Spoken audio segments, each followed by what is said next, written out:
after a number of them had removed Trump in the wake of January 6th because of, you know, that thing.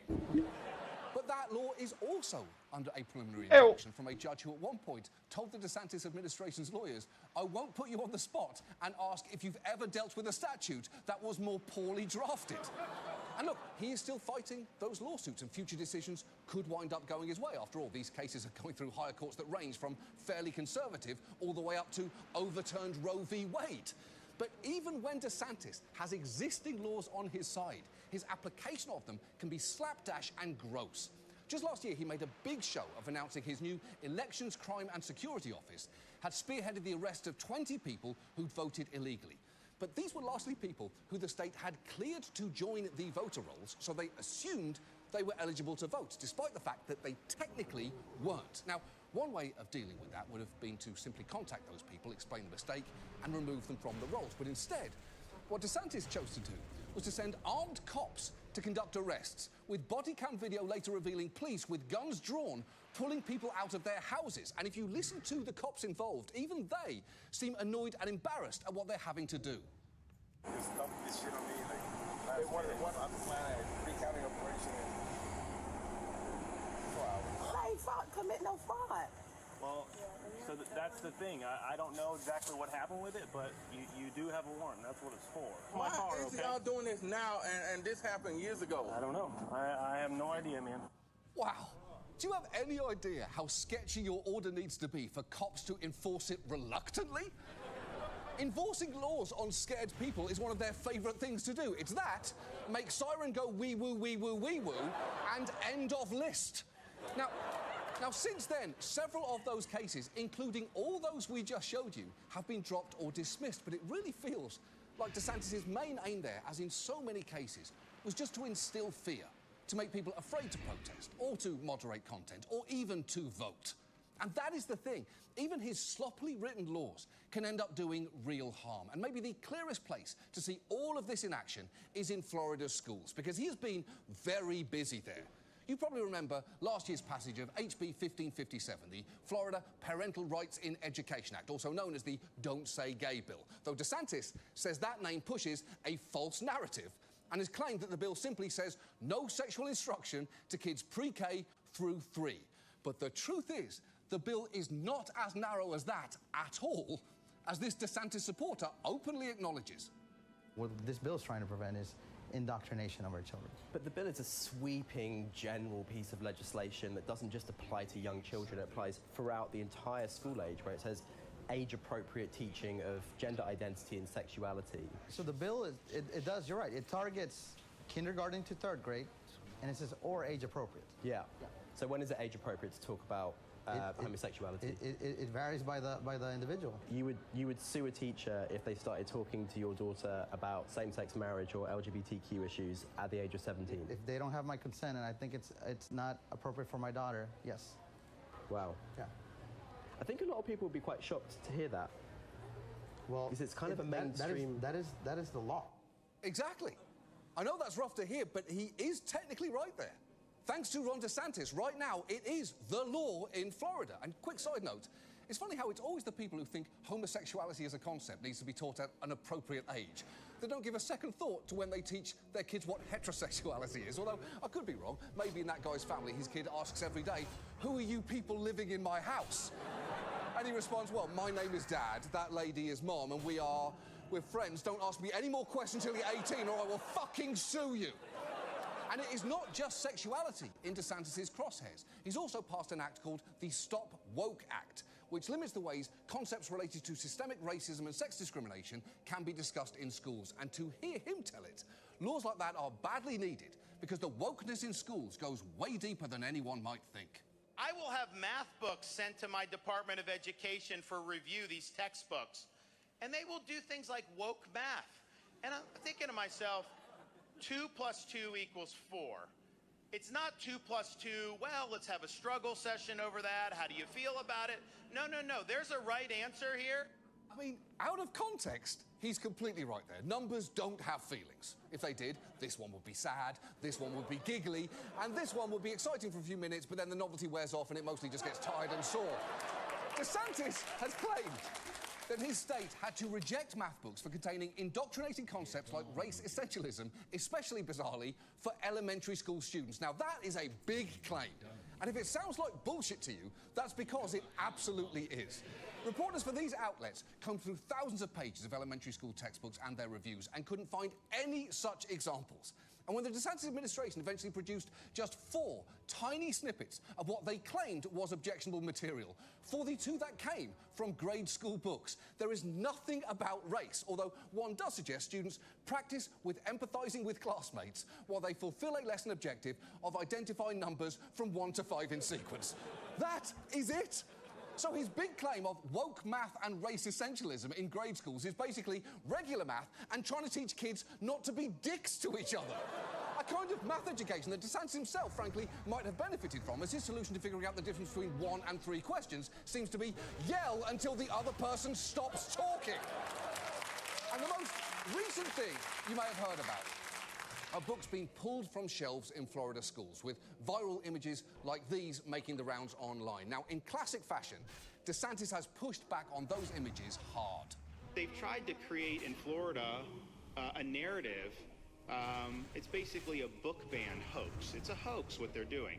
And they're trying to say that because we have parental rights and because we have curriculum transparency, if you have a book that has hardcore pornography in a library that 10-year-olds can access, a parent objects to that, that does not satisfy Florida standards. It should not be in the library with those young kids. And I think 99% of parents agree with that. OK, first, let's debunk the most egregious claim there, because 99% of parents don't agree on anything. I'm pretty sure you can find at least 10% of parents who are against covering electrical sockets in reach of toddlers. They're called Zap Moms, and they're all about letting kids discover their own limits of electricity. But I will give DeSantis this. There has been some misinformation floating around online. This viral list of books that was supposedly banned statewide in Florida circulated widely, but it's nonsense. Having said that, those images of empty shelves are very real and are the direct result of DeSantis' actions, because he signed legislation mandating that only approved books could be included in any school or classroom library, and that approval must come from a certified media specialist.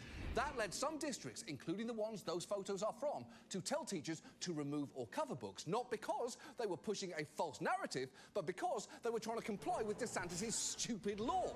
And while DeSantis might say, well, this isn't overreaction because those books will return once they are approved, not all of them. Because thanks to his new law, as well as that Don't Say Gay bill and his Stop Woke Act, he has turbocharged the movement among conservatives to get books removed from libraries that they just don't like. And this goes way beyond removing hardcore pornography or the usual kind of give and take between parents and school boards that has been going on for decades now. What DeSantis has done is make it so anyone in a community can challenge these books. Reporters tracked down one woman who submitted 21 book challenges in one county, only to find that she's a retiree with no children who fully admits that she hasn't read all of them, but I've read them in partial. So basically, she just skimmed them and said, I'm pretty sure nobody should read this, which is coincidentally exactly how I feel about Ron DeSantis' new book, but I'm not trying to get it taken out of libraries, am I? Meanwhile, this teacher in Escambia County, Florida, challenged around 115 books, among them titles like And Tango Makes Three, a picture book based on the true story of 2 male penguins at the Central Park Zoo who raised a baby chick together. Apparently, one of her objections to it is that a second grader could read it and the idea would pop into their mind that these are 2 people of the same sex that love each other. And the problem is, schools are acting on those sorts of complaints. There was a recent school board meeting in that county to address the calls to ban 3 of the books on that teacher's list, including the penguin one. Multiple community members came to testify in favour of banning it, and some made it abundantly clear exactly what law they felt empowered them. I probably wouldn't even talk about this book except for right and wrong is a clear line, and it's not gray, so it is black and white. It's black and white with the law when we talk about HB 1557, because we're talking about indoctrination. And when you look up this book on Destiny Discover on the schools and county website, the book says this book is about 2 male penguins that fall in love. Jesus said, go and sin no more. So this, it's against the law. Wow. Just think about the work he had to put into that. That man had to shower, put on a pair of pants, decide what shirt to wear, choose the light blue one that's 2 sizes too big, drive to the meeting, park his car, walk into the building, wait a while for his turn to speak, all so that he could eventually stand behind a podium and say out loud, as an adult, that he's mad about gay penguins. You almost have to admire his dedication to being such a fucking idiot. But the problem is, that fucking idiot won. At that meeting, the board voted to ban And Tango Makes 3 from its schools. And when you take all of this together, the book's being removed, the inane Chef Summer Rose, what a name. Trans athletes, I appreciate these the sloppy follow. attempts That's to nice of you. criminalise protests, and you combine it with everything else, from the support for restrictive abortion bans to the efforts to stop gender-affirming care, it really begins to feel like the freest state in America is only free to the extent that anyone wants to behave exactly the way that Ron DeSantis thinks they should. And look, in the months to come, you're going to hear a lot of DeSantis versus Trump comparisons. And the truth is, he'll probably come out well in a lot of them, more or less by default. But that cannot be the bar here. It is important to consider DeSantis in his own right. If Donald Trump never existed, and let's just all pause and enjoy that hypothetical just for a second. If Donald Trump never existed, and you were forced to learn about Ron DeSantis from scratch with no basis for comparison, what you would see would justifiably horrify you. Because you'd be discovering a petty autocrat and a bully, a man with no interest in hearing dissent, questions, or indeed the correct pronunciation of Thai food. And all in all, a man who is, and I do not use this term lightly, just a fucking meatball. And now, this. And now, Jerry O'Connell's wife is a Scorpio. Oh my God. He needs help. I have to tell you, I did not believe in you so astrology either. When I saw it, I didn't believe it. And then I married a Scorpio. If you marry a Scorpio, it's over. Just do what they say. All Scorpios do is vent. That's what they do. You just can't ever get her mad because Mama Bear is a Scorpio. My wife is a Scorpio. Scorpios, I can tell you, as someone who's married to one, they're really good at fighting. I'm married to a Scorpio, so like we are like one drunken lunch away from like being like, that's it, I'm out, I'm done, I'm finished with you. And my wife was breastfeeding, and I actually dropped a couple of bags on the floor, and my wife is a Scorpio, so you can only imagine what I went through after that. Rebecca, who is a Scorpio and has a little more of an edge than I do. My wife is a Scorpio. Sometimes my wife is like, what's going on with you and Jacqueline? You're married to a Scorpio as well? Okay, well, we can talk after the show.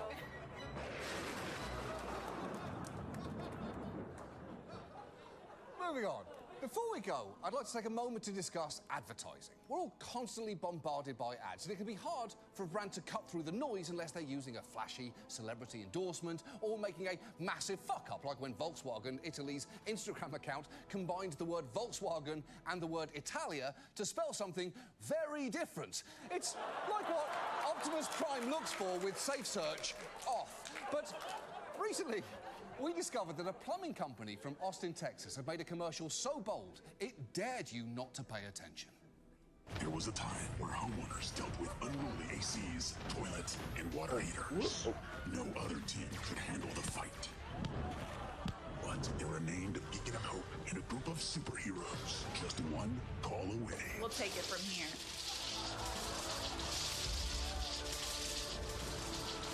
Dispatch, I'm en route.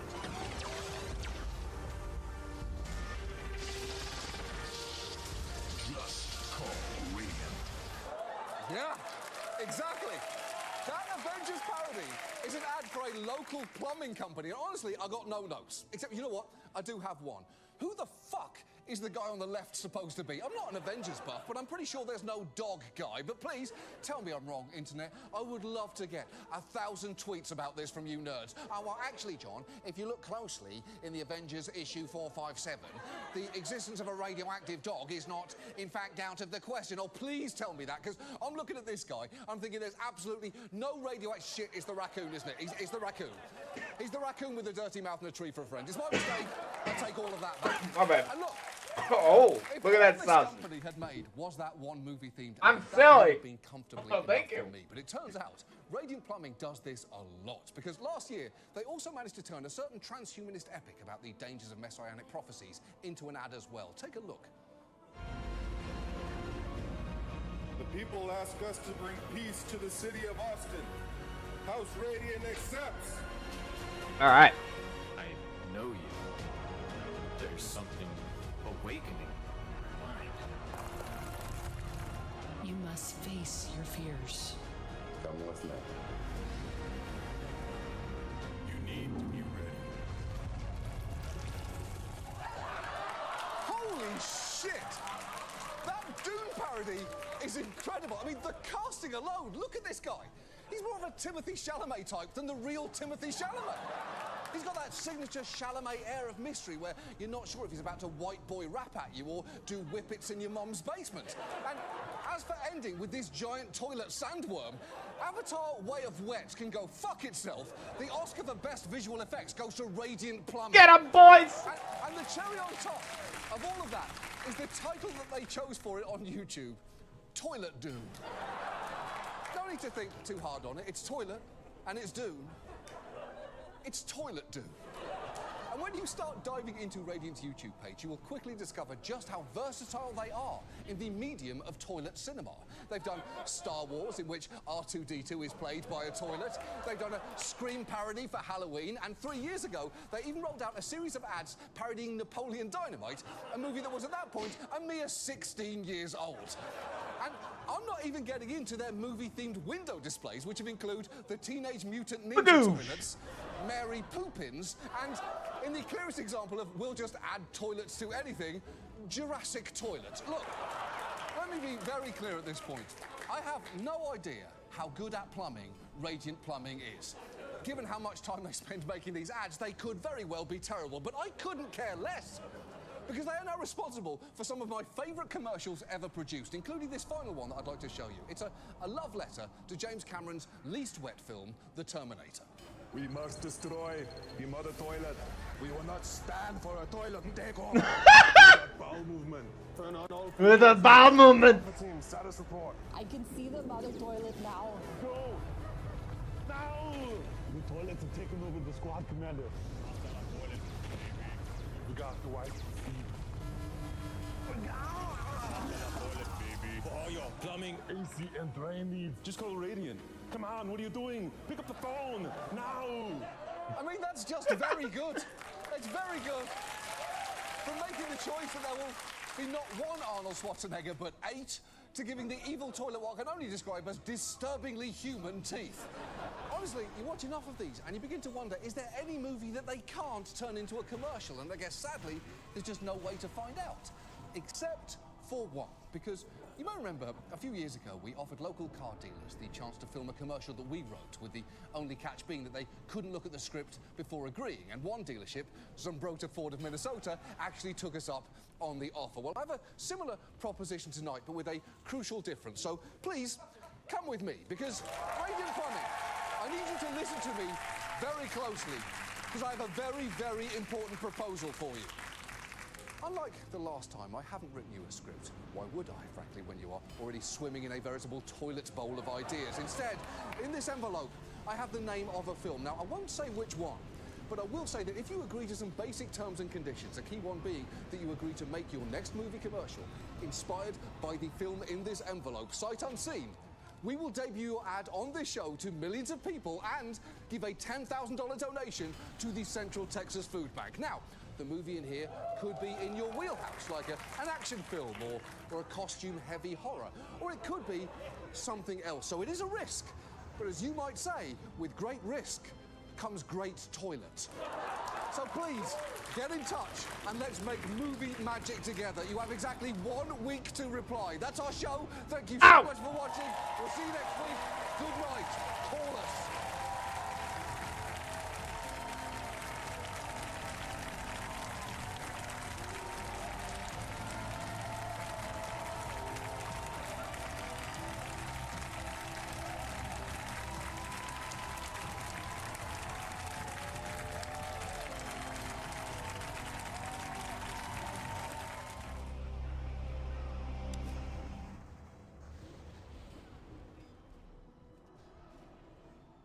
These are some toughies. Oh, we're fighting a boss on top of this.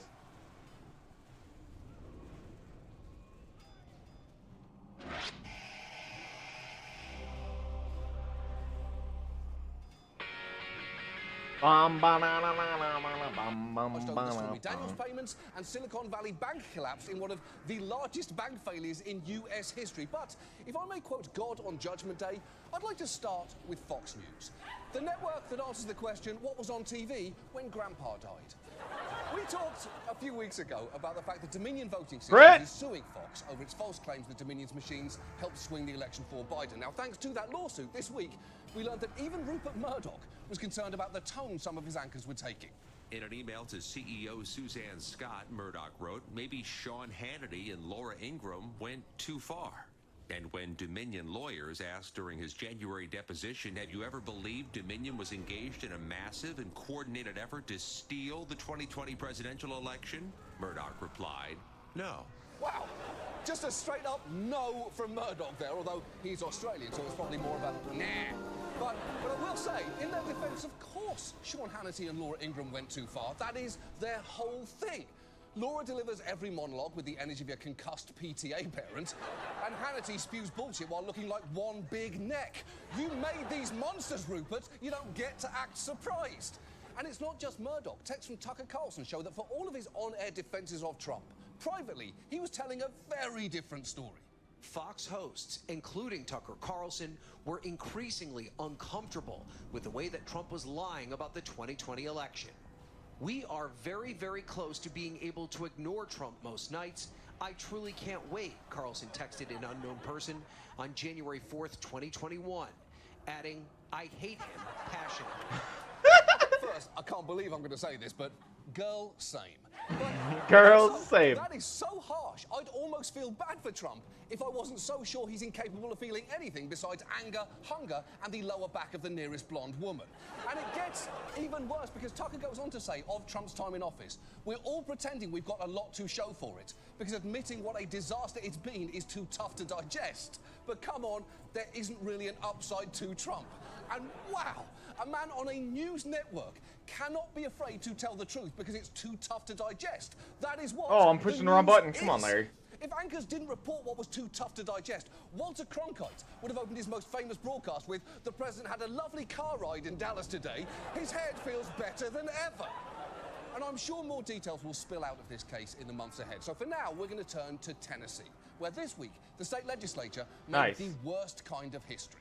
This week, Tennessee became the first state to pass a law that will restrict drag performances on public property, or anywhere a child could see them. Conservatives say drag shows expose children to sexually suggestive content, while performers here say the law is discriminatory and feels designed to push them back into the closet. Yeah, conservatives have singled out drag shows as exposing children to sexually suggestive content, which feels like a very selective application of outrage. I'm just saying, unless they've also called out Carl's Jr. ads, this entire restaurant chain, and Gloria's relentless butt in the Madagascar films, that feels pretty targeted. This comes on the back of a number of anti-LGBTQ bills, all done under Senate leader and Lieutenant Governor Randy McNally, a man with a history of supporting anti-gay legislation, including restricting marriage to between a man and a woman, all of which makes what emerged about McNally this week especially hard to take. Over the last 3 years, the Lieutenant Governor has been regularly commenting on these extremely racy pictures of an influencer. Everything from typing out fire emojis where the male user had posted his backside, to commenting that he has, quote, a super look, and that he loves his content. Okay, first, there is nothing wrong with commenting on a 20-year-old gay model's thirst traps, but there is a problem if you are A, 79 years old, B, are a sitting member of government that helped pass anti-gay legislation, and C, leave comments like, you are having a grand time, my friend. Because yes, he clearly is having a grand time, but that's frankly no thanks to people like you, Randy. McNally's office rushed out a statement saying, as anyone in Tennessee politics knows, Lieutenant Governor McNally is a prolific social media commenter. Does he always use the proper emoji at the proper time? Maybe not. But he enjoys interacting with constituents and Tennesseans of all religions, backgrounds, and orientations on social media. Adding, strong team, dude. No intention of stopping yeah, oh yeah, look at these numbers. Oh, we have a few. Yeah. At least we have the tank. And will stay that I think the way tank is till really the day decked out, though. It's exquisite. But the best response to that statement came from Franklin, the young man at the center of all of this, because the outlet that initially broke the story interviewed Franklin to get his reaction to it. I like that he has no Is he intention blood? of He stopping. is. I think that's nice. But, you know, I would just say, why be kind to one gay person and not everyone? The idea that Randy is now going to hide behind, oh, I'm just a great grandfather. I don't know about emojis. I mean, you know when you're looking at a butt, Governor McNally, and you knew whose butt it was. But maybe he liked the lime green color. Yeah, maybe, Franklin. I've got to say, McNally is so lucky he was commenting on the photos of someone so kind. Franklin even responded to McNally's 3 hearts and fire emojis with, "You are literally always so nice, King," when he'd have been well within his rights to say, "You are 59 years older than me and you're systemically trampling my rights. Blocked, reported, and I'm throwing my phone into the sea." Incredibly, McNally actually sat down for an interview amid all of this, saying, "I, you know, try to encourage people with posts," which is certainly a nice thing to do, but doesn't seem to capture all of what was going on here, especially when you consider some of the posts in question. There was also this post where the man said he was, quote, not a whore, but a hoe. One is a slut, the other is a prostitute, adding, "I'm the one that gets free weed for giving," then a reference to a sexual act. And it was liked by Lieutenant Governor McNally. Yeah. I don't know that, you know, a lot of times on people's posts, you see the name and you see what they've written and you just press the button that says like. So you didn't read that post? I don't recall reading the part about the weed. I know that. But what about the prostitute? I might have read that. Randy! Randy! The witch put a spell on you, Randy? I appreciate the transparency, but you know you could just say no, right? Nobody would believe you any more or less than they already do. Also, for what it's worth, the weed part of this story is just not what anybody is interested in here. And look, I can't say for certain what is going on with that guy, but I will say whenever stories like this come up, and they do seem to come up a lot, of Republican lawmakers championing anti-gay legislation, only for it to emerge that they may have, let's call them, gay-adjacent extracurricular activities. It is hard not to feel a mixture of emotions. First, hilarity at the hypocrisy, then anger, then a slight sense of sadness. Because these are men who you feel could have had happier lives if they'd grown up in a different world, but instead of helping create that different world, they've courted the approval of homophobes who are intent on holding it back.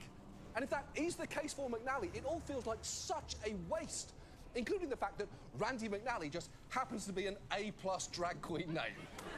But honestly, in the end, it doesn't really matter what McNally's deal is if he's pushing for laws that hurts people. Or to put it another way, Randy, if you'd invest just half the energy you spend commenting on photos of queer people being happy into making a world where that happiness is not under constant threat, that would literally be so nice, King. And now, this. And now, Happy International Women's Day from the men of local news. Happy International Women's Day to you and to meteorologist Stephanie Lauber, who is with us, my favorite girls. It is International Women's Day. I'm Kate Walsh. And I'm Patrick Little. Let's check in with the other woman on the staff. Every day is International Women's Day, as far as I'm concerned. Right, we've been saying that. Shout out to all the wonderful ladies in my life. Okay, that's my wife, 2 stepgirls. Okay. The 2 female dogs as well, because my mother. Not only is it International Women's Day. You haven't even said anything yet. What? For Women's Day. Oh, am I supposed to? Is there an International Man's Day? Well, happy Women's Day. National Women's Day. Yeah. My friend. You too. We're women. Women, Technical okay. directors. My favorite women. I am sorry. Right. Hey, but it's like, hey, my girls, you know, you guys are my friends, my peeps. I think there is. It's just not acknowledged. Well. There's always international whatever days. It's just whatever one gets highlighted. Concerns TANF. It is a commonly used acronym that in Britain stands for that arsehole Nigel Farage, but in this country it stands for Temporary Assistance for Needy Families, a federal program designed to help families with little to no income. TANF is an absolutely vital resource, and also the program underneath Mississippi's spectacular ongoing scandals involving former quarterback Brett Favre. NFL Hall of Famer Brett Favre is under growing pressure tonight as a new court filing says the former football star waged a campaign to aggressively lobby for millions of dollars from the state welfare agency. That sucks. To finish building a volleyball facility at his alma mater, the University of Southern Mississippi, where his daughter played the sport. That's right, Brett Favre was involved in getting $5 million in TANF funds funneled into building this volleyball stadium. And I'm a little surprised you even need a stadium to play volleyball in. I thought it was a sport mainly played outdoors by sexually frustrated men who aren't wearing shirts and sporty dogs who unexpectedly are. But clearly, I was wrong about that.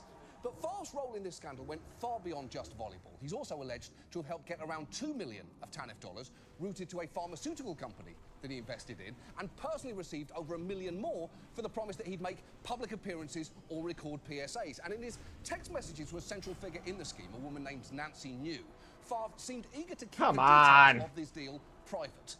Texts show Favre was worried about how it might look. He wrote, "If you were to pay me, is there any way the media can find out where it came from and how much?"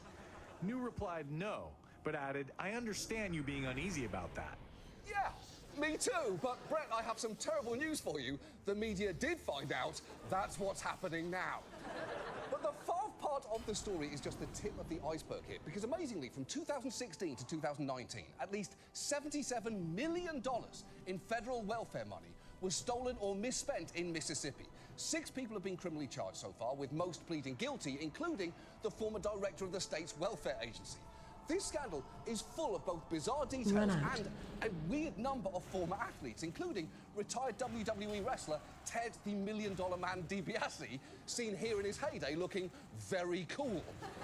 DiBiase and his ministry apparently received nearly $2 million to, among other things, create a phone app to reach troubled teens and send them Bible verses, something that apparently never happened, which is probably just as well, given that it's hard to imagine this man helping any teen who is in trouble, unless the thing they're having trouble with is figuring out what it would look like if Steven Seagal somehow aged even worse. And look, legally, I have to tell you that both Favre and DiBiase maintain they did nothing wrong and have not been criminally charged. And Favre wants us to tell you that he returned the $1.1 million that he was personally paid and says that he didn't know any of the money was coming from welfare funds, although it's not clear exactly where exactly he did think the money was coming from. Perhaps he thinks there's some pot of taxpayer money that he can just dip his sausage fingers into whenever he needs something. I don't know. He's been hit in the head a lot. Not enough, but a lot. But what is not in dispute here is that for years there were people in Mississippi in dire need of help who just couldn't get it. Tamara Edwards raised 4 children on her own in Mississippi, applying for welfare benefits just once for childcare while she worked. When I reapplied, I was not able to be on it again because they told me that they didn't have the fundings for it. That is pretty infuriating to hear. And it gets even worse when you learn that in Mississippi last year, of roughly 190,000 children living in poverty, just 2,600 were receiving money from TANF. Well, remember, of the roughly 1 Brett Favre's in Mississippi, 100% of them managed to get $5 million for this fucking volleyball stadium. It's enough to make you want to see Brett Favre hit in the nuts with a football, and the good news is, I can actually help you there. He was on the practice field this week and got hit in the not-so-friendly area. Oh, he takes him all the way down. Good! I'm glad that happened. And by the way, kudos to the local news team for adding the boing sound effect there. Excellent journalism. But it is important to know that while what happened in Mississippi rose to criminal charges, in states all over the country, the TANF program has been abused for decades and completely legally. In fact, nationwide, for every 100 families in poverty, only 21 receive TANF cash assistance, meaning we have a program that is supposed to give money to families in desperate need, and 4 out of 5 of them just aren't getting it. So tonight, let's talk about TANF, and let's start with why it is so important. TANF is the only federal anti-poverty program that provides monthly cash assistance. That makes it very different from, say, SNAP, formerly known as food stamps, because that can only be used to pay for food. Whereas TANF funds, by contrast, can be used for all sorts of other necessities, from diapers to toothpaste to utility bills. So it can be an absolute lifeline for families. And the truth is, we've long known just how important cash assistance can be. In 1935, FDR pushed for the Aid to Dependent Children program, and back then, the idea had broad support.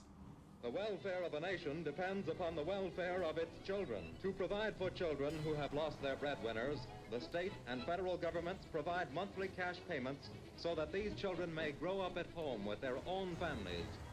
Aid for children who, as citizens of tomorrow, need the security of home today. Wow. It is genuinely refreshing to hear that kind of voice saying such nice things. Yeah! He's right. I was just about to say that. I was like, that's really nice. Said something like, also, nothing calms a hysterical child like a good smack with a stick. That program continued to have support for years, while perhaps not coincidentally, it was primarily white families, like those you just saw, who were the ones using it. But as barriers preventing black families from participating began to fall, people suddenly began to panic about whether these programs might actually encourage laziness and dependency. And to use America's official slogan, Ronald Reagan made it worse. Because conservatives in the 70s and 80s, led by Reagan, pushed largely bullshit or cherry-picked narratives of fraud and abuse. It got to the point where by the mid-90s, one Florida representative found this a completely acceptable way to talk about welfare recipients. We post these signs for several reasons. First, because if left in a natural state, alligators can fend for themselves. They work, gather food, and care for their young. Secondly, we post these warnings because unnatural feeding and artificial care creates dependency. When dependency sets in, these otherwise abled alligators can no longer survive on their own. Now, I know people are not alligators, but I submit to you that with our current handout, non-work welfare system, we've upset the natural order. Okay, there is a lot to unpack there. Yeah, the system is nowhere near as good as he's making it sound. He live off that fucking program, see how he does. What the fuck are you talking about? Alligators don't have jobs, unless you consider looking like someone put a dragon baby into a panini press to be a job, in which case, yes, they are indeed working 24/7. Now, at the time that arsehole was speaking, the federal government had already begun allowing and encouraging states to experiment with various so-called welfare-to-work approaches, with the aim being to get as many people off government assistance as possible and into the workforce. And back then, both Democrats and Republicans seized on what appeared to be a successful program in Riverside County, California, that emphasized getting a job above all else and was said to have increased participants' earnings by nearly 50%. The man overseeing that program, Larry Townsend, was celebrated at the time, even dubbed the magic bureaucrat, and was brought before Congress to share the secrets to his success. If you call Riverside County and nobody answers the phone, you'll get a work ethic message. We have posters in the waiting room. We have produced a compact disc with work ethic music. One of the piece of music is welfare is temporary, not a way of life. And it's a beautiful piece of music.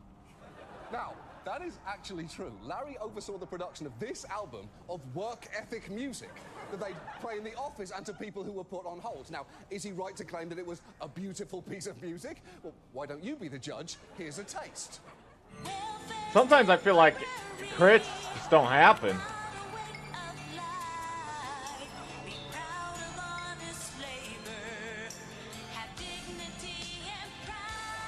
Thank you. It's really hard to do damage when you don't get your crit.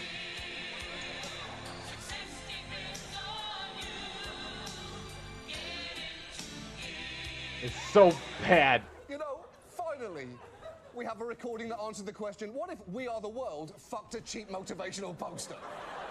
And if you think every track on the album was confined to the genre of pop soul ballad, you are very wrong, because they also did a dance number that, fair warning, really puts the no into techno.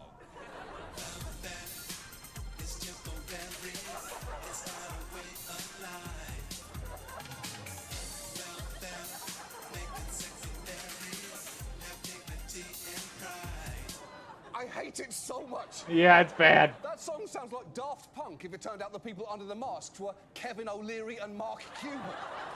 It is genuinely difficult to stop talking about this album, because what am I supposed to do here? Just move on to the rest of this story and not play you the hip-hop track?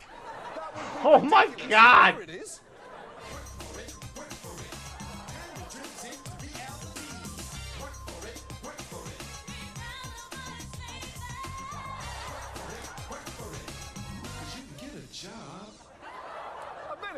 I mean, you thought you knew how bad that was going to be, right? Then you get to that last, because you can get a job bit, and it somehow gets worse. Now, interestingly and importantly, later studies found that that man's program didn't, in fact, succeed because of that album, or indeed anything else he'd done. Instead, research suggests its success was a fluke, and actually the product of an already stronger local economy rather than any reforms. But the problem was, the whole concept of welfare to work had caught on in a big way. Bill Clinton campaigned aggressively on welfare reform, and once in office, worked with Republicans to craft a bill that he bragged when signing it would move millions into the workforce. Today we are ending welfare as we know it. But I hope this day will be remembered not for what it ended, but for what it began. Now, spoiler alert, it's remembered for what it ended, not indeed what it began. It is genuinely hard to think of a clip from the Clinton era that has aged worse than that, other than, of course, this one from his inaugural ball. We'll be there for you. We love you. Thank you, and God bless you all. Thank you.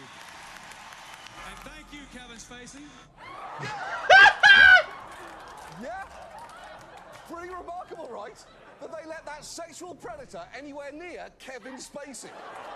The point is, Clinton's welfare reform created the TANF program, and in doing so, it brought about some major and catastrophic changes. First, it shifted the funding to a block grant. Basically, instead of the federal government having oversight and sharing the cost of the program, each year it would just give states a lump sum of money. But in doing so, it crucially didn't establish any mechanism to increase that sum over time, meaning the amount that each state gets has not increased since 1996. And because it hasn't been adjusted for inflation or population changes, the real value of the funding has actually fallen by 40% since then. So it wasn't worth that much in the mid-90s, and it's worth even less now. Think of it like a single of Chumbawamba's tub thumping. And I know if you're under 30, you think I'm having a stroke right now, but I swear, everything I just said is a real word. The big promise of these block grants was that they give states the flexibility to spend it however they felt worked best for them. The only real requirement was that it had to be used for at least one of four incredibly broad purposes: providing assistance to needy families so that children can be cared for in their own homes or in the homes of relatives, fine. Promoting job preparation, work and marriage, okay. Reducing the incidence of out-of-wedlock pregnancies, seems a bit weird, and encouraging the formation and maintenance of two-parent families. So immediately you can see that not only is some of that incredibly moralistic, it's crucially a pretty broad mandate. And states have taken advantage of that latitude. For instance, some have appropriated TANF money for college scholarships that can end up going to middle-class students. Since 2007, Michigan has spent around $100 million each year in welfare money on college aid, much of it benefiting families well above the poverty line. And the state has justified this by saying that college aid helps prevent out-of-wedlock pregnancies, which of course makes sense, doesn't it? College is famously a place where no one fucks. And while Oklahoma was at one point spending millions in TANF dollars on marriage counseling classes, including one called Forever For Real. I'm booming on the back of this thing. Well, too bad, here it is. It's the most important decision you can make in your life to marry somebody. So, you know, who wouldn't want a closer and stronger relationship? Once we decided that we were ready to move forward in our relationship, we wanted to protect what we had. And so we decided to go to Forever For Real for an investment in us. We know that our relationship won't always be easy, but it will be forever. Forever For Real. Now relationships come with instructions. Okay, first, the chemistry between that couple is very much on the charts. And it doesn't help that they tried to set the mood by lighting candles when the rest of the room is lit like the freezer aisle at a Kroger. One reporter who attended one of those classes found participants were shocked to learn they'd been paid for with welfare dollars because they consider themselves pretty good and financially stable. But because, remember, supporting a two-parent household is one of the four purposes TANF funds can be used for, what Oklahoma did is completely legal. And while they eventually ended that program in 2016, that was only after 17 years of spending TANF dollars on it.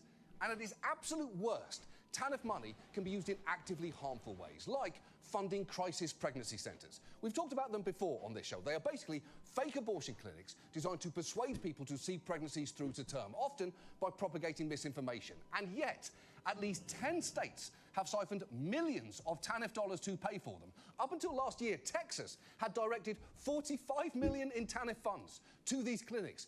And just listen to some of the misinformation that one of them was telling people. At a center in the Dallas area, a volunteer told our producer they don't offer abortions, adding abortions can cause infertility. When asked about the abortion pill, the volunteer said, "My job is not to scare you. You never get over seeing that baby." She then pointed to a small plastic model like this, saying, "Can you imagine one of these in your panties?" Holy shit! Your tax dollars, which were meant to help poor families, instead went to someone uttering the single grossest sentence in the history of words. The only proper response to which is, can you imagine how much of a weirdo you'd have to be to say the word panties to a stranger while showing them your collection of Russian nesting fetuses? And look, I'm not saying states don't give any TANF funds to needy families, but in many cases they seem pretty far down the list of priorities. In Oklahoma, site of those sterile marriage classes, the state was spending just 9% of its TANF block grant on cash assistance. And one way states manage to keep their TANF rolls incredibly lean is to set the barrier to access them insurmountably high. In more than 25 states, a family of 3 living at half the federal poverty line earns too much to qualify for TANF, which is just absurd. Just listen to these women in Mississippi who were told that they were too rich to qualify. We are the people. We are who those programs are supposed to help, and they're not helping us. When you were rejected for TANF for making too much money, how much were you making? It couldn't have been any more than $11 per hour. I was actually making $9, and I was denied. How do I make so much money with 3 kids? Rent, utilities, transportation, like, how do I make so much money? Yeah, that is a great question, because it's ridiculous that a parent of 3 struggling to make ends meet has too much money to receive TANF assistance, while the state was more than happy to shovel cash toward both Brett Favre and Ted DiBiase, a wrestler whose signature pose is, "Hey everyone, I just robbed an ATM." But it's not just that the income threshold can be prohibitively low, it's that the application process itself can be deeply invasive. For instance, states are required to offset any TANF money that they give to single mothers by chasing down the biological fathers for child support, money that the government then often keeps for itself. So in some states, single mothers applying for public assistance are forced to identify the father of their child, his eye colour, his license plate number, and the exact date when they got pregnant, often under penalty of perjury, which is the most humiliating way to identify the father of your child that doesn't involve Maury fucking Povich. But there is one more twist here, because even if you qualify and are able to get assistance, it can be extremely easy to then lose it.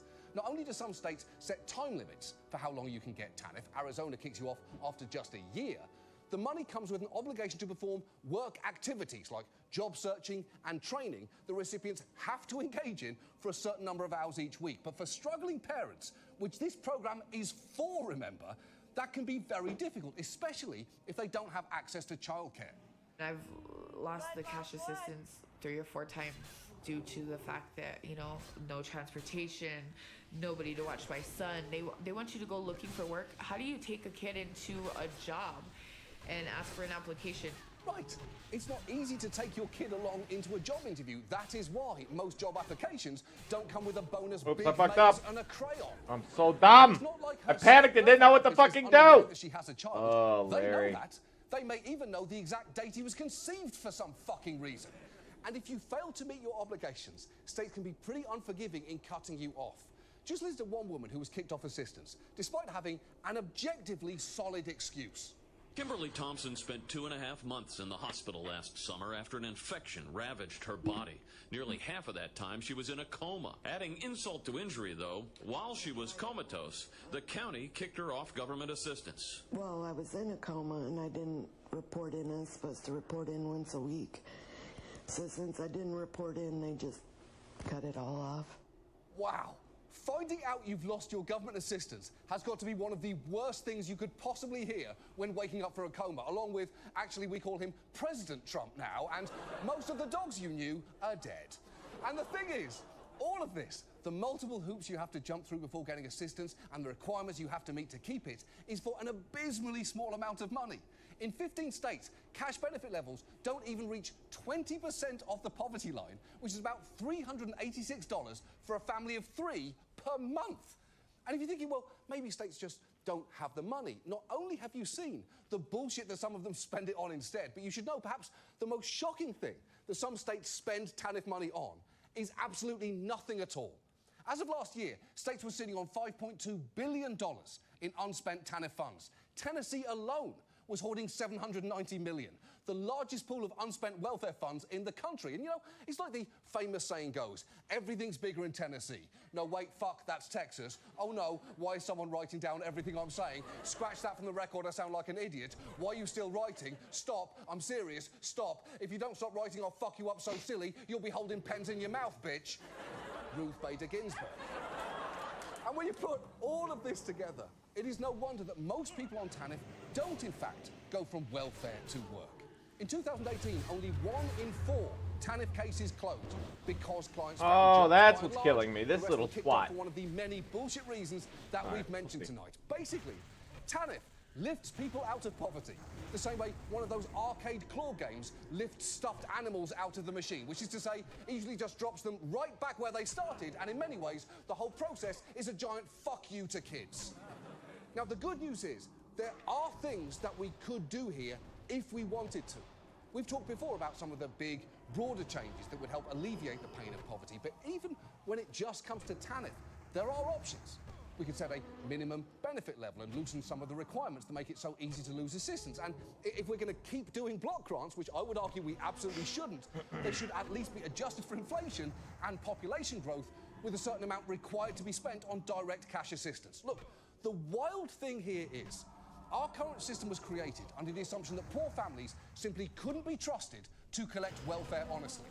But the past couple of decades have proven that it's actually politicians and government officials who've been relentlessly abusing this system. To borrow a phrase, we've been feeding the alligators in state government, and that has bred dependency. So we need to fundamentally rework things so that this money, and ideally much more, can go where it is badly needed. And if any lawmakers think that that sounds too hard and attempted to take a pass on it, I have a song with a powerful message that I'm pretty sure will inspire you. Work for it, work for it.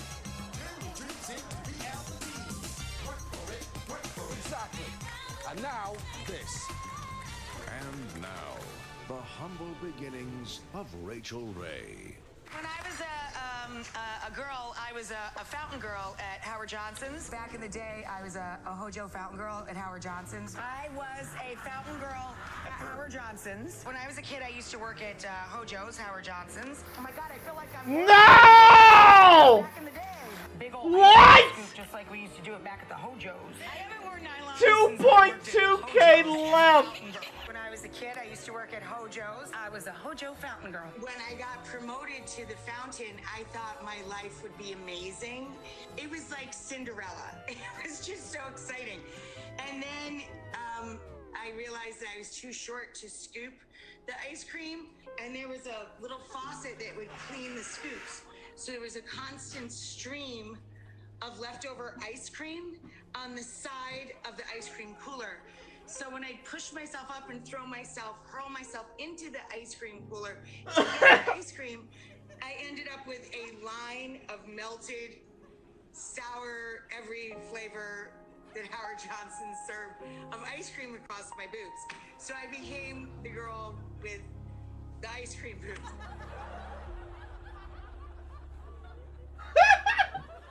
That's our show. Thanks so much for watching. We'll see you next week. Good night.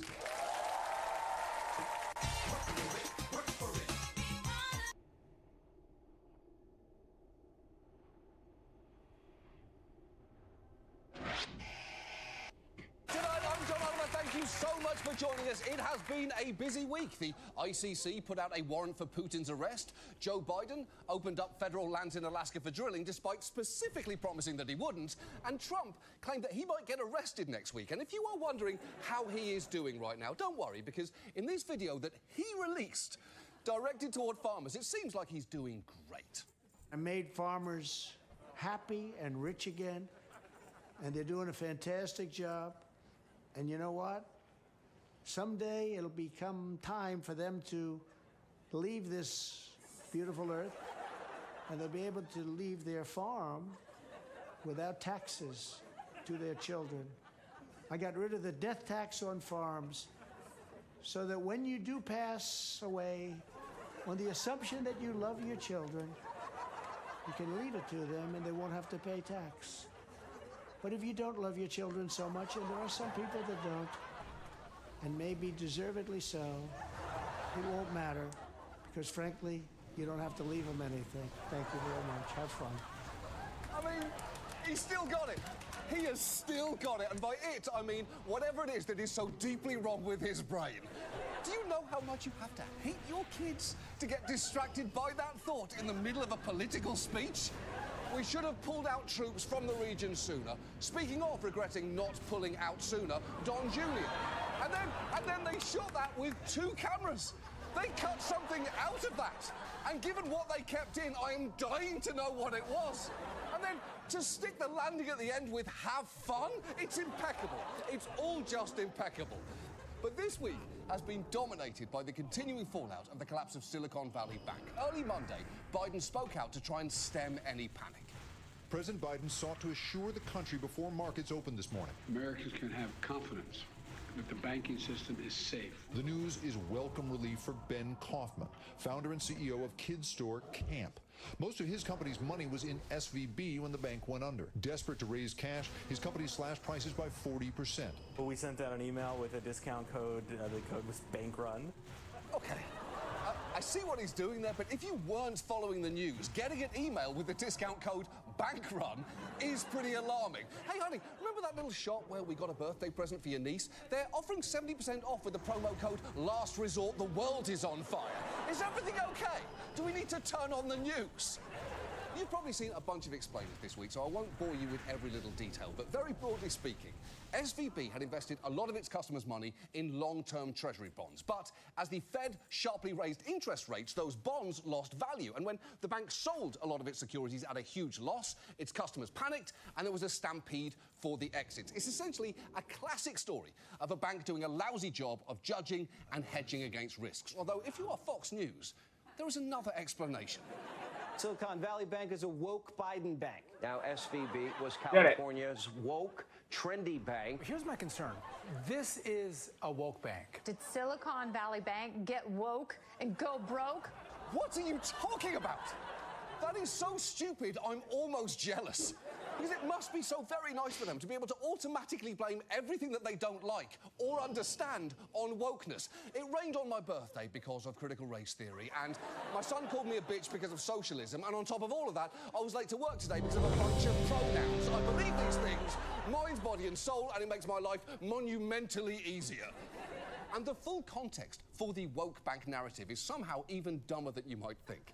Basically, Fox grabbed onto some of SVB's diversity initiatives and tried to spin those into the reason for the He's collapse. sure taking his Even though, sweet fucking as one time. expert in consumer finance pointed out, it had nothing to do with it. Adding that trying to tie the two together is like saying, why isn't blue the answer to 1 + 1? It's banking 101, that's what was going on. And of course it was. Hedging against risk is a foundational lesson of banking, along with buy low, sell high, and wear a fancy suit and tie so no one can tell that you have no idea what the fuck you're doing.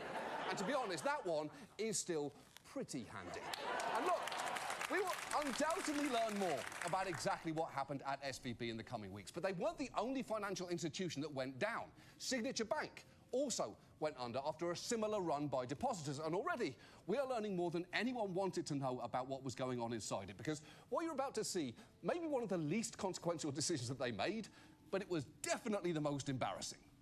Top executives at Signature Bank played themselves in a series of wacky promotional videos. Is there a book, How to Build a Bank for Dummies? The over-the-top videos feature bank employees in cringeworthy song and dance numbers. This signature video is also eerily prophetic.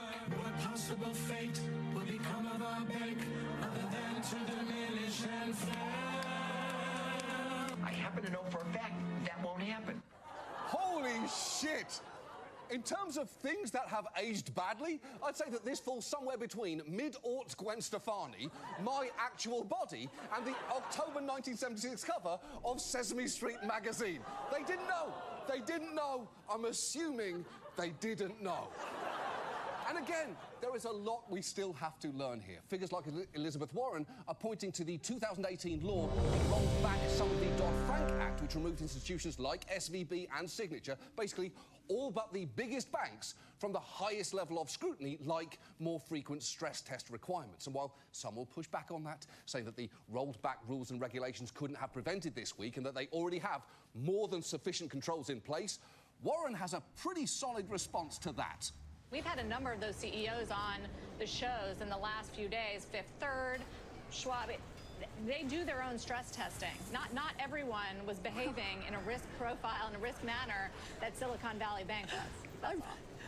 I'm sorry, I taught school for many, many years, and I did not let my students do their own testing. Right. Clearly, banks can't be trusted to self-regulate. That should be incredibly obvious, like the fact that the sky is blue or Guy Fieri is a generous lover. Flavortown is a state of mind, and he will make sure that you get there. And it is not a great sign that an investigation into whether the Fed was derelict in overseeing SVB has been entrusted to the Fed.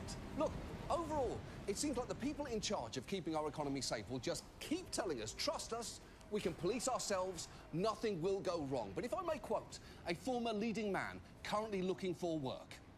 I happen to know for a fact that won't happen. You know what, this time I think you might actually be right. And now, this. And now, for St. Patrick's Day, local news did what they always fucking do. Well, top of the morning to you. Happy Friday. Welcome to this Irish edition of Good Day Marketplace. I'm Cameron McFontana. And I am not doing an accent. Top of the morning to you on this fine Irish day. All right, let's get to it. We haven't said it yet. We haven't said it. Top of the morning. Top of the morning to you. Top of the morning to you. Top of the morning to you. 7:15 on St. Patty's Day. Top of the morning to you. Top of the morning to you. Yeah, that was perfect. Thank you. You didn't insult a single person. Top of the morning to you, last. Top of the morning. Top of the morning. Can you do an Irish accent, Finley? I have no clue. Iron pot of gold to y'all there. That was not a very good St. Patty's Day accent. Green helps you become invisible to leprechauns. Well, I didn't know any. But you're too tall to be a leprechaun. I know. Well, Look, he's even got his fisherman's sweater on. We got this. You know, the lore behind the fisherman's sweater. Tell me. When the seamen would go out, they would wear, unfortunately, some of them wouldn't come back. They would come back, the ships would sink and things like that, and the bodies would wash up, and they would be able to identify the family by the sweater that they were wearing. By the kind of yarn? By the kind of sweater and the... That's from what I understand. That's from what I understand. Let's bring it back to positive. Yeah, so we're going to bring it back to positive. Top of the morning to you, Scott, and top of the morning to you, Canna. Moving on. With it being spring break season, our main story tonight concerns vacations. A wonderful time to realise that you're in love with someone or realise that you are absolutely not. And be honest, you knew in the TSA line before the flight. Keep the streaming passwords for as long as you can, but do give back his grandmother's ring. Specifically, we're going to talk about timeshares. And some of you might be thinking, well, hold on. Are you going to tell me that they are a scam? Because surely everybody knows that. And it is true that the sketchiness of timeshare vacations has been a punchline on TV for years. You moron, these aren't free vacations. These are time-sharing deals. They're total scams. These timeshare people, they don't stop until they sell you something. They prey on the weak and gullible, i.e. you. Perhaps you and your yellow friend would like to set up a timeshare plan. Don't do it, Sandy! I won't give in to your timeshare vacation scam. Yeah, suspicions about timeshare programs are so ubiquitous they can get laughs in children's programming. And look, obviously, SpongeBob was never going to say yes to a timeshare, otherwise they'd have had to change his theme song to this. Who lives in a pineapple under the sea, except for 1 week a year when he's in a studio in Key West. Yeah, still good, but doesn't quite have the same ring to it, does it? But despite decades of mockery on TV, timeshares are a much bigger business than you may think. They're actually an $8.1 billion industry, with nearly 10 million households owning one or more types of timeshare, and they can be sold by big hotel chains like Hyatt and Marriott, as well as companies like Wyndham and Westgate Resorts. But one of the things that may have obscured their continued growth is that they're not always called timeshares now. In recent years, they've been rebranded as vacation clubs or vacation ownership plans. And while traditionally you'd buy a timeshare that consisted of 1 week every year at, say, a condo in Florida, nowadays companies offer floating weeks that can theoretically be used any time throughout the year, or timeshare points, where you buy points that you can redeem in a number of resort properties owned by the same company. But whatever you call timeshares, the people selling them maintain that they are not just excellent value, they are actively good for you. Here is a vice president at Westgate firing up his sales team in the weirdest possible way. Why are we here? To save lives. Those who take the fewest amount of vacations are most likely to have a heart attack. You're just like a doctor, nurse, fireman, policeman, a lifeguard. They all save lives, and you all do it too. You're right. Timeshare salespeople save lives just like doctors and nurses.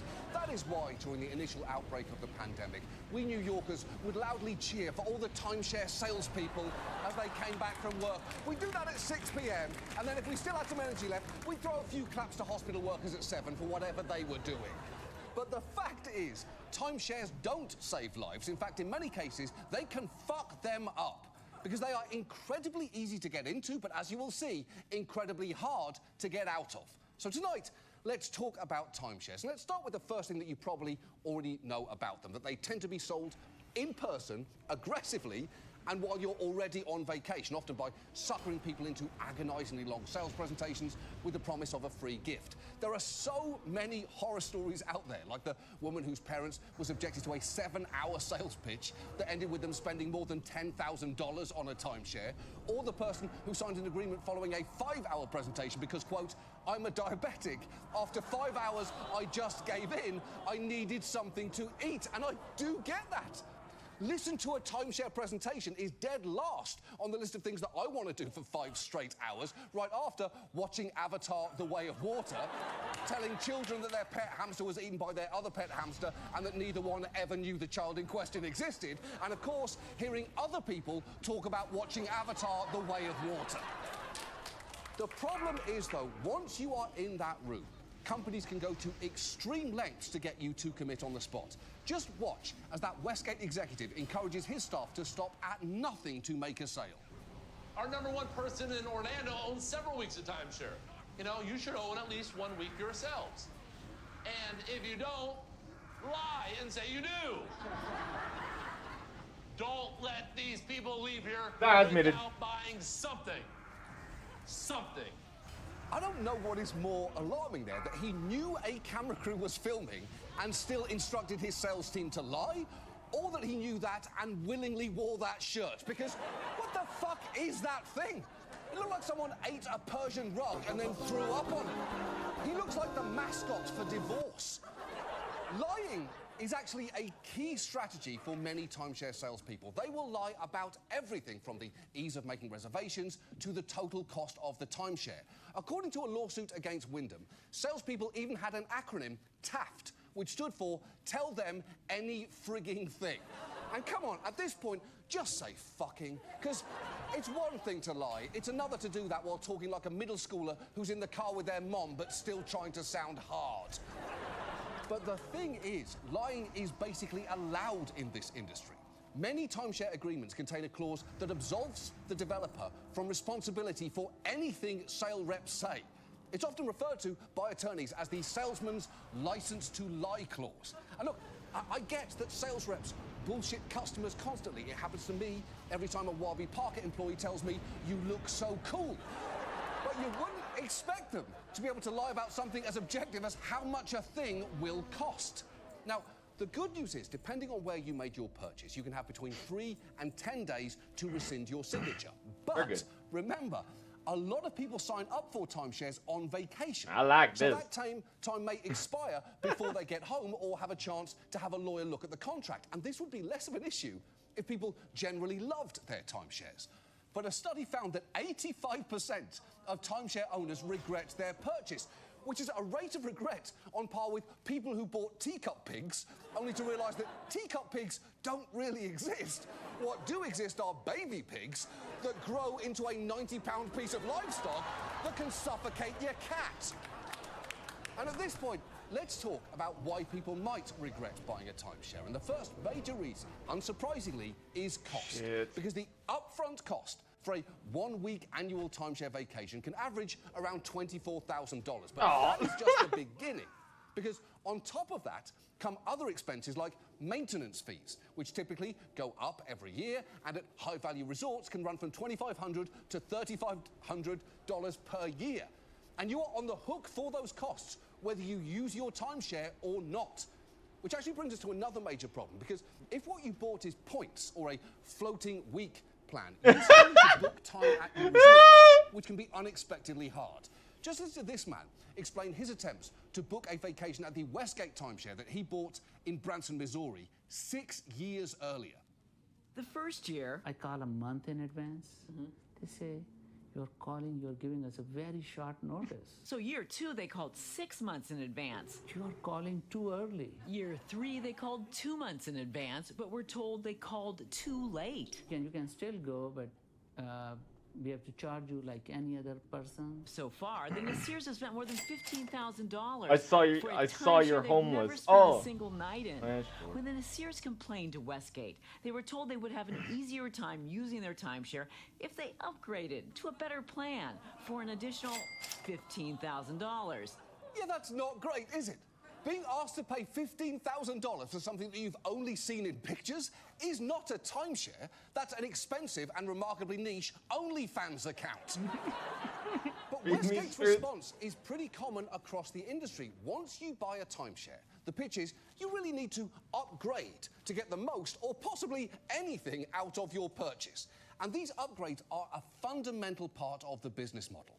At one investment conference, Marriott stated that every $30,000 spent on the purchase of a new timeshare should generate an extra $20,000 from upgrades after just 5 years. So it's hardly surprising that companies frequently pressure people to pay for upgrades. And everyone who's online is with the exact same aggressive tactics that got them to buy the timeshare in the first place.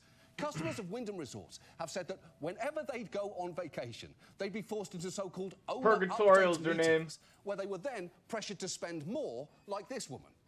The 76-year-old widow is deep in debt, owing more than $175,000 after she claims she was repeatedly tricked and harassed into buying timeshare points. Folds also claims in her lawsuit, Wyndham sales reps told her things to convince her to buy more points that ended up not being true.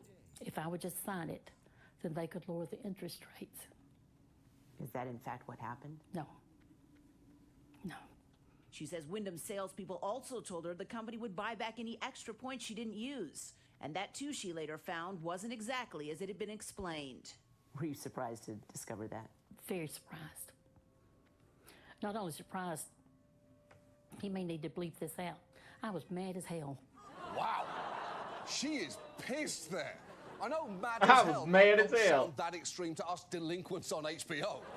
But coming from a 76-year-old woman in Tennessee, that's equivalent of a child screaming motherfucker through a bullhorn at an elementary school. It's that level of intensity. So between fees and the constant pressure to pay for upgrades, you can see how people might end up regretting their purchase. Belgium. Even those who initially enjoyed their timeshare might end up wanting to get rid of it, either because they're getting older and not wanting to travel as much, or they're just getting tired of going to the same place. But the problem is, whatever your reason for wanting to leave a timeshare, you will soon realize it is very hard to do that. And that is because many agreements contain a so-called perpetuity clause. That means that the purchase, as well as all those regular maintenance fees, are a non-cancelable lifetime obligation, which is ridiculous. That's awful, dude. A contract for a vacation shouldn't be harder to get out of than fucking Scientology. I'm sure she's fine, but where is Shelley? Now, some developers claim to have programs where they'll take a timeshare back, but there is a lot of fine print there, including the fact that they're often only available at the developer's discretion and could involve paying a significant fee, which sometimes can be equivalent to 2 years of maintenance fees. And if the company won't take it back, good luck. Because it can be hard, if not impossible, to sell a timeshare. In fact, the resale site Red Week shows a number of them being sold for literally $0. And keep that in mind anytime anyone says that a timeshare is an investment. Investments are supposed to gain value. A timeshare is as sound an investment as opening a Ghislaine Maxwell-themed restaurant. Geelies, when you're here, you're in danger. And all this actually gets one step worse, thanks to something that's often framed as a selling point for timeshares. It's a great feeling to know that our grandchildren, when we're not around, will be on to enjoying it. Oh, God. Be a legacy to them. Even as we pass on, it's something that we can continue to give to our children. It's a gift that we'll keep on giving beyond us. Now that we have 2 children, it's kind of exciting that we know that our credits will never go to waste. It will still be in our family through our boys. Okay, one of those boys seems happy about that, but the other one does seem pissed and much more interested in the upside-down construction truck that he's holding. And he's honestly right, because if there's one thing to take away from this episode, it's that if you have a choice between a timeshare and an upside-down truck, take the truck every time. At least you technically own that. But given everything that you've seen so far, you won't be surprised to hear that many people aren't super keen on inheriting a timeshare. And while you can technically decline it, that can be much, much harder to do than you might think. Walking away does take work. Namely, you must file a disclaimer of interest with the court saying that you reject the timeshare. You only have 9 months after the death of your loved one to file it. And even then, it's not that simple. You see, when the first person in line rejects the timeshare, it goes to the next in line, and then the next, and the next. Every single person has to file all of that paperwork. It's true. Every single person.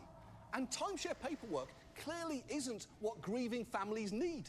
It is pretty upsetting to think that there might genuinely be a market for sympathy cards that say, I'm sorry for your loss, but also move fast if you don't want to get stuck with the fees on your dead mom's Hilton Head 2-bedroom.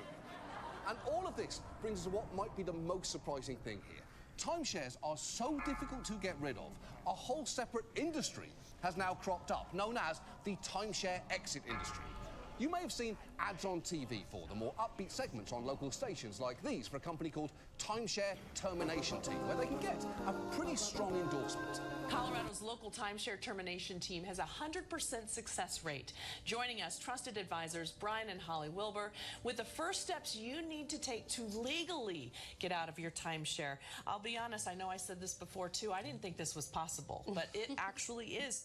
Now that sounds pretty great, doesn't it? The basic pitch of exit companies is for an upfront fee, they'll either resell your timeshare or get you out of your contract. And given how critical they are of the timeshare industry, you might assume that they are the good guys in this story.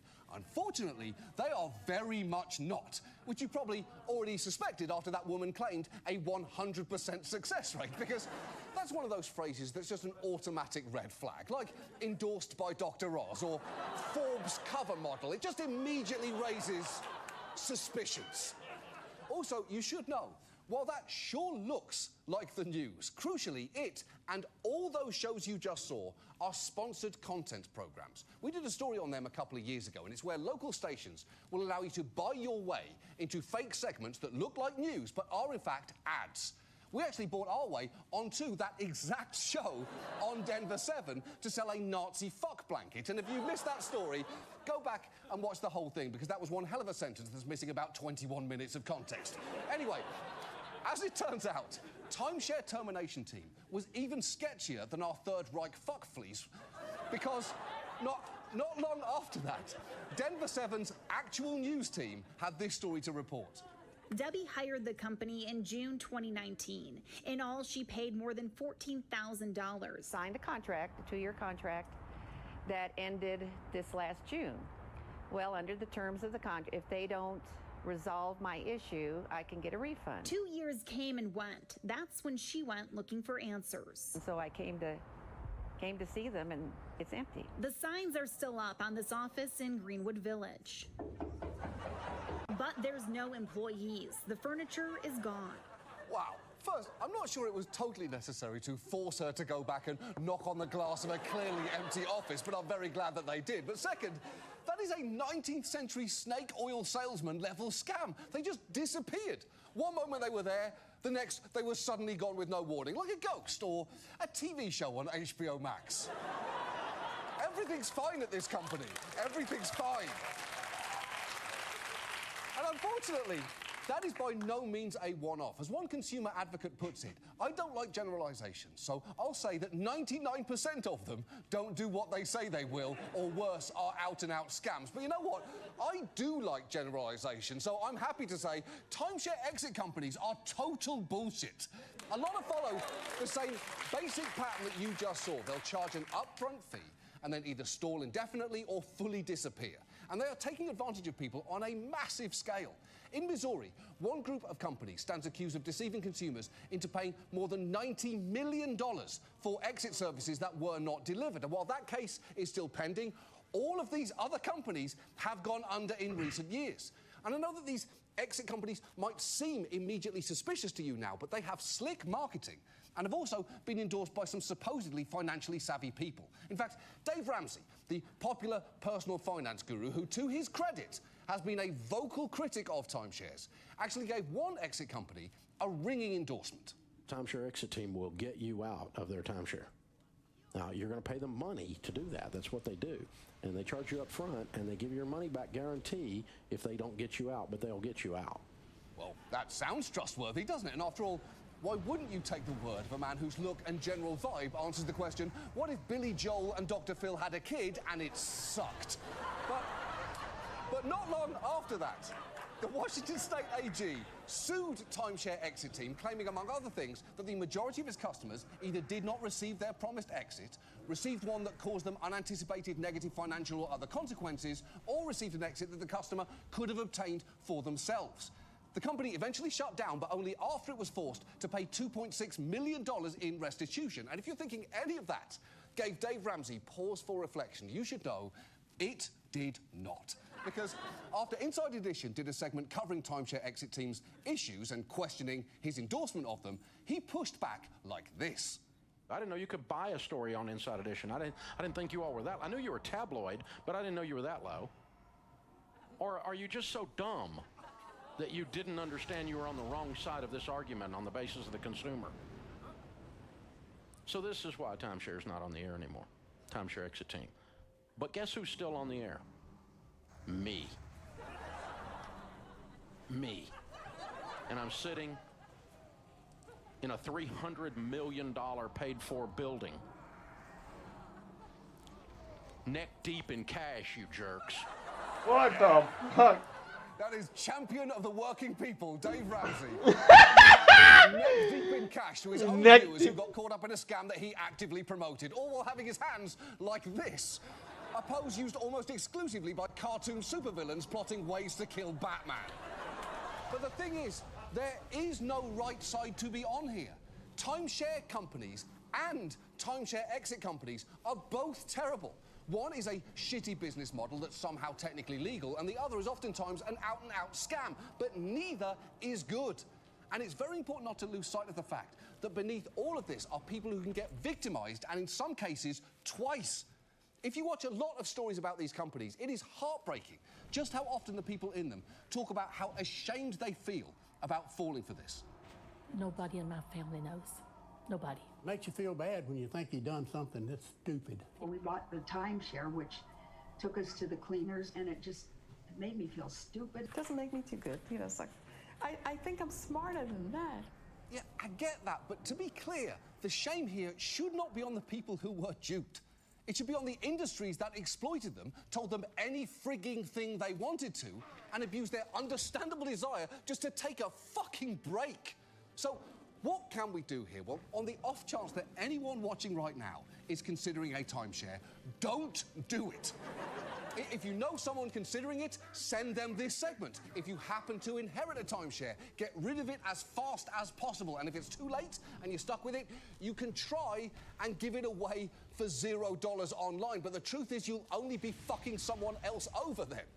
Unfortunately, the best option might actually be... I don't understand. Like, you just have to tank the damage. See if there is any chance that they will take it back from you. As for exit companies, as you have seen, there's been sporadic legal action against individual companies. But by and large, it is a whack-a-mole ecosystem. When one goes down, another one tends to pop right up. So the truth is, the best bet right now seems to be to make sure that we all warn each other about just how fucked up this whole industry is. Or, I suppose, we could go another way with it. And if you can't beat them, join them. So joining me now for a special sponsored segment that she may or may not have paid $3,000 for, please welcome back to the show my lovely wife, Wanda Jo Oliver.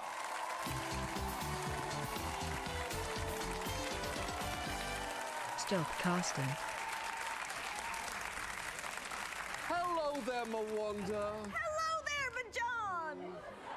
Now, Wanda, I understand you have a new timeshare product that you'd like to share with us. That's right. I'm here to introduce my new company, Timeshare Exit Squared. Yes, the world's first ever timeshare exit company, Exit Company. Wow. Fascinating, Wanda. What does Timeshare Exit Squared do exactly? Well, let's say you're stuck in a timeshare and you go to an exit company to get you out of the contract, but that company just took all your money and disappeared without doing a dang thing. Without doing a thing. Timeshare Exit Squared can free you from your timeshare exit company and get all your money back. Wow.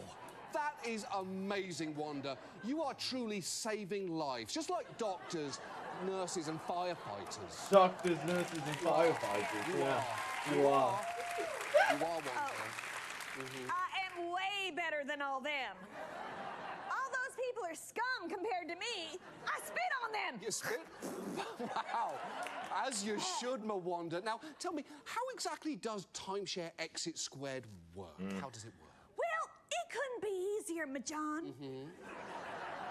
Simply pay us a quick and easy upfront fee of $20,000, and within 3 to 58 business months,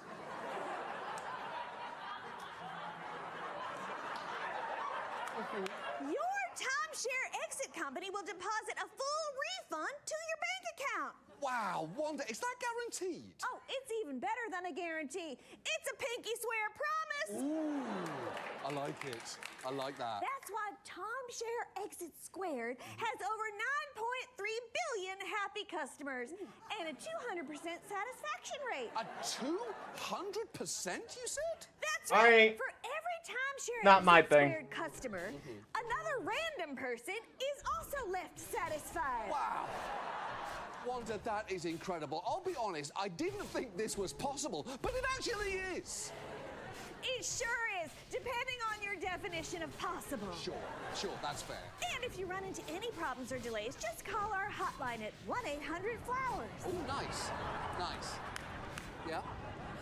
Or come to the Timeshare Exit Squared offices. And you know what? How would someone do that? Yes. Well, all you have to do is drive up next to the Timeshare Exit Squared van and scream your 27-digit case number. And we'll be happy to help with anything you need until we cross the border into Nogales, Mexico. That sounds very reasonable, but people should act fast, shouldn't they, Wanda? That's right, John. This particular company is only going to exist for the next 3 days. Right.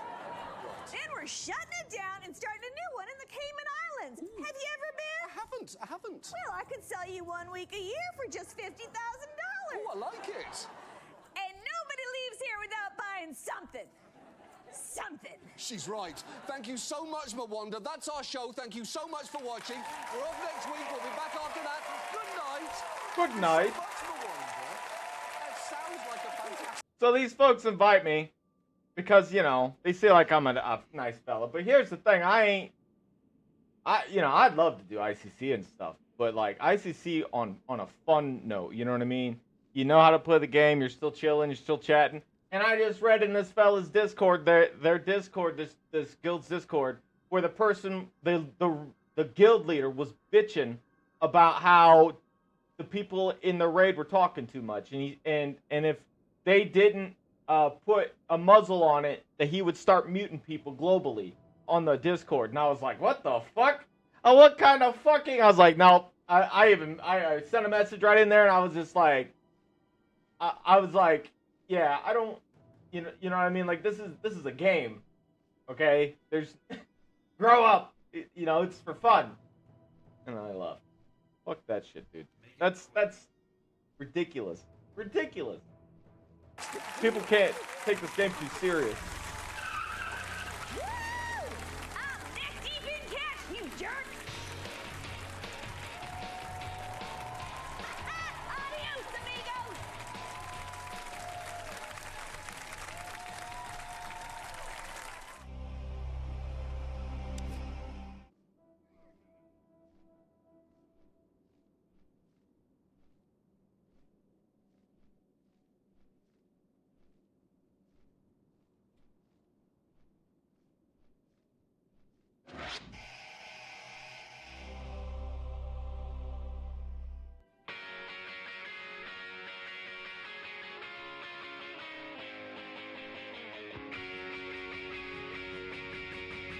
On television. Hey, it's been a busy week, but to be honest, this one's Tell been it, a John. bit slow. A new study suggested that T-Rexes had lips. The soap opera The Young and the Restless celebrated 50 years on television. Donald Trump became the first ever former president to be indicted on criminal charges, and a photo of the Pope wearing a big poofy jacket went viral before it was revealed to be fake. So pretty quiet in general. And look, I would talk more about the Trump indictment if we even knew what the exact charges were right now, but we don't. So instead, let's start with France. Europe's high school bully. France has been What a in turmoil. joke. Fires across France. One protester telling us this is a war. I respect the French, man. They don't put up with shit. Historic unrest sparked by President Macron's plan to raise the retirement age from 62 to 64, ramming the measures through his country's legislature without a vote. In Paris, where bins and newspaper kiosks have been set alight, some firefighters put out the flames. Others joined in with the protesters. It's true. People are so pissed at what Macron's been doing that firefighters have started siding with fire instead of him. And it's honestly kind of jarring to see fires in Paris that were started by something other than their usual cause, the explosive heat generated by Ina and Jeffrey's relentless fucking at their Parisian apartment. Now, Macron claims that without this move, which remember, he's pushed through without a vote, the government will accrue massive debts. But his opponents argue that pension funding can come from other sources like raising taxes on the wealthy. And look, a retirement age of 62 is low, even by the standards of Western nations. In Germany, the comparable retirement age is 65. In Italy, it's 67. And in the US, the retirement age is no.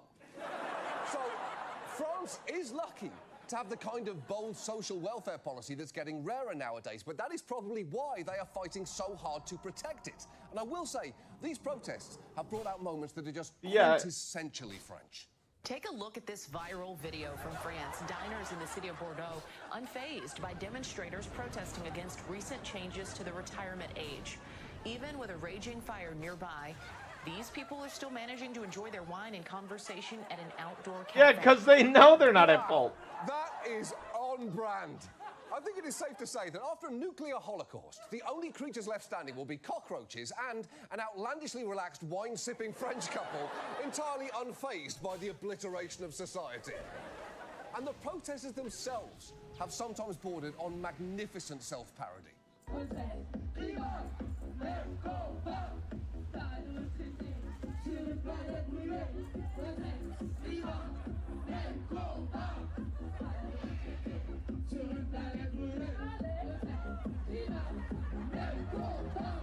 Holy shit!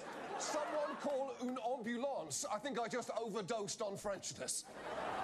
That's honestly intimidating for me to watch because she's doing everything that I can't do there. Dance, look cool in sunglasses, and rock bangs. Literally nothing she's doing will ever be possible for me, and it makes me a little sad. Now, France's Constitutional Council is expected to rule on Macron's plan on April 14th, but he doesn't appear willing to back down in the meantime, as even the one concession his government was pretty insulting. Oh, that's crazy. The government's agreed to dialogue, but not any kind of dialogue about doing a U-turn on the policy. That, they say, is simply not going to happen. Hold on. We're open to a dialogue, just not the kind you want. So what would you even talk about then? Thank you, protesters, for agreeing to meet with me. Do you think soup and stew are different things, or maybe not? The point is, Macron may need to rethink his strategy here because these protesters aren't going to back down anytime soon. The French people are clearly going to keep fighting for their quality of life, and if this week is any indication, Grand they'll Admiral continue looking pretty fucking cool while they do it. And now, this. And now, the last remaining sliver of morality in Tucker Carlson's head tries to give him some advice. The left doesn't want to answer questions like that or even have the conversation. Shut up, racist!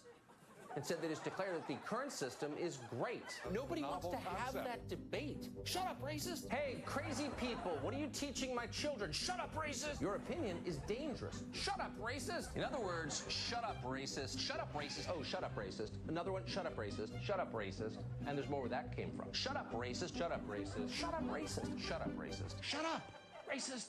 Oh, diversity, racism, diversity, racism. Shut up, shut up, shut up. Shut up, racist. Shut up, racist. Shut up, racist. Shut up, Where racist. this guy at? Racist. Shut up, racist.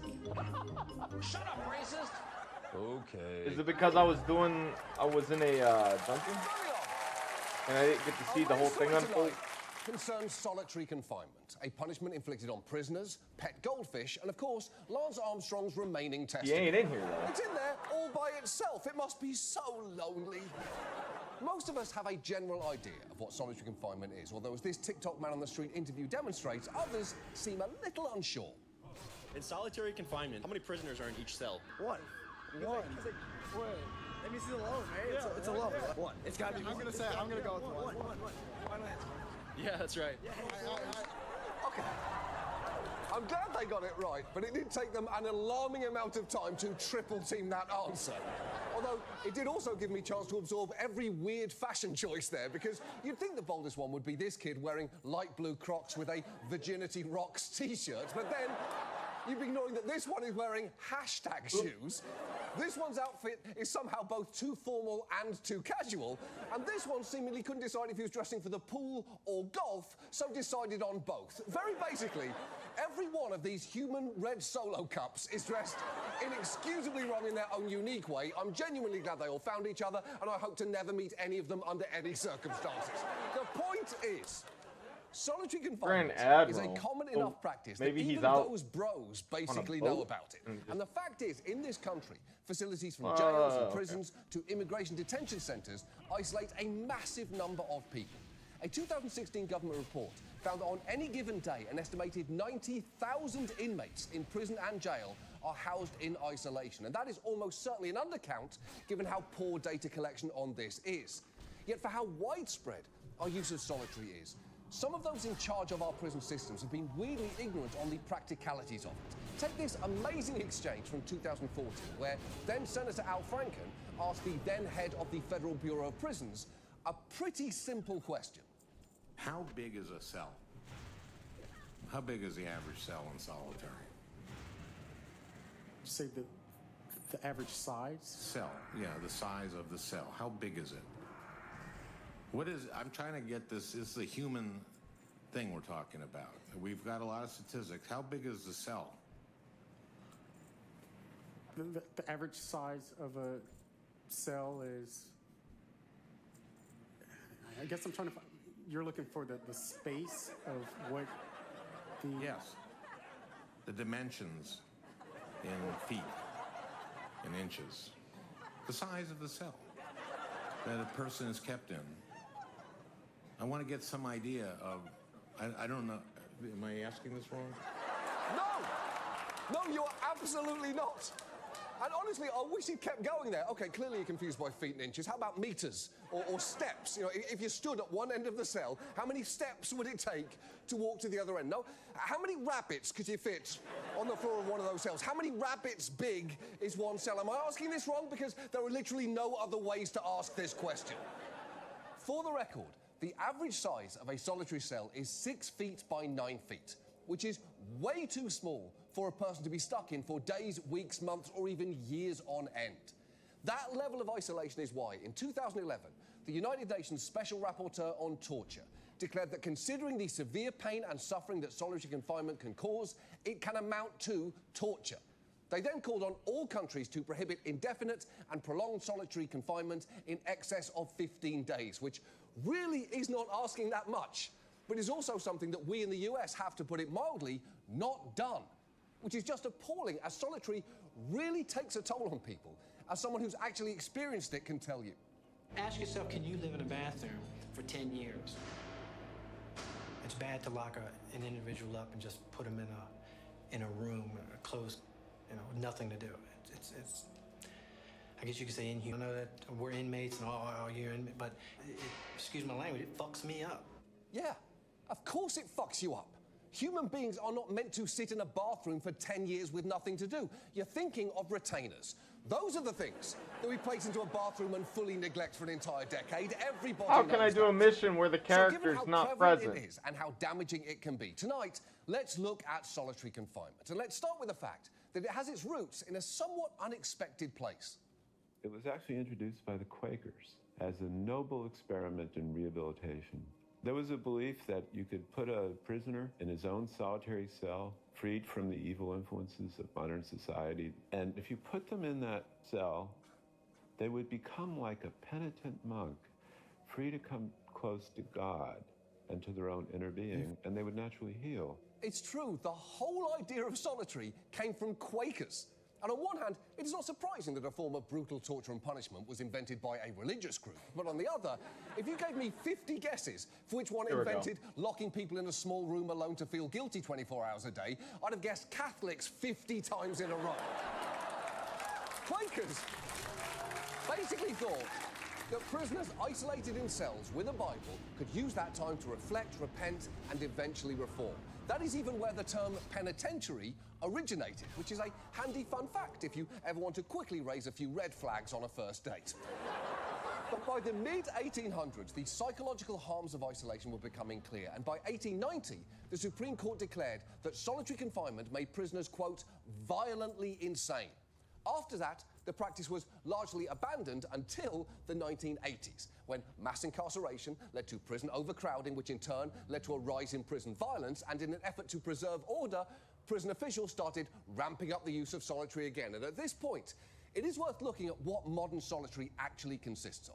Generally, it involves isolating people for 22 to 24 hours per day in small cells with minimal contact with others and with little or no access to reading materials or radio and TV. And even if that is pretty much what you assumed, there are additional elements of solitary you might not expect, like the fact that some cells are lit around the clock and that there can be a near constant sound of banging, screaming and moaning.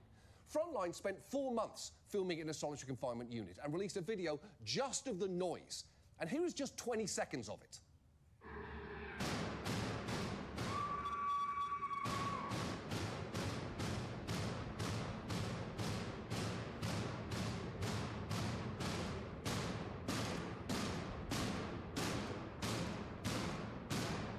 Unsettling.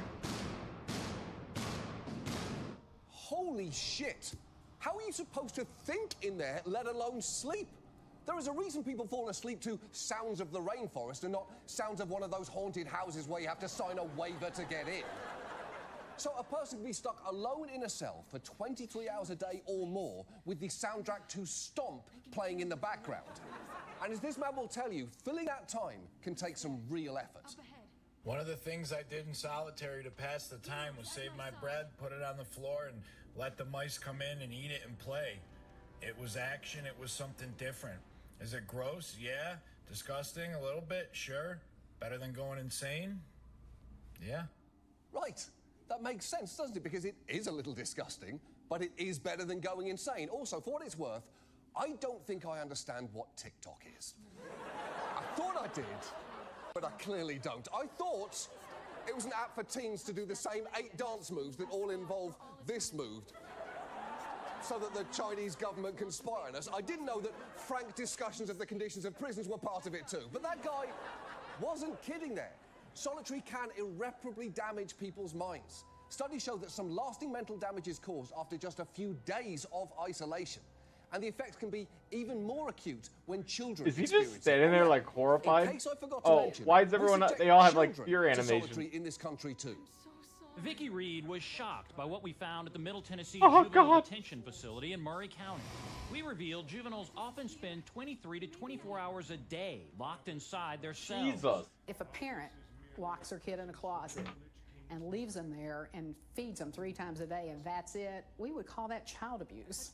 Yeah, she's not wrong. If I learned that someone was locking children in a closet all day long, I'd immediately say 2 things.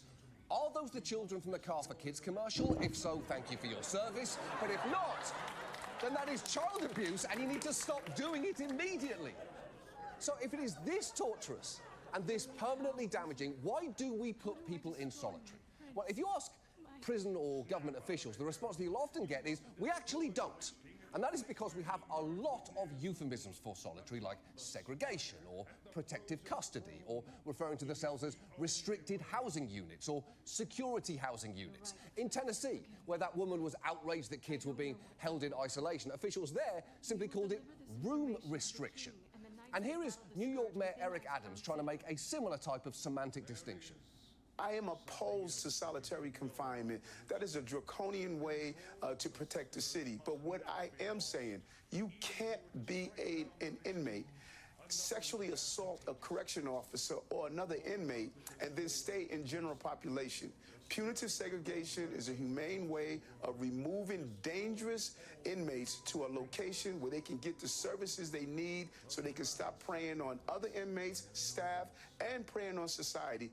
Yeah, Adams doesn't support solitary confinement, but he's all in for punitive segregation. An interesting distinction considering that the New York Board of Corrections' own website says that punitive segregation is also known as solitary confinement. So that's a pretty weird stance to take, although it probably shouldn't be surprising that Eric Adams did or said something weird. This is the same man who once told a reporter that New York sits on a store of rare gems and stones, which is why there's a special energy that comes from here. Insisted on taking his first paycheck as mayor in crypto, deliberately posed for this photo, and has repeatedly held up a sponge on stage to encourage people to wring out their internal despair, answering the question, what if Mr. Clean was a motivational speaker? But the fact is, whatever you call solitary, the experience for the person going through it is the same. And corrections officers will often justify the use of it by arguing, as Adams just did, that it is a necessary tool to isolate wrongdoers and preserve order. Here is the head of the New York City Corrections Officers Union making that exact point. We have to be able to segregate those people because, you know, if we have a society without consequences, then we'll just have total anarchy. Isn't the problem that many of those in solitary are not the really dangerous criminals? They're people who've broken minor rules or are suicidal? That's just not the case. Minor infractions, people do not end up in punitive segregation. Oh, first, good catch. You almost called it solitary confinement there. A near miss on par with having a mustache that almost makes you look like a John Waters impersonator. But the second, the claim that people don't end up in solitary for minor infractions is just not true.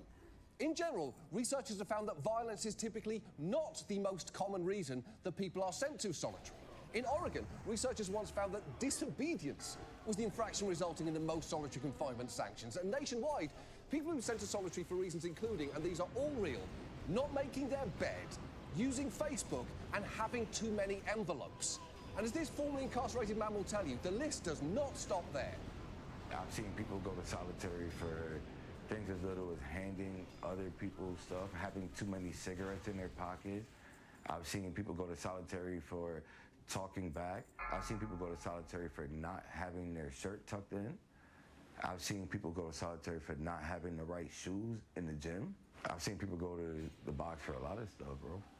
That is ridiculous. This is hard on the eyes. Where we send people who are dressing incorrectly. If it were, I could think of 4 people who'd be in there right now, yet instead they're walking around free, struggling to answer basic questions. So the truth is, petty rule infractions are a very common cause of landing people in solitary, and that is not all. People who are seen as at risk in the general prison population because they are young, mentally ill, intellectually disabled, gay or transgender can wind up in there for their own protection. And think how absurd that logic is. The only way we can keep you safe is to inflict enormous harm on you. It's like arguing the only way to keep you hydrated is to This dungeon, the way we have to do things is almost find insufferable. another fucking way. And if you're thinking, well, what if someone actually is a potential threat to inmates or guards? Shouldn't they then be getting locked up in solitary?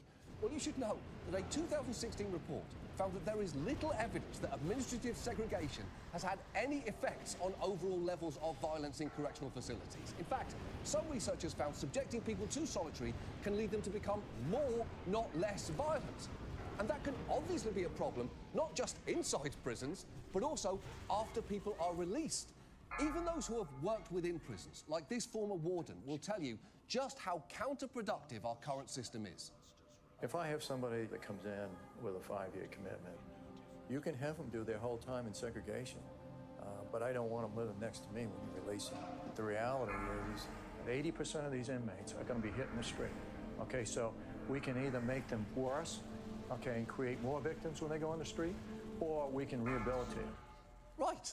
And when you frame it as a choice like that, it is hard to pick solitary confinement. It's like saying, for dinner tonight, we can either get pizza or we could assassinate Paul McCartney. One of those choices makes sense, and the other is absolutely horrible for everyone on Earth. And just to be clear, this isn't to say that people who've committed violent acts in prison should just be left in the general population to potentially harm others. They can be separated without being completely isolated. Take North Dakota. Their state prison officials made the bold decision to end the use of solitary there, but in doing so, to also create a less hostile atmosphere overall. So when prisoners got in trouble for serious infractions like violence, instead of solitary, they were sent to a brand new unit where they'd get significant out-of-cell time and access to behavioral treatment. And it has had promising results. Jerry Holmes was just released from the new Behavioral Health Intervention Unit, or BIU, in September. Mindset, 100% better. Because you're just not crammed up in a hole like, coming out of the box. Brandon Davis has spent time in the old Administrative Segregation Unit, or ASU, and the new BIU. He says the biggest difference is just having someone to talk to. Now they have interaction and counseling to work toward a solution. Because if you bottle in your issues, it overwhelms the person. Like, 'cause I have my own problems, and like when you're isolated and you have these issues, and it's like you have nowhere to release them or no one to talk to them about. Of course. You don't have to have been in solitary to understand that talking through your issues with other people is probably better for you than being locked up in a concrete toilet cave. And look, I'm not saying that any of this is easy, because I know that the solution should be simple here. Putting people in solitary is torture, so let's stop doing it. But exactly how we do that is absolutely critical to any reform actually working. Unfortunately, in multiple states, when they've taken steps to limit the use of solitary, corrections officials have found ways around them by doing things like keeping prisoners isolated for just below the threshold set by the state, or creating even more euphemisms to camouflage the practice. One key reason that North Dakota's reforms worked is because they came directly from people running the correction system there. They understood that reducing the use of solitary required a shift in the whole culture of their prisons. And they did have to get rid of staff who weren't on board with the idea so that it could be executed properly. And while it was not easy, there was an initial rise in violence in the prison's general population immediately afterward, they stuck with it. And not only has the overall trend in violence been downward, but both incarcerated persons and staff members reported improvements in their health and well-being, better interactions with one another, and less exposure to violence following the reforms. So it can be done if we want to. And I know that some corrections officials will still insist that they need solitary, but I would argue that if you find yourself making the case that you need to torture people to keep your facility safe, that in itself is an admission of catastrophic failure, and you may need to go. Because it is important to remember just how lasting the damage here can be. The voices in this debate are often dominated by corrections officials, but it is worth listening at length to the people who've been harmed by this. Anthony Graves was kept in solitary for 18 years after being wrongly convicted. And just listen to him testify before Congress about what it did to him. I have been free for almost 2 years. And I still cry at night. Because no one out here can relate to what I've gone through. I battle with these feelings of loneliness. I've tried therapy, but it didn't work. The therapist was crying more than me. She could not imagine how inhumanely our system was treating people. I haven't had a good night's sleep since I've been out. I only sleep about 2.5 to 3 hours a night, and then I'm up. My body has not made the adjustment. I have mood swings that just causes emotional breakdowns. I don't know where they come from. They just come out of nowhere. Solitary confinement makes our criminal justice system criminal. He's right. Solitary isn't something we do to people behind bars. It's something we do to them forever. And it needs to be universally understood how utterly indefensible it is.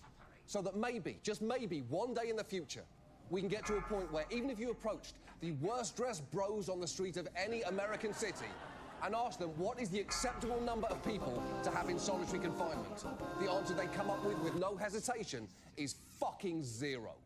And now, this. And now, nobody reports the news like Fox 26's Isaiah Carey. And welcome back to the second half hour of The Factor Uncensored. There really may be a thing as too much damn ass. Inflation continues to hit every corner of business sectors, even the damn strip club. One man in New York has dropped his drawers and pulled out the pipe to make sure you know he is coming, or at least running for office. A woman's sex toy story has gone viral. She told all of TikTok about how she stuck a vibrator so far up her backside that she couldn't get it out. Now to thirsty-ass thieves who will steal wet out of water to get what their broke asses want. This is a kind of filthy nickel and diming thief that needs his ass kicked. We've all heard about sugar daddies, right? But you've probably never heard of Splenda daddies. Listen up, everyone. Marriage does not automatically grant you sex. Learn that. Moving on. Finally tonight, I want to talk about intellectual property law. It is the reason why your unlicensed Halloween costume of Oscar the Grouch is called something like Cranky Trash Pervert. And before we go any further, I want to show you the trailer for a recent horror movie, and if you haven't seen it, let's just say it has a somewhat unexpected villain.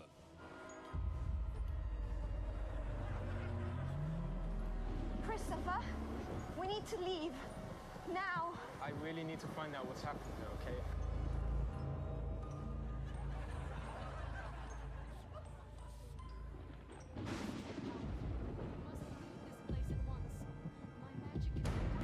Wait, what? Winnie the Pooh? Yes. Everything about that is disturbing, including that Winnie the Pooh in this movie looks like someone shaved and bleached the Grinch. Oh my God. So why does he have to be the bad guy? Any of the other characters would have made much more sense as a killer. Piglet, inferiority complex, ticking time bomb. Tigger, fast, powerful, unhinged. Rabbit, twisted control freak. Eeyore, don't get me started, he's been kicked around for decades. When Eeyore snaps, none of us are safe. Now, unsurprisingly, not everyone was on board with this movie's concept. No, it's awful. They can't turn Winnie the Pooh into a horror film. It'd be terrifying, wouldn't it? I'm used to him being like a cute little bear in the woods, not a criminal. Right. But Winnie the Pooh is cuddly and fun. He's an important role model for woodland bears, especially now when they have so many really bad ones. Now, the reason that movie hasn't been crushed under the force of 1,000 lawsuits is because in January of last year, the original copyright on Winnie the Pooh expired, meaning that anyone in the US can now freely use the characters from the original book without having to pay or ask permission. But it turns out Winnie the Pooh isn't actually the only major character owned by Disney on the precipice of entering the public domain. Disney could soon lose its exclusive rights to its most iconic character. The copyright for Mickey Mouse is set to expire in 2024, 95 years after its first publication. It's true. Mickey Mouse will soon be public property in the US, which is a big deal because his copyright is a closely guarded corporate treasure, like the formula to Coca-Cola or the 11 herbs and spices or where McDonald's buried the body of Mayor McCheese. And Disney's been wildly aggressive in defending its copyrights over the years, at one point telling a stonemason that carving Winnie the Pooh into a child's gravestone would violate its copyright, before ultimately relenting, leading to the exceptional headline, Disney lifts Pooh Bear grave ban. So congrats, Disney, you really came off as the good guy in the end there. But that is not all, because in 1989 they did this. Now, Disney lawyers have taken aim at this Florida daycare center, saying it has no right to use Disney characters on its walls. Kids and parents here at Very Important Babies don't want to lose Mickey. I'll feel sad a lot. If they took Mickey down? Why? Because I like him. Oh, don't worry, buddy. No one's taking Mickey away. They're just going to paint over him. So he'll still be there, invisible to you, trapped under a thin layer of paint, tantalizingly close but permanently alone in a sort of liminal undeath. Now, run along and play. He's watching you all the time, you very important baby. And Disney has been desperate not to see its copyright on Mickey expire. It was actually supposed to do so in the early 2000s, but Disney, among others, successfully lobbied Congress to extend it another 20 years in a bill that was even nicknamed at the time the Mickey Mouse Protection Act. And the truth is, even after this new deadline expires, Disney may still be able to go after anyone using Mickey's likeness because, crucially, only one particular version of the character is about to become fair game. Now keep in mind that only the very first version of Mickey is the one that will be stripped of its copyright. That's the 1928 black and white version where Mickey's on the steamboat, and back then Mickey looked more rat-like. Disney will retain its copyright on any subsequent variations in other films or artwork until they reach the 95-year mark. She's right. The US copyright is only set to expire for the original Steamboat Willie version of Mickey. Disney's copyright still applies to the later versions in which Mickey gives off strong Diane Keaton vibes, by which I mean he's uncontrollably horny while wearing gloves. On top of which, Disney has registered trademarks related to Mickey which don't expire. In fact, some have speculated that that might be why Disney redesigned its animation studio's opening logo to incorporate the Steamboat Willie Mickey Mouse. And it does feel like a tactical legal move. Basically, they may argue that this early Mickey's image is so closely associated with their company that people will automatically assume that any image of him was produced or authorized by them and still take legal action. So the fact is, anyone wanting to use the Steamboat Willie Mickey Mouse will probably still be taking a risk. But you know, if you know anything about this show by now, you know, you like to take a risk every now and then. And there's a lot to be said for beating the rush to capitalise on Mickey that will be starting next year. So tonight, I'd like to preview for you our brand new character on this show, Mickey Mouse. Hey there, John. Oh, hey there, Mickey. It's so great to have you with us. Where's Shelley Miscavige? Oh, Mickey, there's the classic catchphrase that you're going to be doing every time you're on this show from now on. You know, the nice thing about characters entering the public domain is that you can do new, interesting things with them. I thought I wasn't public domain until next year. That's actually true, buddy. We are pushing the limit a bit here. Actually, come to think of it, is your voice public domain yet? I guess you'll find out. Yeah, I guess we will. I hope Henry Kissinger dies soon. Oh, me too, Mickey. You know what? Consider that your second catchphrase. Bye. The point is, we are staking our claim to Mickey Mouse right now. And I know Disney's lawyers might take the trademark angle and argue that this Mickey is closely associated with their brand, although they should know that he's pretty closely associated with our brand now too, and not just because I have a general vibe that screams 95-year-old rat-faced idiot, but also because the Steamboat Willie Mickey has actually been in our opening credits since the first show of this season. And I do not doubt that Disney has some other legal arguments up their sleeve, but we're only likely to find out what they are if and when they sue. So you know what? Let's take this up a notch. Come say hi, Mickey. Come on, Mickey. Oh, that's nice. Here he is. And you know what? Great news. As of January the 1st next year, this mascot costume will be available to you for birthday parties, theme park openings, funerals, sex dungeons, basically whatever you want to use it for. Hey there, Mickey. Where's Shelley? Oh, there he goes again. Jeffrey Epstein didn't kill himself. No, he's such a troll time. 2024 is only 274 days away. The countdown begins. That is our show. Thank you so much for watching. We'll see you next week. Good night. Hey, buddy.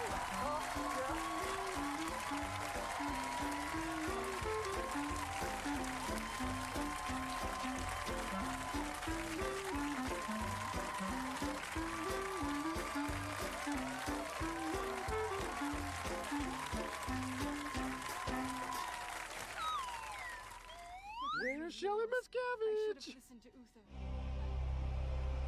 see for myself, to look into his eyes one last time. I am sorry. We now know what must be done. I will deliver this news to King Varian and High Lord Fordring. Oh wait, it's not gonna teleport me to. Teleport me here. It has has been a busy week. A Texas judge moved to suspend FDA approval of a key drug for medication abortions. A rich white man suffered the beginning of a potential consequence. And WWE sold a controlling stake in itself, a decision that Vince McMahon went on CNBC to explain. You are the WWE, and the WWE is you. So why? It's the right time. It's the right time to do the right thing. Okay, I am so glad that he is saying nothing there, because I'm exclusively interested in what is happening on his face.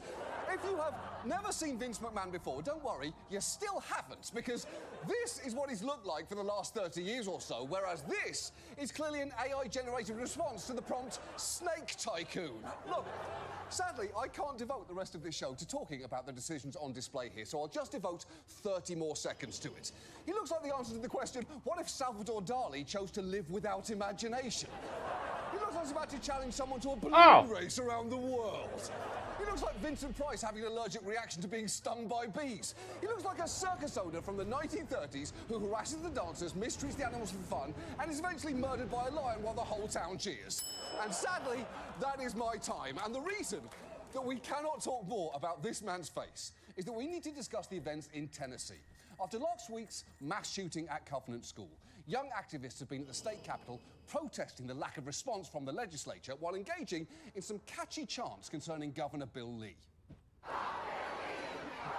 They were saying fuck Bill Lee. Look, you can try and get clever with it, but at the end of the day, there's just nothing like a chant that goes fuck and then the name of the person that you're mad at. It's short, it's sweet, it's to the point. It's fuck Bill Lee. And that anger is totally justified, as the response from Lee and his fellow Republicans has been deeply underwhelming. Here is one representative arguing to young people's faces that it would be pointless to ban AR-15s. You're not going to like my answer. And look, I'm going to say that straight up. It's not about this one gun. If there is a firearm out there that you're comfortable being shot with, please show me which one it is. I mean, that is a Hall of Fame shitty response, but also, if your opener is, you're not going to like my answer, maybe start thinking of some better ones. And for the record, I don't want to be shot by any guns. I don't even want to get shot by a Nerf gun, and not because they sting my paper bones, which they do, but just based on the fact that this is Murph, Nerf's actual mascot, and I'm pretty sure that every Nerf dart is one of the many penises that make up Murph's nude body. Some protesters actually made their way into the House gallery last week, and 3 state representatives took to the floor to voice their support for them.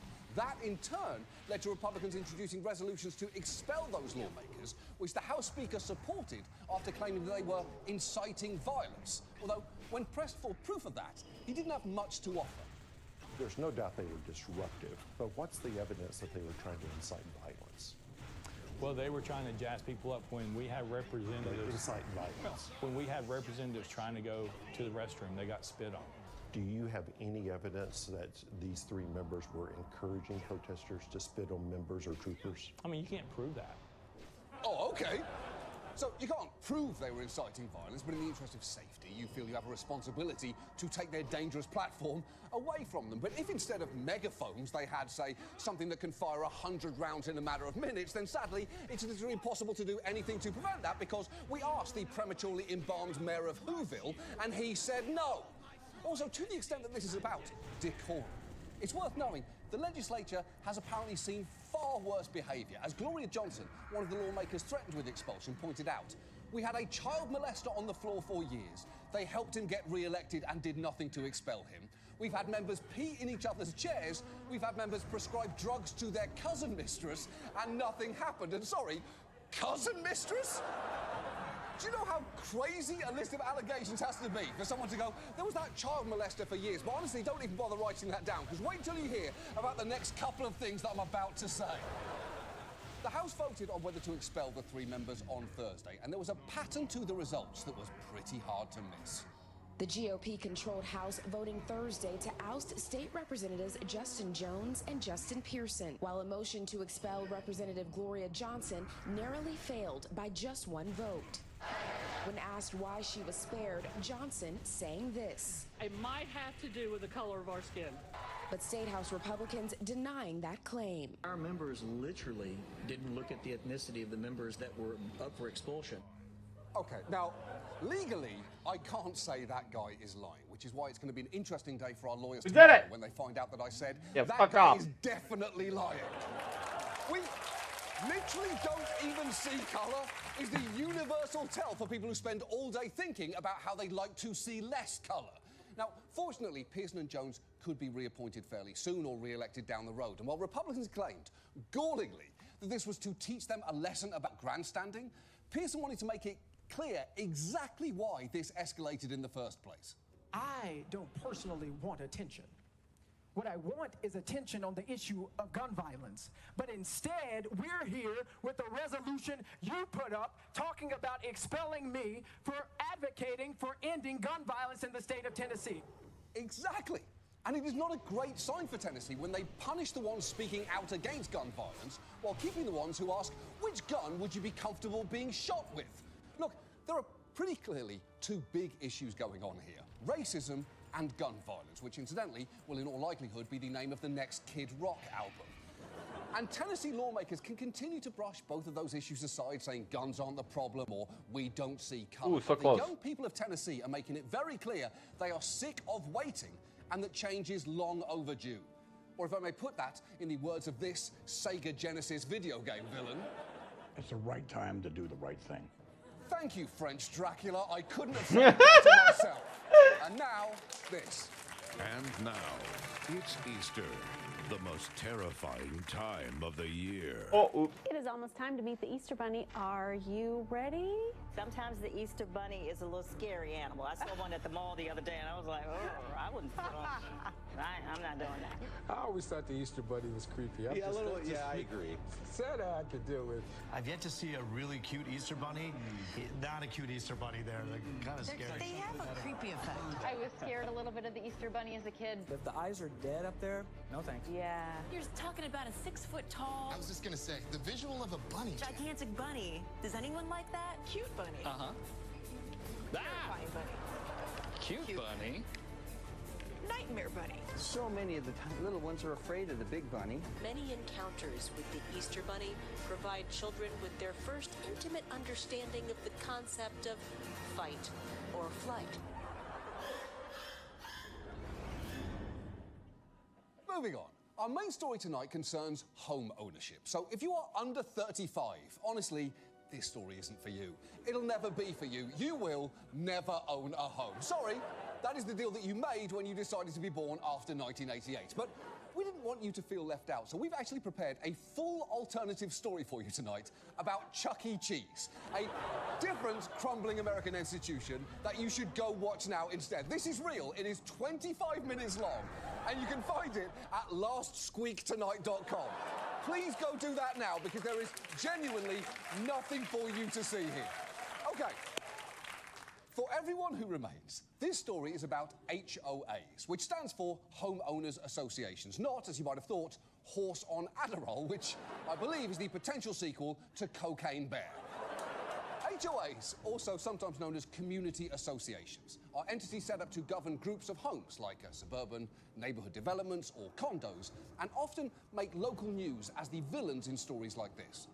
It's a simple story of a man with some simple needs. Sit down and have his little chips and a soda if he wants, and say hello to some people. Tanya's talking about her neighbor, Ted. I'll be 92 in September. And the bench outside his door. I have a place I like to come out here and sit and relax. Notices from his HOA, the Bethany Villa Association, saying simply, remove your bench from the common area or it will be removed. The man deserves a place to rest and enjoy nature and eat his little snacks and say hello to people and pet puppies. Yeah! Let that man have his fucking bench! He deserves to eat snacks and pet puppies, which is, by the way, the single greatest way you could spend a day. Nothing tops that. If on the day that your baby was born, a friend came and told you that they spent the afternoon eating snacks and petting puppies, they had a better day than you did. The miracle of life can't compete with the simple joy of munching snacks and scratching backs. Nom, nom, nom, nom, nom, and this is true, a rub, rub. Also, Quick shout out to Tanya there. The neighbour billed by that local station as simply neighbour and Ted fan. She may be a Ted fan, but I, for one, am a Tanya fan because I see the effort that it takes to put on a full face first thing in the morning and go on the news just to say, stop fucking with Ted. But that is not a one-off. Stories of HOAs being petty are legion. A Valley homeowner says her HOA wants to fine her because she installed artificial grass. A homeowners association told one San Antonio family their holiday decorations are up too early, so they got to come down. I got lots and lots of letters from the HOA telling me to stop feeding the ducks. I mean, when you receive a violation for a tree not being tree-shaped, it boggles your mind. Yeah, of course it does. Because what does not tree-shaped even mean? If it has branches, bark, and a place for a squirrel to store some nuts and get some fucks, it's a tree. It's tree-shaped by definition.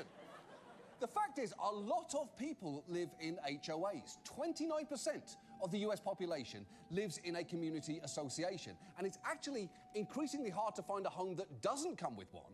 As of all the new single-family homes sold in 2021, 82% were in an HOA. That's up from around just 40% in 1990, which is pretty remarkable, given that when one local station asked viewers how they felt about their HOA, the results were nearly universally negative, with one notable exception.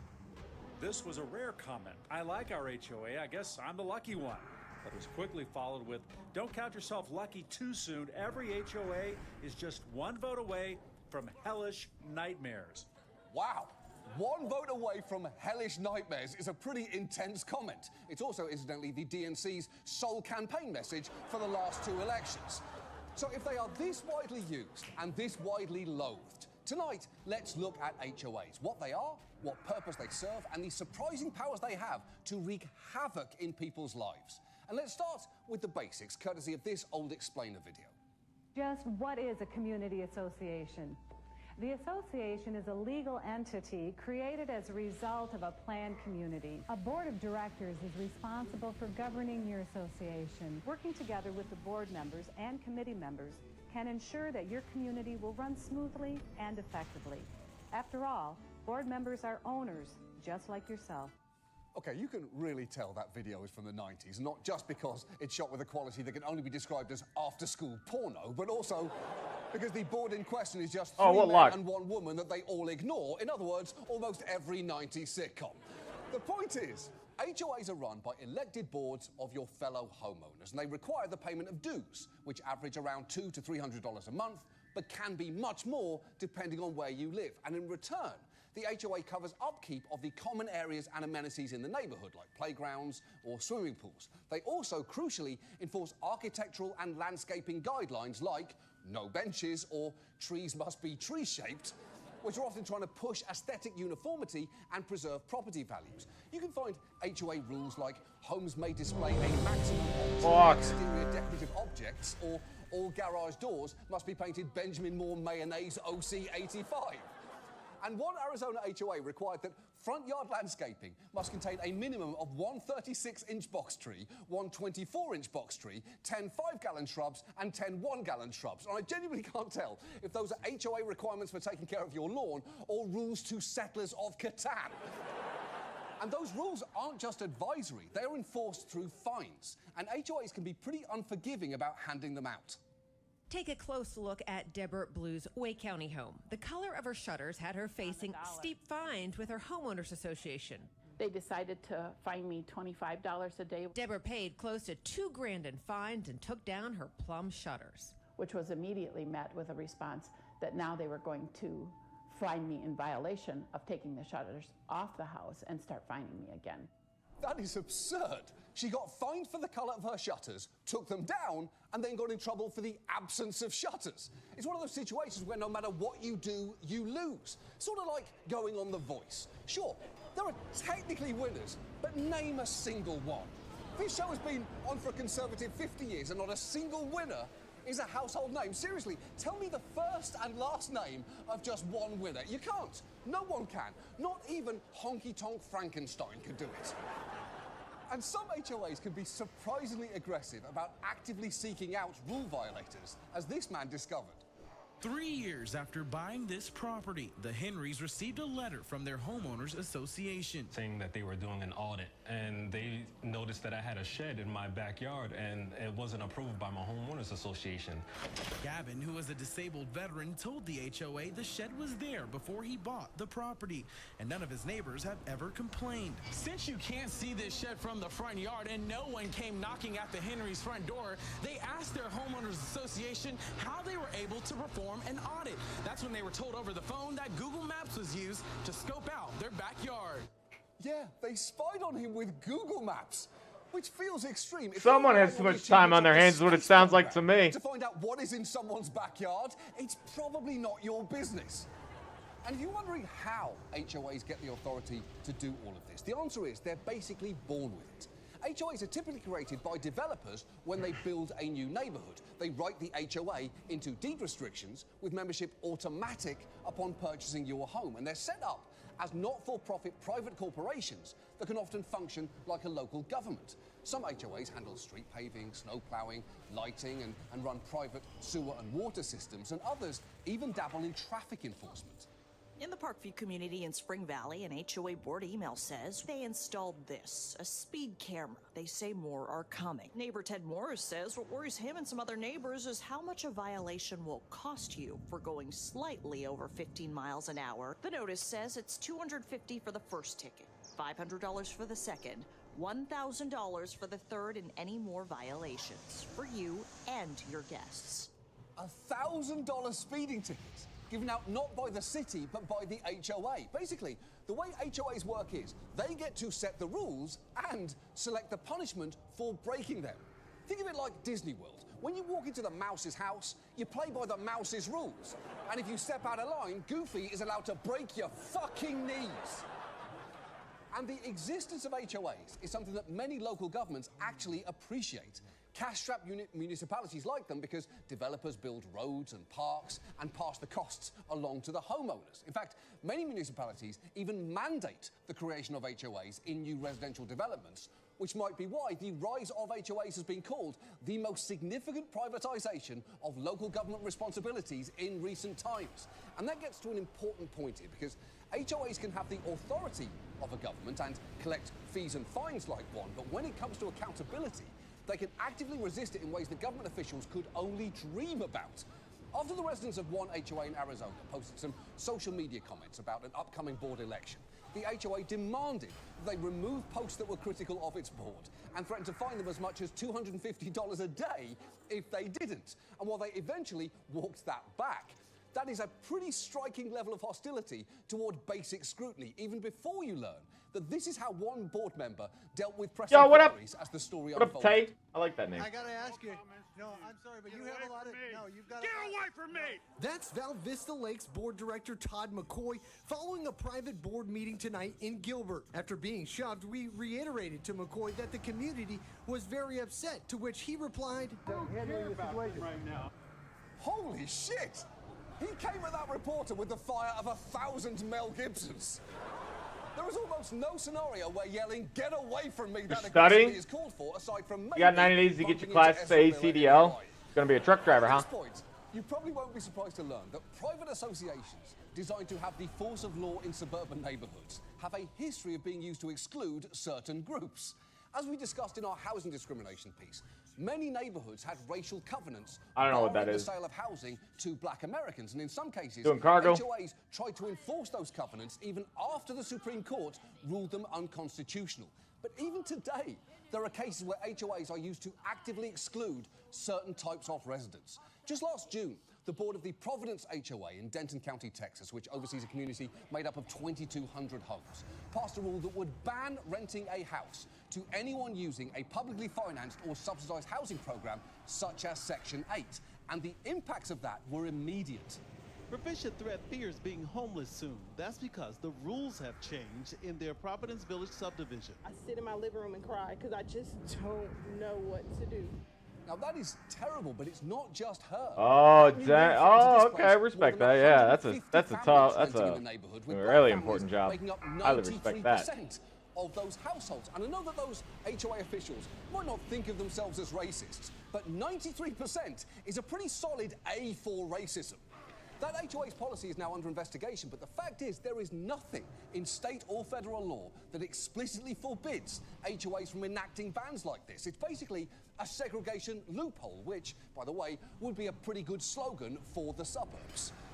And if you're thinking, well, this all seems fucked up, but thank God there aren't private companies making this worse, hold on, Whoops. I've got some bad news.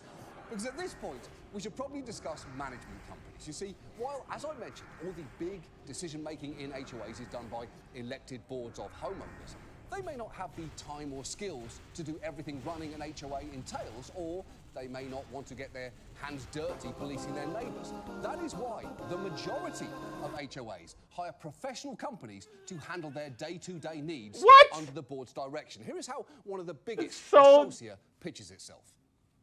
So the government is okay with HOAs because it takes it off of them. Then those folks are like, I can't do this, so then they ask a company to do it for them. Who serve the on fuck the board makes sense? are volunteers, and for most of them, they have other full-time jobs. So our role is to come alongside them. Oh, and they got that and heartfelt help music do in the background. Heavy lifting of what it takes to manage that neighborhood that they may not have the time for or the expertise for. Our role is really to help them achieve that vision. Now, in theory, that sounds pretty good, doesn't it? But in practice, it can get much messier than that. Remember Ted, who was getting his bench taken away? His neighborhood was run by associate. So if all they want to do is help a neighborhood achieve a vision, as long as that vision includes Ted doesn't get to sit down, I guess mission accomplished. The problem is, when you introduce for-profit companies to find problems in your neighborhood, things can change fast. Many of these management companies have people whose job it is to drive around neighborhoods looking for infractions. If you look at that letter that Ted got regarding his bench, you'll see that it says the infraction was noted by the Associa Arizona inspection team.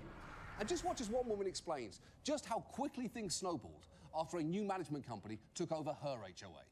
First, the HOA told her her trash cans couldn't be visible from the street. You have to turn your head so far over like this to see it for the second that you are passing my house. So she moved them inside. Which is very hard to get them in and out. Then the problem was her hose. It was, all wrapped up. So it really didn't look bad. Then it was her lawn art. Can't have those. Then they wanted her to power wash her house and sweep up her driveway. But when she didn't get it done fast enough, she got late fees on top of late fees. $25 a day for each infraction. These are things that are so incidental, they're not important. They're asinine. And you're charging me $17,000? Holy shit. $17,000?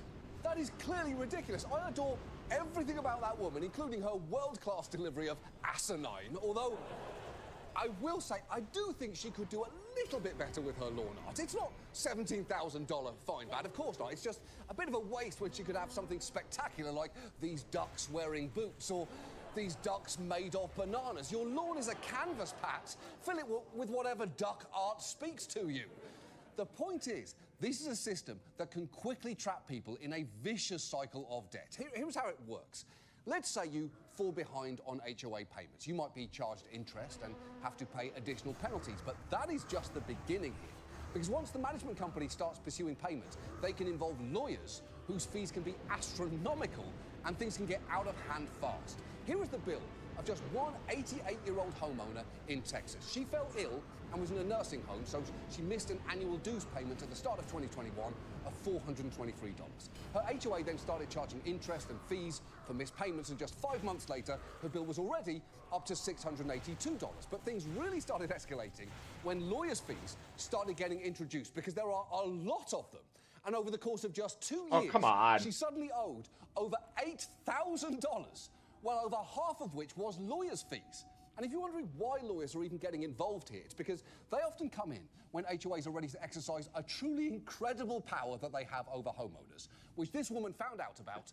It's horrifying too, because you can't really get a house process server without being controlled with an HOA. And served me with a foreclosure notice. And of course, I freaked out. Maisha had fallen behind on a lot of our bills, but she said she'd work something out with the mortgage company. But this was the HOA, and I had no idea that an HOA could foreclose on you. It's true. HOAs can foreclose on your home. Which is one of those things that sounds ridiculous, but is absolutely true. Like how there are 4 times as many chickens as people on Earth, or Lenny Kravitz is Al Roker's second cousin, or that the first song Charlie Puth ever masturbated to was This Love by Maroon 5. That's a true fact, and I hate that I know it, but I love that you now know it too. And this power gets deployed all over the country. Colorado's HOAs alone filed more than 2,400 foreclosure cases from January 2018 to February last year. And to make matters worse, those homes can then be sold at auction, sometimes without the homeowner even realizing. Just listen to this woman explain how, despite desperately trying to pay her late HOA fees, she wound up losing everything.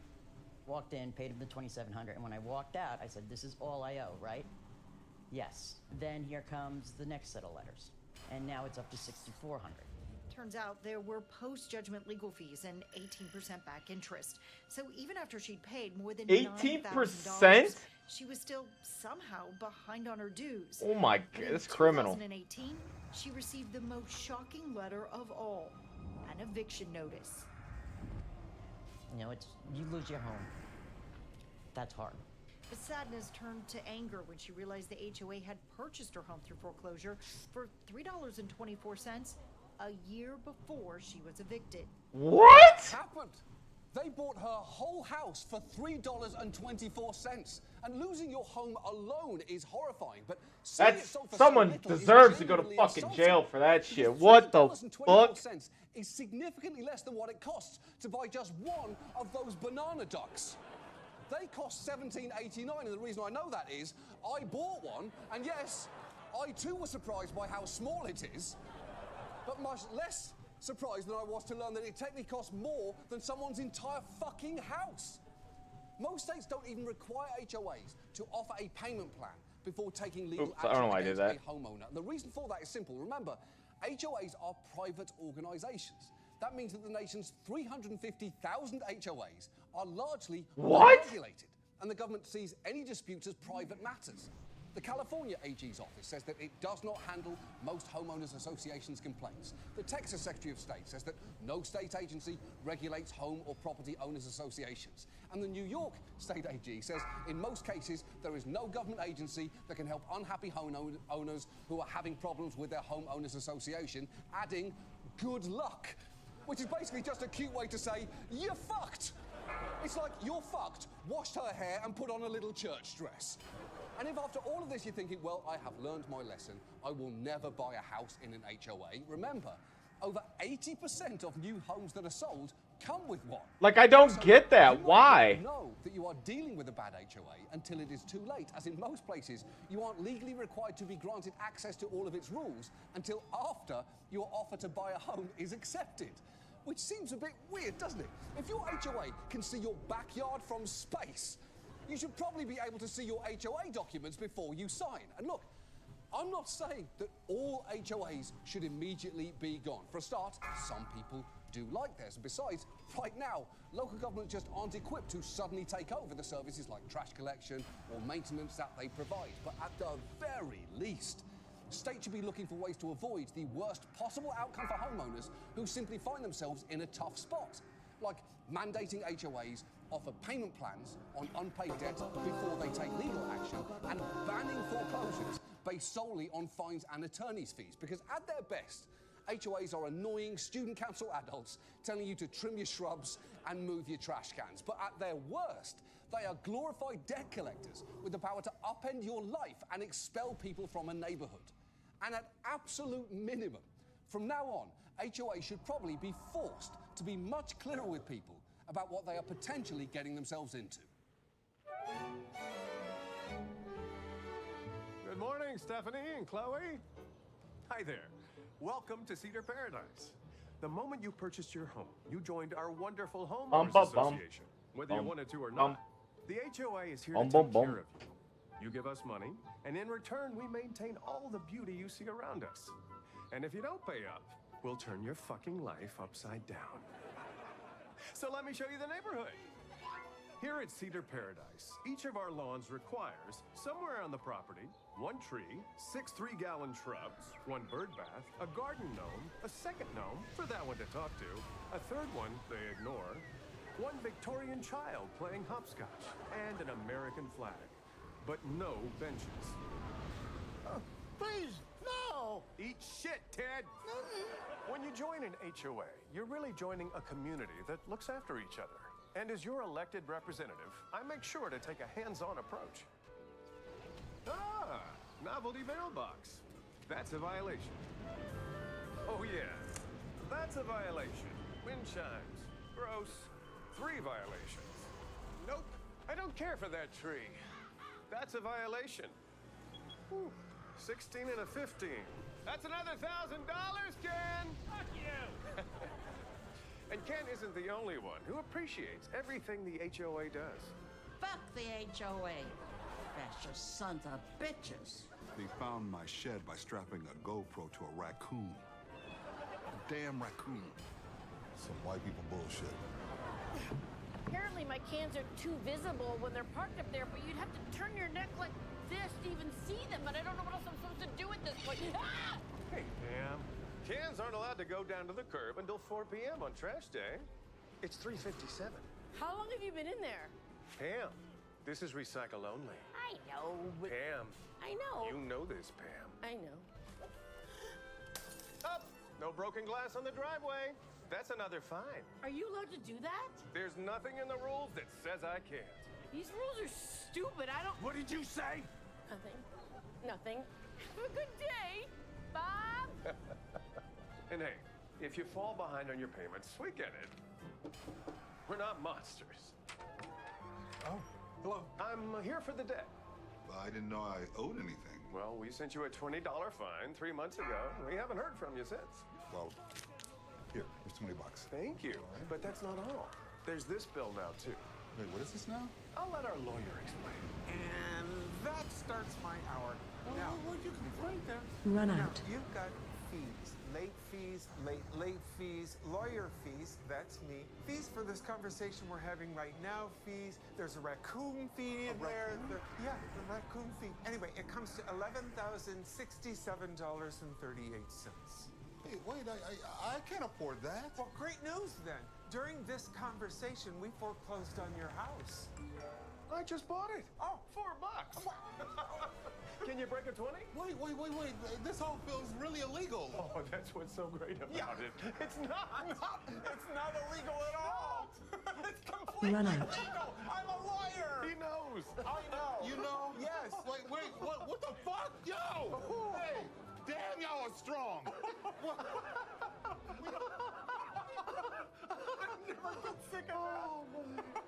Hey, you want to come into my new house? Yeah. Please. Yeah. Let's have a drink. Yeah, let's see what he's got in the refrigerator. Yeah, good call. Oh, there's a lot of fun art. So welcome to the HOA. I think you're going to like it here. And if you don't, tough nuts. You've got no other choice. Bye. That's our show. Thanks so much for watching. We'll see you next week. Good night. Bye, John.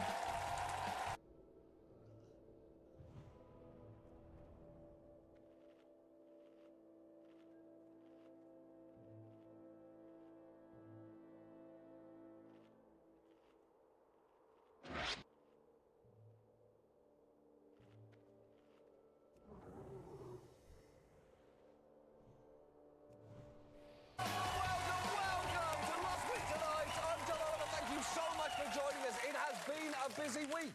The Justice Department charged a 21-year-old with leaking classified documents. Our business daddy took its content purge up a notch and just threw the whole HBO out. And the NRA held its annual convention, at which South Dakota Governor Kristi Noem tried desperately to dispel stereotypes about the group, only to be undercut by a brutal cutaway. The media would have us believe that the NRA is only made up of old white guys, but there's a lot of other people. A lot of diversity within the NRA. Well, let me tell you something. I may be a mom and a grandma, but I am the NRA. That's an Oscar-winning edit right there. Nothing undermines her point better than the cutaway proving the diversity in that crowd ranges somewhere between Antiques Roadshow and Friends Reunion. That looks like a version of Guess Who that's just Oops, All Peter.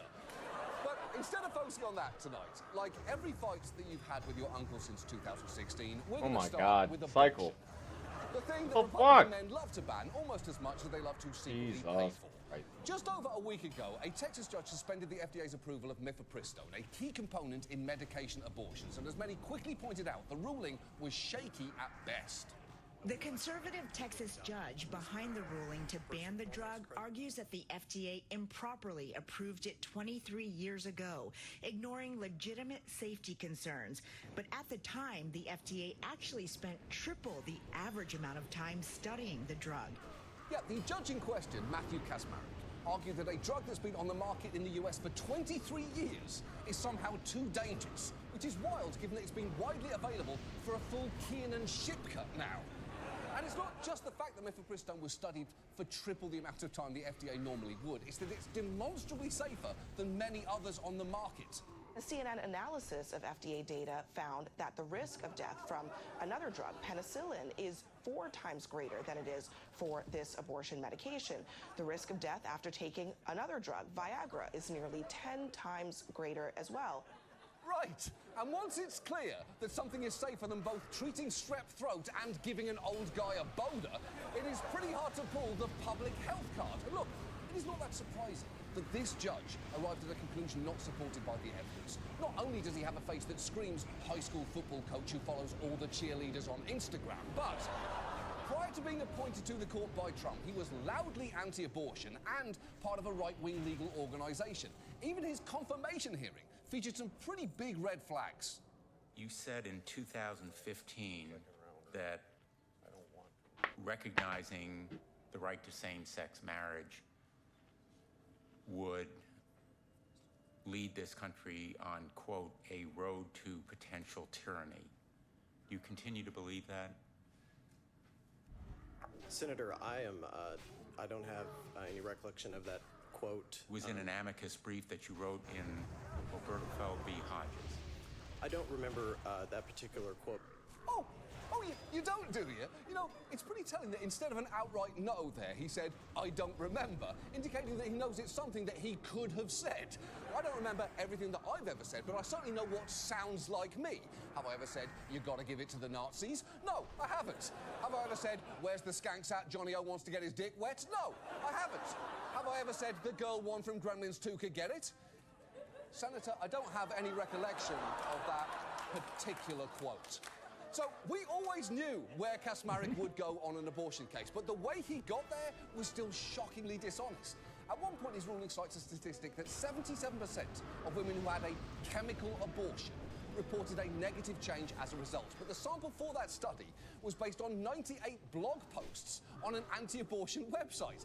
Even the study itself pointed out how non-representative it was, saying most women reported that their medication abortion changed them, which is not surprising given the name of the website, Abortion Changes You.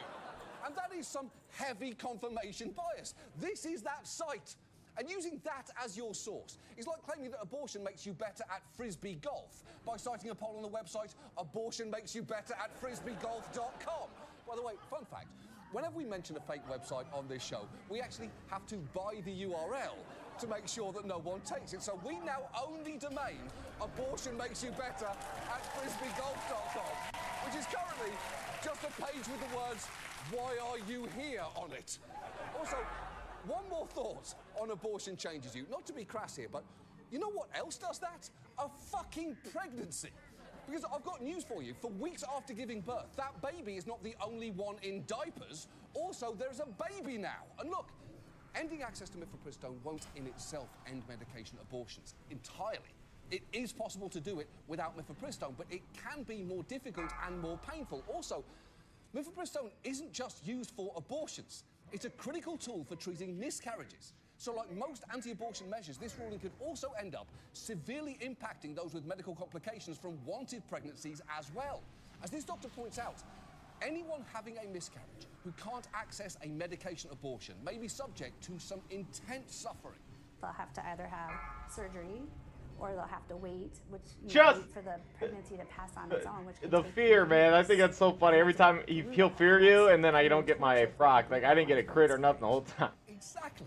Can you imagine getting some of the worst news of your life and then having to carry it around painfully with you for 8 weeks, all because Come some on, Disney dude. Channel vice principal Why? from Texas Why? decided to I'll let immediately doctors get in the this, entire and then I can't get the fire blast off me. It's so buggy. And the Supreme Court just stepped in and put So Cashmarriage order buggy. on hold until at least this coming Wednesday. So there is a lot up in the air here, but it is not ideal that the dream team who overturned Roe v. Wade may soon decide whether to greenlight the sequel.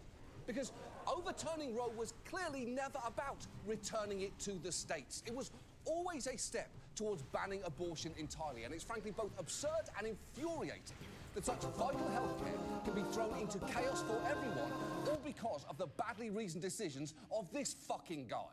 It seems like abortion has become a Schrodinger's right in this country, that people simultaneously do and don't have, depending on where they live, who's in the White House, and what the shittiest judge in America feels like doing. That is why it is so important for it to be protected by law, ideally in the Constitution, and for it to be recognised for what it is, a basic right, a human necessity, and something that I hear, and I got this from a completely reputable website.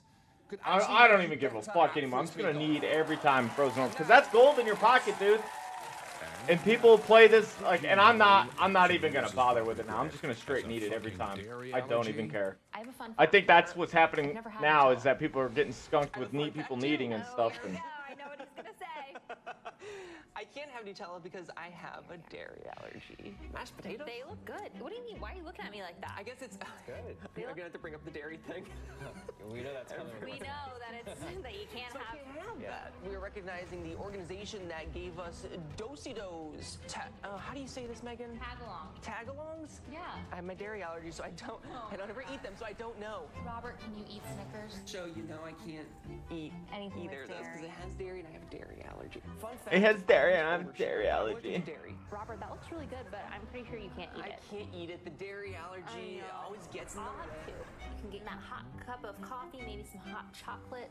Not for you though, because you can't have dairy. Why, Megan? I like popcorn with Bunch of Crunch on top. Which I don't know what Bunch of Crunch is. It's because it has dairy in it. You can't eat it. Love buffalo chicken dip though. Yes.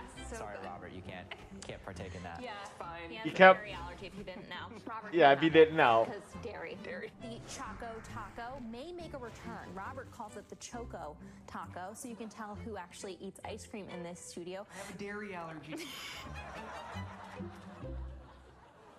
Moving on. Our main story tonight concerns farming. Farms are where we get our food, our metaphors about fascism, and they are even the subject of surprisingly popular video games like this. I played Farming Simulator. It's a fun game. A new world was revealed to me. Agriculture, animal husbandry, forestry, and a lot of exciting machinery. Never cultivated a field before. And, oh boy, let me tell you about spraying a field with the double application rate and dynamic working with. That's something else. Believe me, farming is easy. Mastering it is a challenge. And there's always time to relax. You know, I have great news for that guy who's never cultivated a field before. You still haven't. You haven't grown a vegetable, you haven't sprayed anything with a double rate of anything, and you haven't even really watched any barnyard animals go to Pound Town. That game is to farming what Call of Duty is to war. It looks similar, but if you were ever called upon to do the real thing, you would be categorically fucked. Now, Not wrong. farmer looks pretty much like the stereotypical one in most people's minds, a white guy in overalls on a tractor. It's a trope drawn straight from children's picture books, where farmers always seem to be a white man with some straw in his mouth who's holding an adorable little piglet that while the book skips over it, he does eventually kill and eat. But while some farmers do indeed look like that, many of the people doing some of the hardest work on farms, hired farmed labourers, do not. There are roughly 1.5 million hired farm workers in the US, mostly crop workers. And government estimates indicate that most of those are foreign-born, and among them, the majority are undocumented. And this has been an open secret for years now. Just watch this interview with a farm owner from 2009 quickly take a turn. How many guys do you employ? I have 22 full-time employees. Are most of them Latino guys, or are they mixed? 100%. These guys, citizens, residents, they all are legal. How do you know that?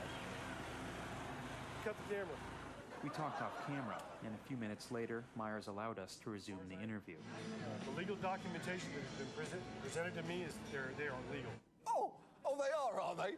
I've got to say, that is not a particularly convincing bit of misdirection there. Cover-wise, it's about as effective as a camouflage outfit that just says, "not a guy" on it. The truth is, farms depend heavily on foreign-born workers to do harvesting and picking, as many crops are too delicate to be mechanised. That is why most fruits and vegetables are still harvested by hand. And by and large, American citizens have shown very little interest in doing that. In fact, when Washington State spent thousands on an advertising campaign to find US farm workers in 2021, it resulted in 1 job referral and 0 hires. But over the past decade and a half, changes in immigration policy and enforcement have made it much more difficult for farmers to find workers, forcing some extreme choices. 6,000 people showed up on a Saturday for the chance to pick some free veggies. The farmer whose family owns the field had been sleepless for days and getting ever more agitated on TikTok. I need this video to go out and for people to see it and understand the ramifications of what's going on at the border and the lack of labor that we have in this country. Agitated that he couldn't hire enough people to pick the asparagus crop, some $180,000 worth. So instead of throwing it away, he gave it away. Do you guys like eating asparagus? No. Yes. OK, that third girl is clearly torn there between a child's natural hatred of asparagus and their natural love of disagreeing with siblings. Also, I'm a little embarrassed to admit, I didn't know that's what a field of asparagus looks like. You're telling me it doesn't grow together in a nice little bunch? It just sticks out of the ground individually like a big field of body hair? Tell me that doesn't look like you put the Jolly Green Giant's happy trail under a microscope. I'm mad! The point is, without access to labour, crops just rot in the field. It's probably why farm workers were categorised as essential by the Department of Homeland Security during the pandemic. And yet, while we claim they're essential, we sure don't treat them like it. Farm workers are among our lowest paid workers, making on average in the range of $20,000 to $25,000 a year, and they're often subjected to dangerous environments. During the California wildfire season, you may have seen videos of farm workers toiling in the foreground of a raging fire. And even when their workplace isn't actively burning to the ground, they will tell you their work can sometimes feel pretty dehumanizing. One of the most difficult things is just to come to a realization how little you mean to the people that you are working for. You don't officially start getting paid until your first bucket is filled. If you fall behind, you have to run to try and catch up. A lot of people can't stand it because it's so hot. Sometimes you could feel the breeze from the pesticide they were spraying over there. It felt good. That is pretty brutal. Although appreciating the cooling air from the pesticides is some legendary glass-half-full thinking. Sure, it's hard work, but the poison breeze is nice, so it kind of balances out. The way our farm labour system works is deeply exploitative, but the thing is, that is very much by design. So tonight, let's talk about farm workers, the conditions they face, how we fail to protect them, and what we can do going forward. And let's start by acknowledging the history of farm work in America has always been rooted in exploitation, from its origins in slavery to its later evolution into sharecropping. But what you might not know is that during the New Deal, as laws were finally passed to establish some bedrock labour protections, farm workers were repeatedly and specifically excluded from them. So, for instance, the 1935 law, which protected employees' rights to join unions, explicitly stated that the term employee shall not include any individual employed as an agricultural labourer. And the 1938 law, which created a federal minimum wage and overtime, again carved out an exception, so those provisions shall not apply to anyone employed in agriculture, which is pretty insulting, isn't it? It's like announcing your company's new anti-sexual harassment policy, but clarifying that none of it protects Jeff. Jeff is exempt, so slap his ass, twist his nips, we don't care. It is open season on Jeff. And make no mistake, the reasons for that were explicitly racist. One representative even warned during debate on the minimum wage bill that you cannot put the Negro and the white man on the same basis and get away with it. That representative, it was actually Tucker Carlson. It turns out he's a Highlander. Now, since then, the labour force has changed. Black Americans left the sharecropping system during the Great Migration, and farmers increasingly came to rely on labourers from Mexico and other Central American nations. And over the years, leaders like Cesar Chavez and Dolores Huerta formed the United Farm Workers and won some significant gains. The federal minimum wage was expanded to include farm workers in 1978, and some states do now provide at least some access to overtime pay and collective bargaining. But the fact is, farm workers are still excluded from a lot of basic labour protections, including this major one. The child labor law in the U.S. is pretty good, except when it comes to agriculture. And then it has a big gaping hole. U.S. law allows children to work in agriculture at far younger ages for unlimited hours outside of school in much more dangerous conditions than any other sector. So a child can work perfectly legally for any farmer at age 12. That child couldn't work serving the food, that he can work 10, 12, 14 hours picking. Yeah, and that is absurd. And look, I am not saying that working in a restaurant isn't tough. Anyone who thinks otherwise should be forced to serve an imperfect omelette to James Corden. But it's clearly not the same thing, is it? And this exception isn't just to let kids work on their own family's farms. There are hired children working in fields all across America picking our food. Because while most jobs are off limits to kids under 14, agricultural employers may even hire children younger than 12 to work on small farms with written parental consent. And this should probably go without saying, but this work can be dangerous for kids. Just listen to this girl who started working in tobacco fields when she was only 12 describe her first day on the job. I felt really lightheaded and dizzy, and I wanted to go get a cup of water, and I could not see to where the truck was that contained the water, and I was looking for my mom, and I couldn't find my mom. Eventually, I just fell. You don't really think about a childhood. Like, I've never really thought that a child is really supposed to, at 12-year-olds, is supposed to have fun, exactly. I always thought that you were supposed to work. That is terrible. Although, while a 12-year-old under no circumstances should be fainting in a field, I will say it is a bit of a stretch to say that a 12-year-old is supposed to have fun, because fundamentally, they are still 12. This is just around the corner for them. You are a hormonal ticking time bomb at that age. Honestly, the closest thing to fun that is available to you at 12 is going to the mall by yourself for the first time to just kind of walk around, I guess, since you don't really have any money except for like a smoothie or something if you want to get a smoothie or whatever. The lack of laws applying to farm workers has left them facing truly dangerous conditions. Agricultural workers suffer fatal on-the-job injuries at a rate far higher than police officers and more than twice the rate of construction workers, which is wild. Because it's one thing to look up at a tall building and shudder thinking about the physical risk it must have taken to put a pane of glass up that high, but it feels ridiculous to feel the same way about a beet and goat cheese salad. Farm workers face exposure to extreme heat, dangerous machinery, unsafe air quality, and impromptu pesticide showers. And some farm owners can be abusive employers. Just take this story from a few years ago. It's quiet but cloudy at EDS Schönborn Orchard today. A loudmouth, But not on this day. a punk, mother, It was hot. he is a coward, The voice on tape, Travis Schönborn, the son of farm owners David and Valerie Schönborn. He was angry at one of the workers and let it be known in front of others. Tell him to pack his goddamn shit and get the out of here while he still can. He is not with me or my mother at all. Holy shit, that was about 95% bleeps. And trust local news to always find a diplomatic way to describe things. He was angry and let it be known in front of others. Sure, that's not technically untrue, but I'd have gone with the more accurate description. He lost his fucking shit at an apple farm. A farmer remembered that his parents owned, and they had a truly special response when confronted with that video. They blame the migrant worker alleged victim in this case and accuse him of threatening Valerie and being obscene. What did he do to threaten you? He called me a name in Spanish. I'm not repeating it. There was no outright apology. Instead, this. First of all, they weren't black. They were Mexicans. So I don't know why he called them the N-word. I just want to give you a chance to be clear and respond. Yeah. You hear him referring to people as Nick. We didn't have no Nick work here that I know of. Oh! Okay, here's the thing. I mean, well, clearly there are 9,000 things there, but here is just one of them.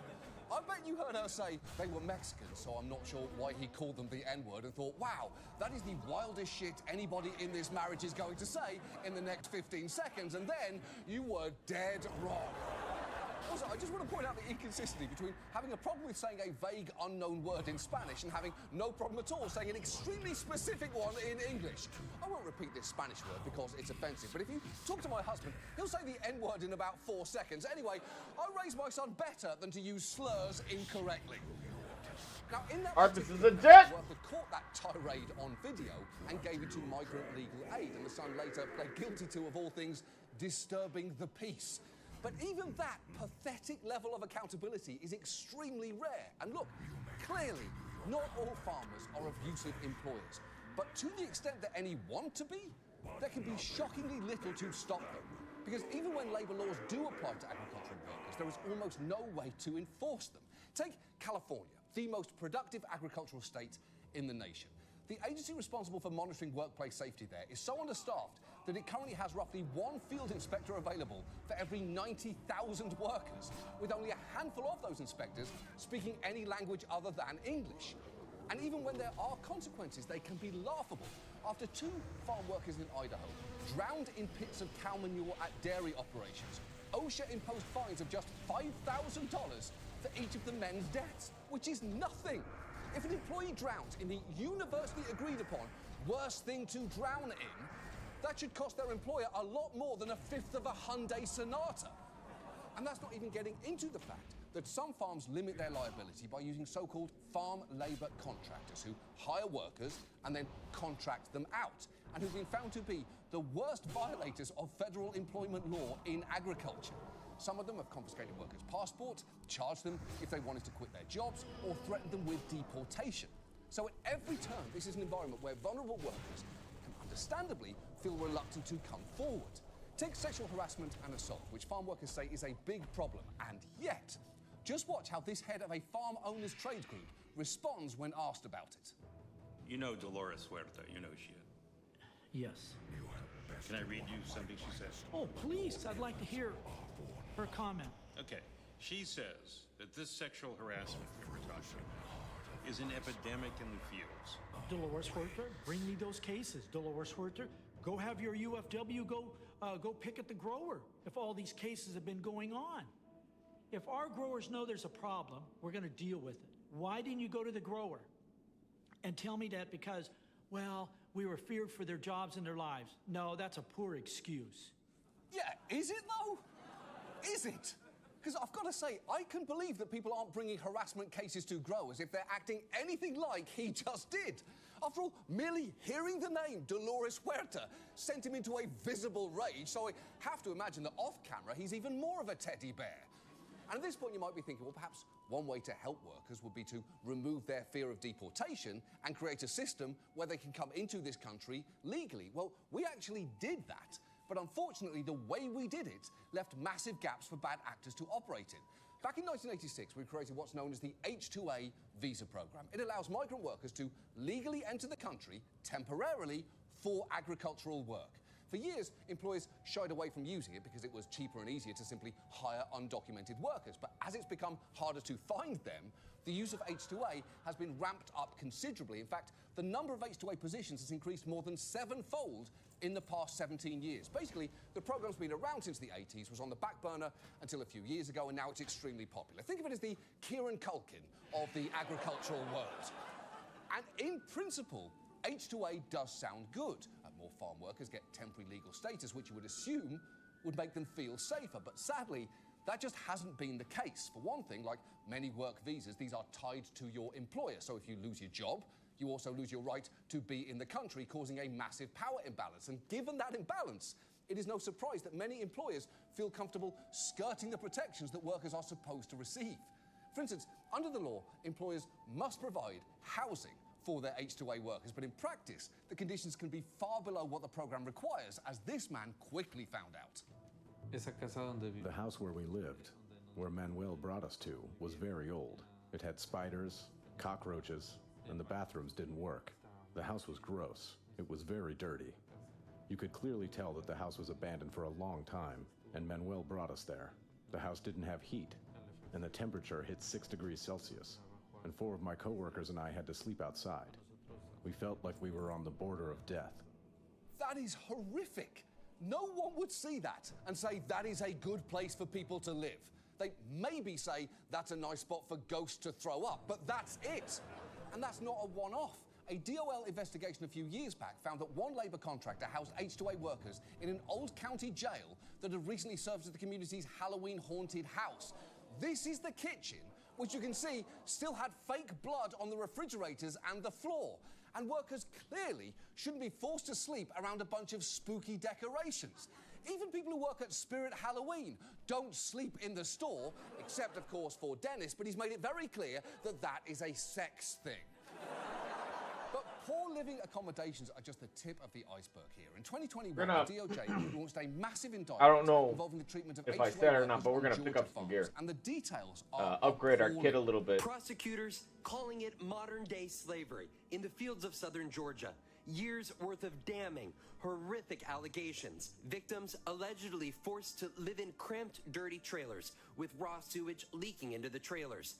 Threatened them with deportation and detained them in a work camp surrounded by an electric fence.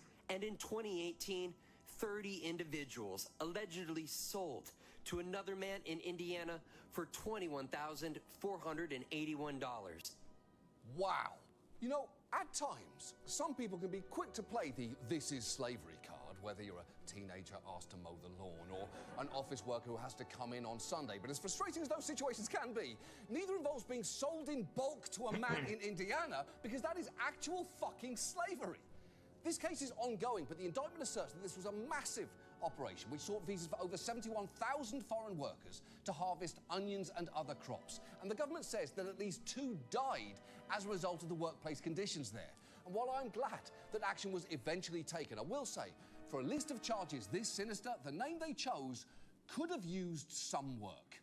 A new 54-page indictment by the U.S. Department of Justice, charging 24 individuals as part of what it calls Operation Blooming Onion. Okay. Just pull one out for the social media person at Outback Steakhouse who saw Bloomin' Onion trending on Twitter and thought their job got easier for 2 seconds before realizing it actually just got a lot fucking harder. And at this point, I've told you about everything from child labor to workers drowning in manure to the sale of human beings. So you're hopefully wondering, how do we fix this?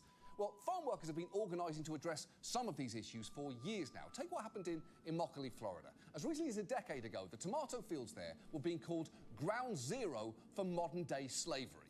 But a group called the Coalition of Immokalee Workers launched a campaign to improve conditions, pressuring not just farmers, but the big-name businesses that relied on their produce. In 2005, Taco Bell became the first big buyer to sign on to the CIW's Fair Food program. Buyers agree to pay an extra penny per pound for tomato, money that goes to workers. And buyers only do business with participating Florida farmers. More than a dozen restaurant chains and retailers have signed on, including McDonald's, Chipotle, Trader Joe's, and last year, Walmart, which sells... Sounds to me like they didn't have a choice. Wow. Yeah. Those are some massive brands that you can now surprisingly feel kind of okay about in this one very narrow way. Yeah. Is Walmart a good company overall? It's not up for me to say, but let's say no, it's absolutely terrible. But is it a good company regarding the tomatoes it sells from Florida specifically? Sure, on that one issue, they have my full Florida tomato-specific support. This is frankly more than I can say for Wendy's, Kroger, and Publix, who amazingly have yet to sign on, so fuck them. Fuck them! Fuck them! Okay. Under the Fair Food program, signatories agreed to purchase only from growers who implemented a human rights-based code of conduct on their farms. It also covers a 24/7 complaint line for workers and, perhaps most importantly, an independent regulatory body that conducts audits in which they interview at least half the workforce. And it's been a success. The vast majority of tomato harvesters in Florida have joined the program, raising wages for tens of thousands of workers. And the program is now expanding into other crops and other states. But it clearly shouldn't just be on farm workers to fight for a decent life. we need to make sure that they are at least protected by the same labour laws that the rest of us enjoy, and make sure that those laws are actually enforced. And I would argue that we also need to retool the H2A programme and ensure that its participants, and ideally all farm workers, have a potential path to citizenship, because after working so hard to feed this country, frankly, they deserve one. After all, you made me a citizen, and I haven't fed you once. I know that you I haven't fed you once. Jamie Oliver, and we are different people. Look, farm workers provide this country with our most basic necessity, and in return, we act like they either don't matter or don't exist. The message that we've sent to them has consistently been, you don't count. Until we fix our broken system, the very least that we can do is fix our farming simulator game so that everyone is forced to have a much more accurate sense of what the people who grow their food are actually up against. Welcome to the new Farming Simulator 2023. All your favorite features are back. Beautiful vistas, The WoW dev team. tough working tractors, and of course, animal husbandry. But this year, we're also expanding to include the parts of farming that people don't nice. think about. They gave me Workers. must have gave it to me yesterday or Graphics something. and gameplay to the most ignored aspect of agriculture. You'll be able to choose between hiring undocumented workers with no That's pretty cool. protections against abuse, or the legal version of that. You can customize their clothes, their hair, even choose from a surprising range of ages, from older to younger to dear God, how on earth is this legal? We've also got a brand new assortment of maps. From Midwestern fields Oh, to yeah, vast baby. asparagus taints to literally the middle of a raging wildfire. It's not the best. And It's if not your the workers best, need but a like pep we making talk, it. You can help them out with our new motivational I was about to go to mini-game. Stormwind first, but I should have dropped over at the. I should have dropped over at the place because I was right there for it. Your odds of getting caught are practically zero. Oh shit. You can also use our new housing tool to design H2A compliant-ish housing. Is Cyber for your Lessons the only workers. place you get them The from? less you Is spend, the betas? more you save.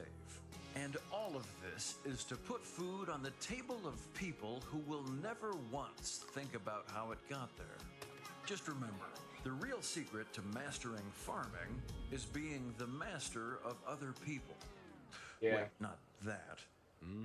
I guess kind of that.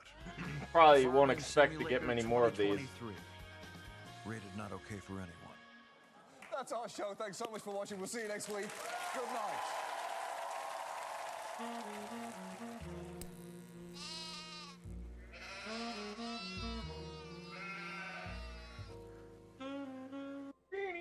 I really like John Oliver, man. He's super fun to listen to. I wasn't sure what I wanted to do, so I just decided to do John. A lot of times I'll do stuff on YouTube, but I don't really care. Thank you so much for joining us. Plus, It it's has really been good to a listen to busy stuff week, he talks from about. Fox agreeing to pay nearly $800 million for broadcasting lies, to the UK's Deputy Prime Minister resigning due to a bullying investigation. But we're going to start in the Tennessee House, where Republicans recently voted to expel 2 Democratic lawmakers for violating House rules in protesting against Hold on, gun I don't violence. want to One of the necessarily. Republicans who voted to expel them was this man. I don't want to necessarily pick, and I didn't think about it. I need to head back to tournament location. I don't remember what it's called, but I need to pick up the gear because I don't have a choice as to what that gear gives me. Yeah, I don't have a choice as to what that gear gives me, because like if I get the headpiece or the leg piece or whatever, simply because that's just what they give you for that piece. But there's some items like the rings or whatever that I can be a little bit more picky with on what I need to, like, I can choose other stuff to fill in the gaps of what I need because those items are specifically, especially like my headpiece for the Malfurion gives me hit. Oh, this one gives me hit too. But it doesn't matter. I need to go take a look at what pieces I want anyways. Cause I've been eyeing some juicy trinkets. Like this one I really like because it gives me spell power, but it also gives me mana. But there's some other trinkets that are a lot better. I feel like, I don't know I guess 8 times 16 is math I don't want to do. But there's other trinkets that give you more mana regen if I have something for that issue. Because I've been trying to like kind of balance out the sustain. Being able to be in a dungeons and stuff, because a lot of people like to burn hard when you're running dungeons and stuff with them. They like to really run it. And I want to see, you know, I want to keep up a mana regen of some sort. 77's not very much. Combat. Is that what that means, though? Do I get that in combat? I think this is... I get this on... It's not going to tell me what that... It's not going to show me the stack numbers, because I have to cast to make it work. And Scotty Campbell, who himself abruptly resigned on Thursday, and I can tell you why he did that, but I'd rather let you watch as he sees his political career evaporate before his eyes. As I understand, you admitted to sexually harassing this intern? Give me just 5 seconds. In fact, Scotty Campbell already knew we were investigating some serious allegations. Hold on just a second. About his relationship with at least one legislative intern, although he would soon divulge there was a second intern. Which direction do I need to look for your camera? Just look at me. Just look at me. You know, I've seen a lot of politicians get caught up on this show. Some get angry, some run away. But in 10 seasons, I've never seen someone so thoroughly fucked that their only response is, give me 5 seconds to quickly chug this, followed by, okay, where should I look while my career ends? Kudos to everyone involved there. So it turns out the House Ethics Subcommittee found last month that Campbell had violated the policy on workplace discrimination and harassment. There are allegations that he'd sexually harassed at least one intern, reportedly making her progressively more afraid and uncomfortable through actions like at one point offering to give her cannabis gummies to see her tattoos and piercings. The subcommittee issued their findings last month, but nothing happened until reporters started asking questions. Campbell denies the allegations. It's not great that he also doesn't seem to comprehend some pretty basic things. So you're saying the ethics subcommittee is lying? I'm saying that I did not know that a workplace policy could be enforced when you're not at work. Okay. What are you talking about, Scotty? I'm not sure that saying whatever I did, I wasn't at work when I did it is quite the ironclad defense he seems to think it is. If your office had a sign in the kitchen that said, please do not fuck the Keurig machine, and you responded by taking it outside the building and fucking it there, I think you're still probably getting into trouble. I think this is the better route. I could talk all night about this story, but for now, let's turn to beer. Drinkable bread that makes talking less scary. Specifically, Bud Light, the beer you'd give a child to drink to teach it a lesson. A few weeks ago, Bud Light partnered with influencer Dylan Mulvaney for the sort of Instagram promotion that you see all the time. Check out my Instagram story to see how you can enjoy March Madness with Bud Light and maybe win some money too. Okay. Seems basically as inoffensive as an ad can be when it is promoting Bud Light, a beer that asks the question, are we allowed to call cats urine beer? Because if not, this factory tour is over. People on the right absolutely lost their shit over this because Bud Light partnered with a trans woman. There have been calls for boycotts and this incredibly stupid video from Kid Rock. Let me say something to all of you and be as clear and concise. I just don't understand why it's so important to you. Like, I don't get it. It's like, each their own, man. Fuck Bud Light and fuck Anheuser-Busch.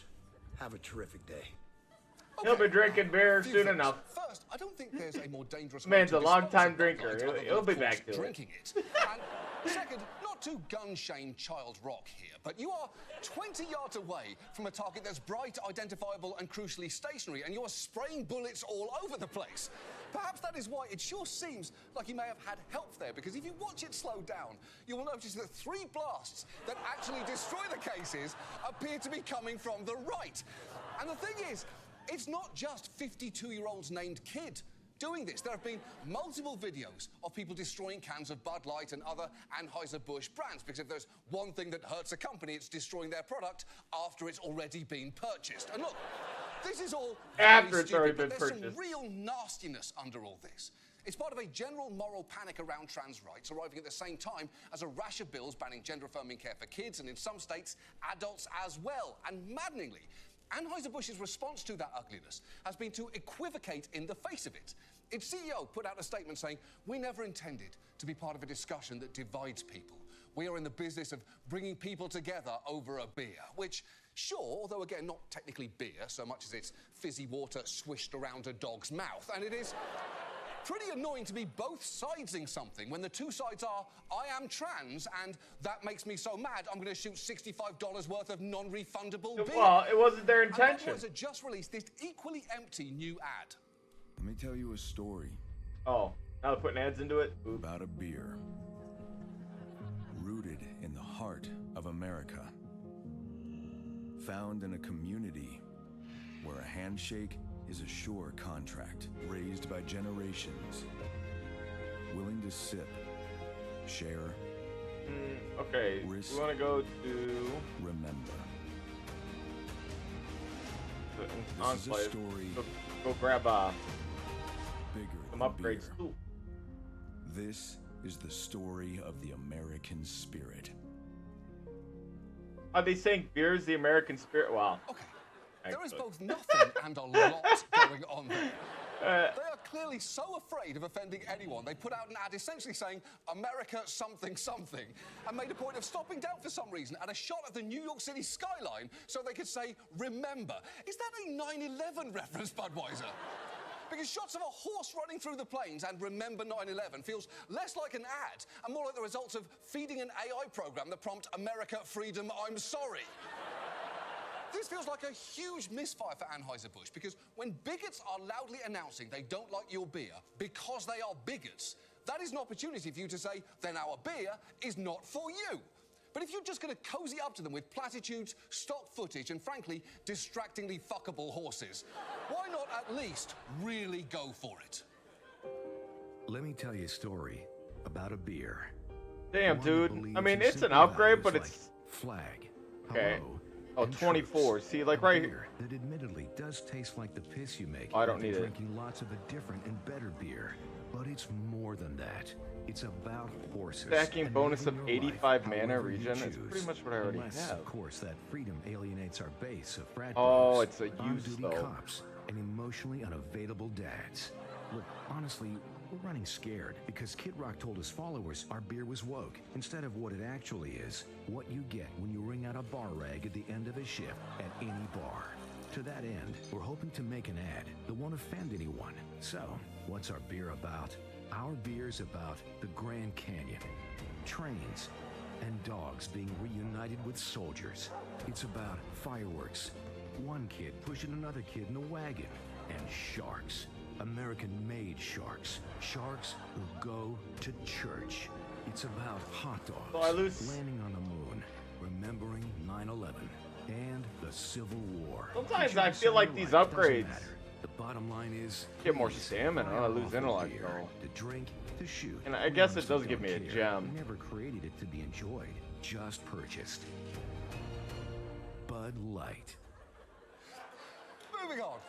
Let me go. Our main story tonight concerns Oh, this is a cryptocurrency. significant The only word that makes Elon upgrade. Musk nuts. And I get hit rating, plus crit, plus belt, and I just Crypto lose. 5 years ago when I was 10 years younger. And since then, a lot has happened, including, unfortunately, this video from just last year promoting the general concept of trading crypto. Hello, it's me. Would you like to learn about exchanging cryptocurrency? We'll go over everything.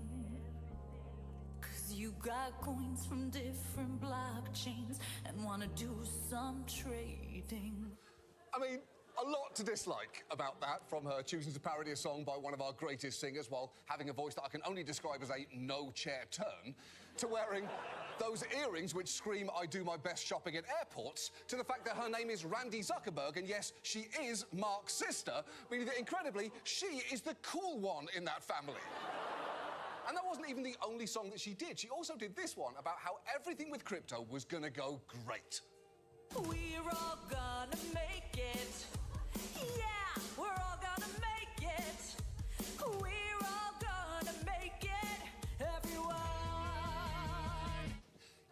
we're all going to make it in crypto is a phrase that's aged about as well as welcome aboard the unsinkable Titanic. I have. Those videos came out when crypto fever was still near its absolute peak. Stadiums were getting named after crypto companies. Matt Damon and LeBron James did commercials feels like you're nickel, for it's Crypto.com. so nickel and diamond. How do people get the 5,500? Pre-divorce, but love, hyped a well, not, I know how. called It's just FTX crazy. Like it's even more impressive. Supposed genius They're named handing Sam it to me on a Bankman-Fried, silver aka platter right now. SBF. He was on the cover of Forbes and Fortune, with one calling him the next Warren Buffett and others calling him JPEG Morgan.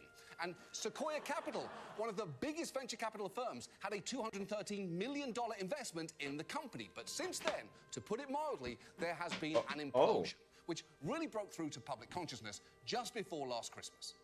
In a span of 24 hours, Sam Bankman-Fried was whisked by federal agents in the Bahamas to New York City, where he faced a judge and walked out of a federal courthouse after posting bail on a $250 million bond, which prosecutors believe is one of the largest in U.S. history.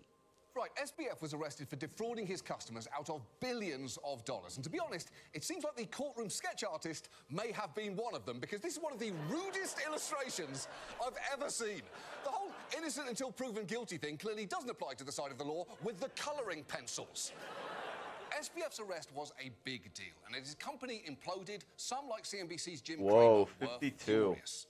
That guy is a clueless idiot. He's a pathological liar. He's a con man. We're talking about nearly 4 years of getting away with financial murder just because they could. Wow.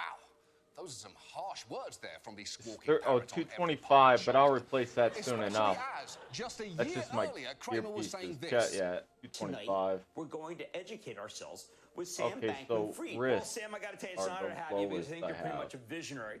Yeah, not great, but also not surprising. After all, But this is the there same risks? guy that proclaimed that Bear Stearns is fine literally days before it folded, told his viewers to buy Netflix right before it lost almost 70% This in is 5 what I months. was And looking what's- and at this is right true, here. said that Google, 959 Facebook, and extra Twitter should spell hire power. Kevin Spacey as a Whoa. spokesperson.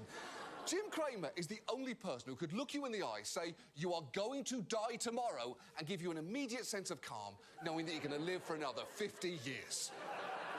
But FTX has been just one of the many dominoes that fell in the crypto world. Over the past 2 years, the market value of all cryptocurrencies fell from around $3 trillion in late 2021. Okay, so we know we can around upgrade $1 this trillion too. last year. And there are small investors who got badly hurt by all of this.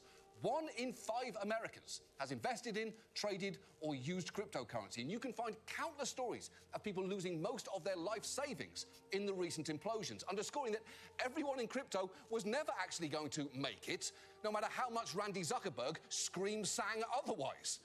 So tonight, we thought we'd take a look at what has been happening in the world of crypto by looking at 3 of the biggest collapses over the past year. Each of these companies was founded on the promise that they would replace some part of our financial system. There is Terra, a cryptocurrency, Celsius, a crypto bank, and FTX, a crypto trading platform. In theory, they were supposed to be our next dollar, our next Bank of America, and our next stock exchange. But in reality, they are fiascos. And before we start, we're not going to be discussing the merits or the technology of the blockchain. We did that 5 years ago. It's still on the internet. You can go watch it there or not.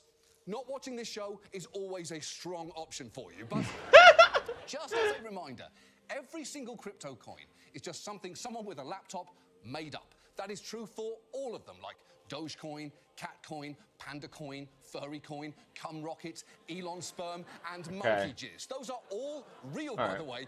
We were going to come up with a fake one as a joke, but then we saw Monkey Jizz, and it felt like a hat on a hat. To the extent any of these coins have value, it's based on whether people believe they do, which often comes down to their confidence in the person or group who made the coin. And that basic fact makes the crypto business very Kind of just means I don't have to worry about this rotation either. One columnist who's covered this intensively sums it up like this. If you are running a scam, you will be drawn to crypto. You are running a confidence game, and crypto offers the most efficient market for turning confidence into money. 30% raw crit. We're going to look at tonight. Oh yeah, I like that. Gained and then squandered. And let's start with I'm at Terra, which was a 151.22. cryptocurrency launched in 2018 by a brash South Korean entrepreneur named Do Kwon. People had faith in Terra in part because Kwon exuded confidence. Here he is on Twitch, responding to a question about the volatility of companies in his space. I wonder how many of these companies you think are entering the space just because it's hot and there's a lot of funding versus the ones that will still be here, you know, like 2 to 5 years later. 95% are gonna die. Yeah. 95% are going to die. Yeah. Yeah, there's also entertainment in watching companies die too. I mean, that's pretty cocky, but I guess he is kind of right. There can be entertainment in watching a company die. Incidentally, I believe that's the new slogan for Max. Hey, do you like HBO, but want ads to Property Brothers and also don't like HBO? Max! There's entertainment in watching a company die. Quan's company made something called a stablecoin. The idea of which is that unlike something like Bitcoin, it would always be worth a stable amount. So 1 unit of Terra, or UST, would always equal $1 US. And the way they guaranteed this was truly absurd, because rather than simply collecting $1 for every unit of Terra that it issued, which would make sense, it instead tied its value to a different coin, Luna, which it had also made up, and said that it would turn Luna into Terra and Terra into Luna with a special algorithm. And if that sounds both complicated and stupid to you, it is. Here is how the company explained it. And just know, you don't need to understand anything that's happening here, because it doesn't make sense. Let's imagine the entire Terra economy as a pool. The size of the pool is determined by the total supply of UST. If more people want UST, the tide rises. And if less people want UST, the tide falls. To bring back the water level to $1, we can expand the pool by introducing a new supply of UST. But where does new UST come from? At Terra, we've designed a machine that swaps $1 worth of Luna to 1 UST. Okay, imagine if someone came up to you when you were at the ATM and said, give me that money, and instead, I'll give you blorps. 1 blorp is always worth $1, and the reason I can guarantee that is I'll sell as many fleasels as it takes to make that happen. Also, I make the fleasels. You would probably say no, wouldn't you, immediately? But if they then said, I do it with a special algorithm, suddenly you might think that they know something that you don't. Well, that's basically what happened here. And to be fair, some people did see the problem with this. In 2018, an analyst looked at Terra's business model and said, this is crazy, this obviously doesn't work. And Quan would shame anyone who dared question his model. After a financial writer raised questions about the abilities of crypto, Quan tweeted, I don't debate the poor on Twitter. And for a while, his confidence worked. At its height, Luna's total value ballooned to more than $40 billion. The Washington Nationals entered a partnership with them. Quan's followers called themselves lunatics. And one of his backers even got a Luna-themed tattoo. And that is a bold move from Crypto Moby there. I would say that is the worst tattoo I've ever seen, but I have also seen this tattoo of R. Kelly with the words, I don't see nothing wrong, and that's around 5% worse. But we now know, according to the SEC, the algorithm didn't work as they'd claimed. In fact, at one point in 2021, Terra nearly collapsed. And while Quan told people that the crisis had been averted thanks to his algorithm, saying it was automatically self-healing, it turns out it was only saved by the deliberate intervention of a third party, which was quietly purchasing large quantities of Terra to restore its value. But last May, a few big trades destabilized the price of Terra, prompting a panic in which both Terra and Luna holders started selling en masse. And since they weren't backed by anything but good vibes, both coins' value were trading at essentially zero, and the implosion erased tens of billions of dollars of value. As for Quan, he now faces charges in multiple countries, and he actually went on the run for a bit, but before he was caught, managed to find some emotional support on a crypto podcast. Here he is, mid-thought, getting surprised by an unexpected guest. Remember what... Like, you haven't slept in a while, and, like, you feel almost... Holy shit, is that Martin Shkreli? Hey, Doe, I just wanted to let you know, jail's not that bad. It's not the worst thing ever. You know, so don't fret if that. I hope it does happen, but if it does happen, it's not that bad. Good to know. Wow. I don't think there's ever been a more cursed Zoom call, and I'm very much including that celebrity Imagine video. And quick side note, if you're wondering if Jim Cramer ever saw Martin Shkreli's scandal coming, you should know that Shkreli actually got his start at Jim Cramer's hedge fund, so another ace in the hole for the Crane game.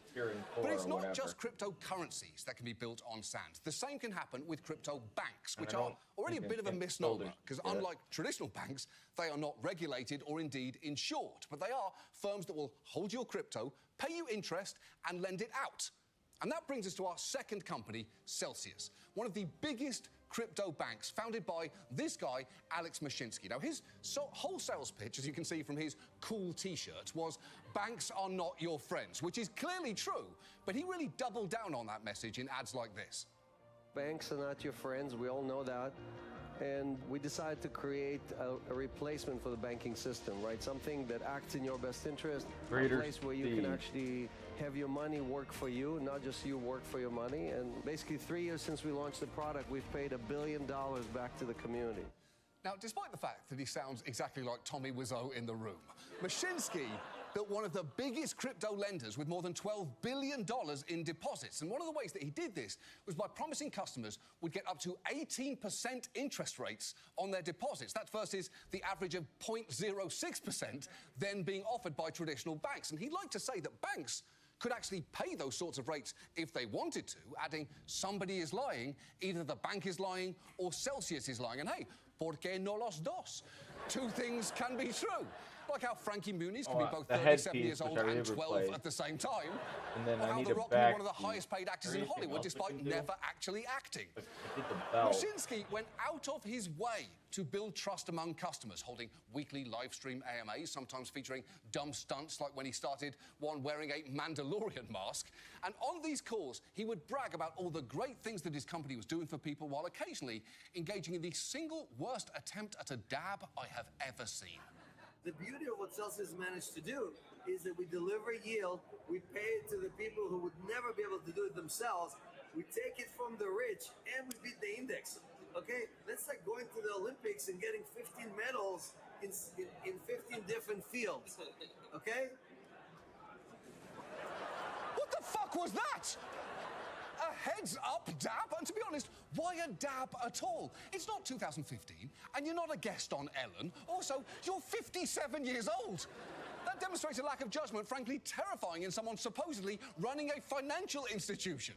And yet Mashinsky insisted we are probably one of the least risky businesses that regulators worldwide have ever seen, which was just flagrantly untrue. A court-appointed examiner later found that he was making incredibly risky loans and was also using customers' money to pay the high yields that he'd promised, which sure sounds like the textbook definition of a Ponzi scheme. Eventually, Celsius started minting its own coin to inflate its balance sheet, a coin that its own employees said was worthless and that its price should be zero. One even said that the whole thing was very Ponzi-like, and at one point, the company's former finance chief said, "We are doing something possibly illegal and definitely not compliant." And what an office that must have been to work in. Finding yourself wandering over to Cheryl's desk like, "Hey, girl, great top. Quick question. Are we, like, doing crimes?" Because I'm getting, like, major crime vibes in here. Also, have you seen our boss dab? It's very weird. And when Celsius inevitably collapsed, people got hurt, especially because in the fine print, the company's terms of use stated that customers transferred all rights of ownership in their crypto assets by depositing them in a Celsius account, meaning that when people tried to withdraw their money, they found out it legally wasn't theirs anymore. And while Celsius and Mashinsky have not been criminally charged, tens of thousands of customers still have digital assets trapped on the platform, and Celsius has reported that it owes them $4.7 billion. All of which is enough to make you think that while banks are not your friends, this guy may actually be your enemy. So we've got bullshit money and a bullshit bank, which brings us back to Sam Bankman-Fried and FTX. It was basically a whole bullshit trading platform. The pitch was that FTX was an exchange where you could buy and sell cryptocurrencies just like stocks, and its ease was emphasized in ads like this one with Steph Curry that play in hindsight like a bit of a red flag.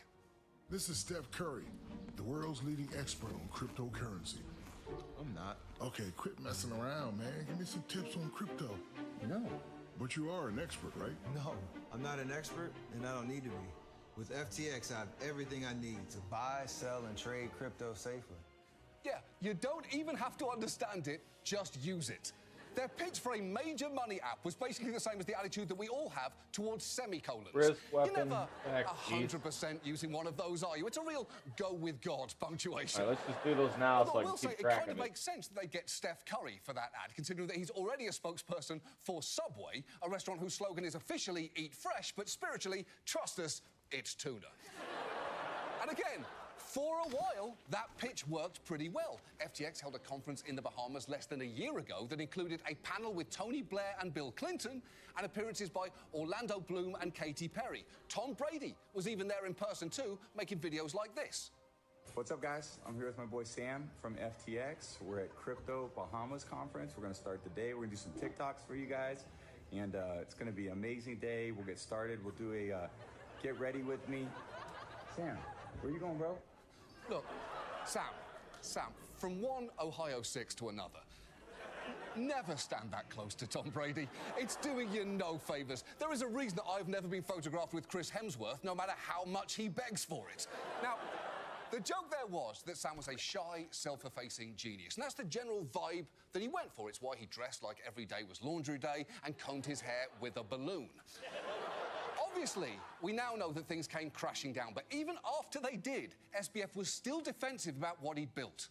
A lot of people look at you and see Bernie Madoff. Yeah.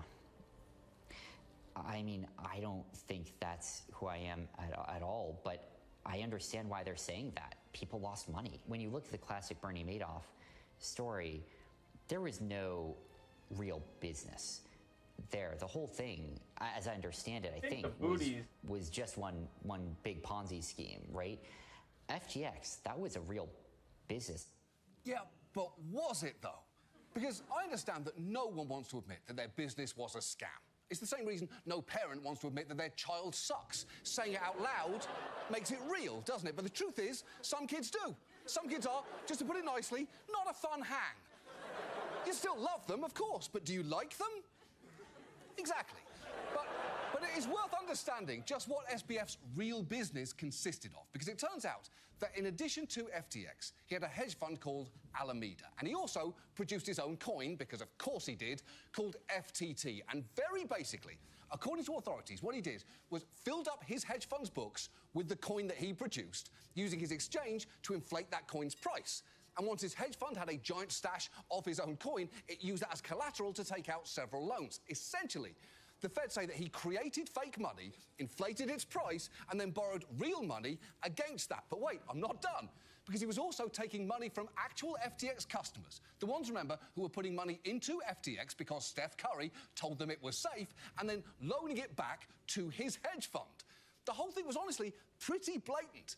After everything collapsed, a new CEO came in to handle the bankruptcy. And as he told Congress, he was shocked at just how sloppy and poorly run everything was.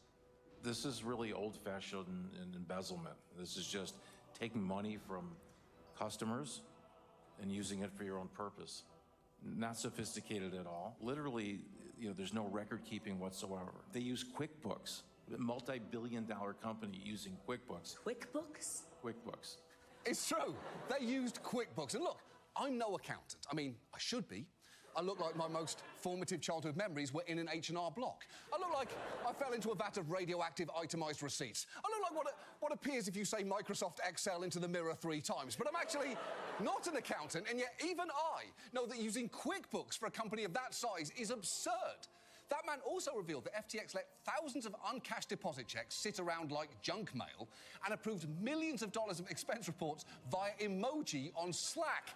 And I'm dying to know which emoji they used, because we all know emojis on Slack have very specific meanings. For instance, thumbs up means I'm done with this conversation. This means I'm too lazy to type thank you. This means I'm dying inside, don't talk to me. This means feeling cheeky, let's goss. And this one means look at me, I'm Italian. But I've yet to discover which emoji means go ahead, spend millions of dollars of company funds. But if I had to guess, I'd say it's probably money bath. But it is no wonder that new CEO has said, never in my career have I seen such a complete failure of corporate controls and such a complete absence of trustworthy financial information as occurred here, which is really saying something, given that his career includes overseeing the bankruptcy of Enron. And if you don't remember how bad Enron was, Google it. I can't do everything for you. Suffice to say, it's very bad. The through line in all three companies I've talked about tonight is them confidently presenting a veneer of expertise, even as beneath the surface, they were a complete shit show. And it kind of says something, that even as they imploded, all three of the men behind them were still trying to bluster their way out of it. That interview where SBF insisted his company was a real business came after it had declared Chapter 11. As for Do Kwon, he spent time pushing a new Terra 2.0 coin and was finally arrested last month after a lengthy pursuit, including at one point him tweeting that he wasn't on the run from South Korean authorities, to which they responded that he was obviously on the run. And as for Mashinsky, here is audio of him trying to buck up his team at an all-hands meeting, even as his company was crumbling around him. Well, Pepsi filed for bankruptcy twice, right? Does it make the Pepsi taste less good, right? Delta filed for bankruptcy, right? Do you not fly Delta because they filed for bankruptcy? Okay, but that's not the same thing, is it? Celsius was supposed to be good with money. If Delta crashed 4 billion planes and drinking Pepsi gave everyone infinity diarrhea, then yeah, people might lose trust in them, and for a pretty fucking good reason. And the thing is, there are still companies out there making all the same claims that you've seen tonight. And I'm not saying that they are all scams. Maybe these three are the exceptions, although they would be joining all the other exceptions that we haven't had time to talk about tonight, from BitConnect to Quadriga to so many more. But the truth is, in a financial system where the only real currency is confidence, scammers are going to thrive. And I know that we usually like to point to a solution at the end of our stories, and that often means calling for more regulation, but I'm not sure that's a good idea here. The danger is regulation might give this sector more legitimacy. It'll make a risky investment look safe when it is clearly not, and that in turn might entice banks to start getting more involved in crypto, and then giving the let's go sector back to even more Dalaran. legitimacy and also exposing all of us to its volatility. It really says a lot that one of the leading advocates for the government to strongly regulate crypto was Sam Bankman-Fried. And look, I'm absolutely not saying that we should get rid of crypto entirely. It could eventually be useful. Maybe the third time that we talk about it, we'll all be using a digital coin to buy everything. I doubt it, but I can't predict the future. After all, I'm no Jim Cramer.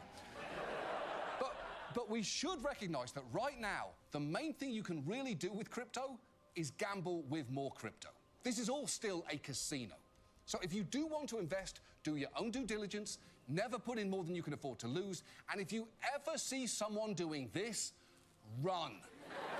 And now, this. And now, a look at a few more of Jim Cramer's great calls. Could this be the future of preventive medicine? Let's take a closer look with Elizabeth Holmes. To me, it's reasonable to compare you, I usually don't do this, to Steve Jobs and what he did for computing. The ninth best performer year to date is SVB Financial. This company's a merchant bank with a deposit base that Wall Street had been mistakenly concerned about. I think the fears were not justified, and it's a very compelling situation. Zoom video. What can I say? This is their economy, the Zoom economy. It's the greatest story I've seen since the dawn of the personal computer. Bear Stearns! It was. Now it's great brand name, great investment banking.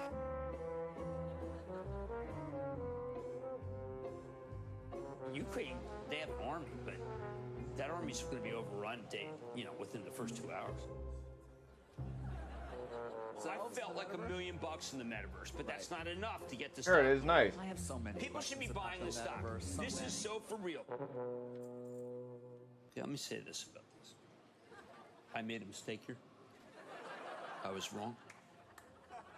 I trusted this management team. That was ill-advised. I almost got like an extra 200 power. Wowzers. Okay, let's do That's it. our show. Thanks so much for watching. We'll see you next week. Good night.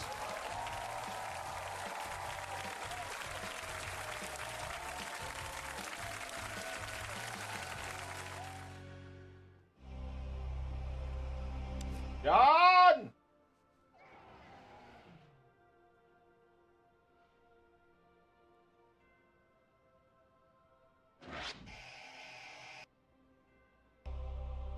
Thanks for joining us. It has been a busy week. Grab some water. Fox News found itself looking for a new host of White Grievance Tonight. Montana lawmakers barred trans representative Zoe Zephyr from the House floor, and Matthew McConaughey gave a motivational seminar titled The Art of Living. And I can't show you all of it, but here is just a taste. In 1999, I just had a dream that I was floating down a river, naked, wrapped up in anacondas, sharks, piranhas, and crocodiles. And lined along the ridge of the river, there were thousands of African tribesmen, each holding a shield and a spear. And it wasn't a nightmare. Actually, it was a wet dream. Wow. What a twist at the end there. I know my dream might have contained some pretty dicey racial imagery there, but would it help to know that at the end of it, I ejaculated? That event was, and this is true, 5.5 hours long. And I'm not sure what lesson you're supposed to learn from it, other than if you try to do drugs with Matthew McConaughey, you will die. But we're going to start in the UK, where the economy is in turmoil. And the Bank of England's chief economist recently said that we're all worse off and we all have to take our share, which makes it a less than ideal time for this to be happening. This morning, the country is coronation ready, with only 1 week to go until the big day. Buckingham Palace is releasing these 3 brand new images of the soon-to-be crowned king and queen. Last-minute preparations are feverishly underway. From late-night rehearsals involving hundreds of British military personnel on horseback to polishing the grand coaches the king and queen will travel in. Yes, the coronation of the world's least likeable orphan is less than a week away now, meaning that they are really going through with this, I guess. They're actually going to print banknotes with the image of a man whose face only a mother could love and only 2 cousins could produce. The coronation is happening on Saturday, and while preparations have been going on for months now, they've also hit some speed bumps, especially when it comes to booking musical acts for the coronation concert. Many top British performers won't be singing for the king. According to Rolling Stone, stars like Adele and the Spice Girls all reportedly turning the opportunity down. Elton John, who regularly performed at concerts for the Queen, telling Rolling Stone he has scheduling issues. Yeah, of course he does. Elton John was famously close friends with Diana. In his autobiography, he even called her incredibly indiscreet, a real gossip. You could ask her anything and she'd tell you. Just look at them together. That is the face of a man listening to the best gossip about her husband that he has ever heard while still trying to appear sympathetic. Charles, Elton John knows things about you, and not just the tampon thing, way worse than the tampon thing. So no, he will not be playing at your big fancy party. To be honest, you don't want him there.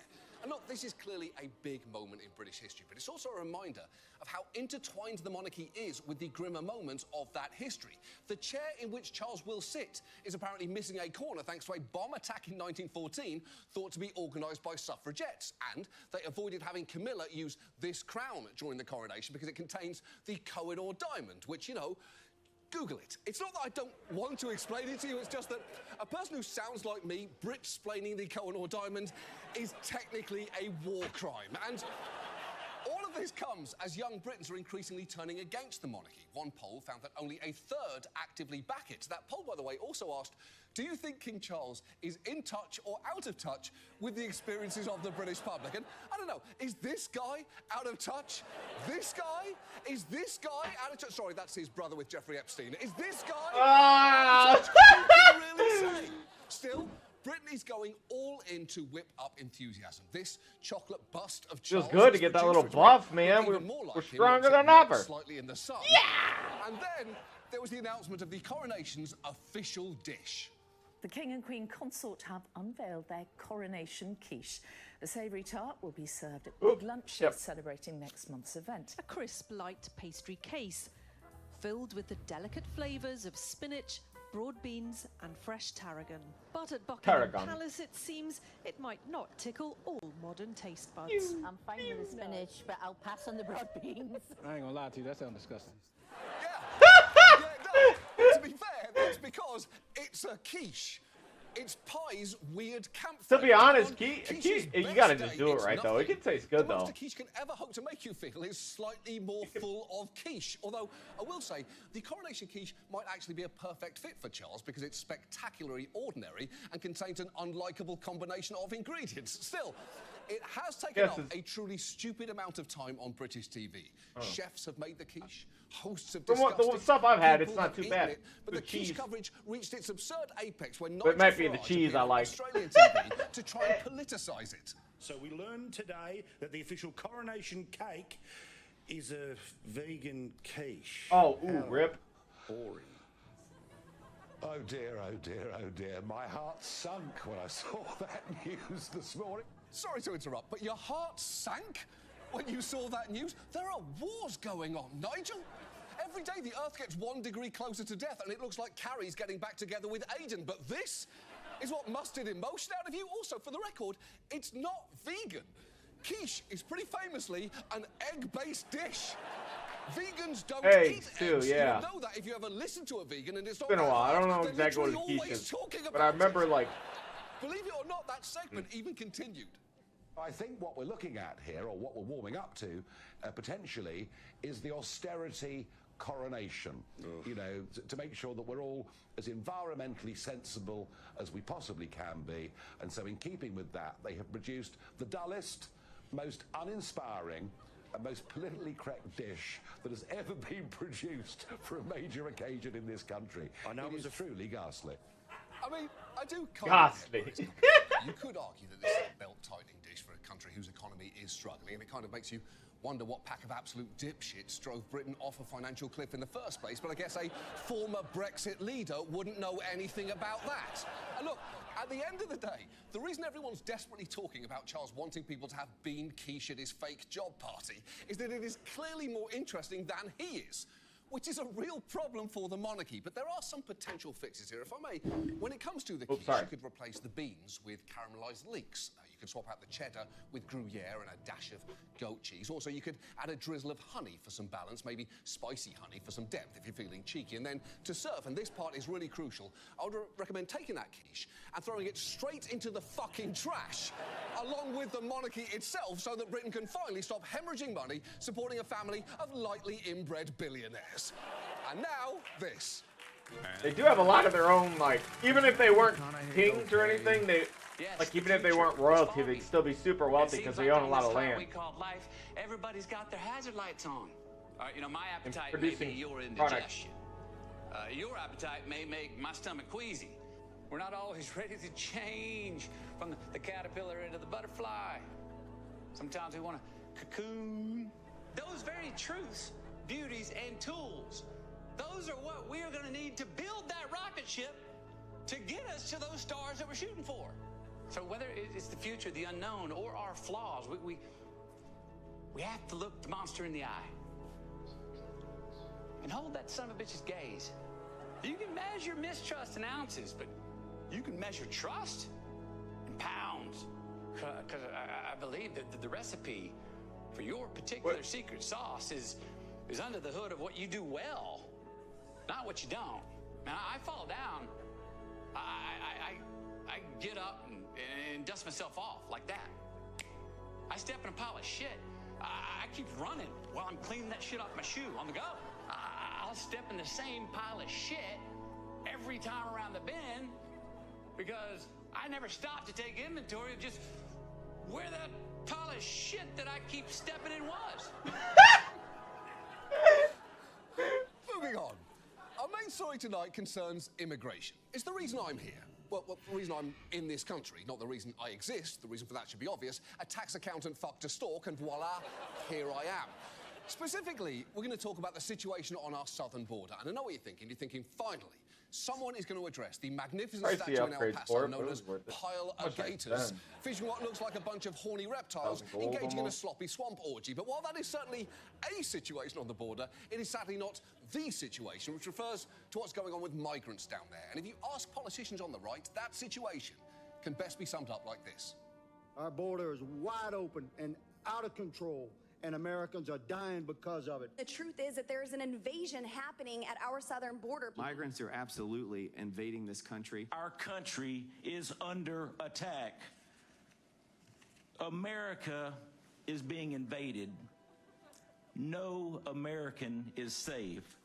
Okay, let's first acknowledge the irony of cowardly freaking out about migrants in front of a sign that reads, Mr. Strong. Never before has a nameplate felt so intensely sarcastic, but also, setting aside the blatant xenophobia there, are the two of you wearing matching outfits? Because it sure feels like you met up at Men's Warehouse, made a beeline for the Caucasian collection, picked out the exact same suit, and then wore it like Tweedledum and Tweedledeportation. The right has been fear-mongering about immigration even more than usual lately, and to be fair, actually, I don't have to be fair, fuck them, but to be fairer than they actually deserve, there is a lot happening at the border right now. The number of migrant encounters there, which was rising before Biden came into office, reached a record high last year. Now, that has happened for a number of reasons, including that we're coming out of a global pandemic, and multiple countries from Haiti to Venezuela to Ukraine are in crisis right now. So there's a high number of people forced to flee their homes. Plus, some asylum seekers may understandably have been encouraged by Biden's rhetoric on the campaign trail, which was different than his opponents. Look, I can only imagine what it's like to see someone in your family deported. That's right. I can only imagine what that's like. And to me, it's all about family. Beginning, middle, and end. It's about family. That's not going to happen in my administration. The idea you can't even seek asylum on American soil? Can't even seek asylum on American soil? When did that happen? Trump. It's wrong. You're going to change that? Yes, I am. Yeah, it's all about family, beginning, middle, and end. Whatever the fuck that means. A pretty empty phrase from a presidential candidate, but to be honest, a pretty good tagline for Fast 10. It's only mildly less comprehensible than the end of the road begins. But at the time, that promise sounded good. It is worth remembering that even if Biden wasn't your favourite candidate, even if he was your least favourite candidate, after 4 years of Trump, that was pretty refreshing. It's like wandering through the Sahara Desert for 4 years and all of a sudden seeing a Panera. I mean, it's not necessarily paradise in its own right, but compared with what you just went through, you would kill for an Asiago turkey sandwich and a lemonade, no question. Promises like that are why we cited Biden's potential to undo Trump's damage on immigration as a key reason to vote for him just a week before the election. Now, did we make the difference? Who can say? Nurses are the real heroes. Unfortunately, though, when it comes to the southern border, Biden has disappointed in a lot of ways, but it is not because he's opened up the country to an invasion. It's actually in many ways the opposite. Many migrants, including asylum seekers, are finding it impossible to access this country through our ports of entry, and the conditions that they're facing are dire. In many border cities, shelters and detention centres are reportedly near capacity, with the director of one of them saying, "Every day I turn away at least 10 families with children." And just last month, at least 40 people died when a migrant centre caught fire. And frustratingly, a lot of this has been exacerbated by US policies that are well within Biden's power to remedy, and yet he hasn't. And that is basically what our story is about tonight. It's about what Biden promised to do, what he has and hasn't done, and how his latest efforts to fix things might actually make them worse. And first, let's acknowledge it is impossible to assess what Biden has done at the border without looking at what he inherited.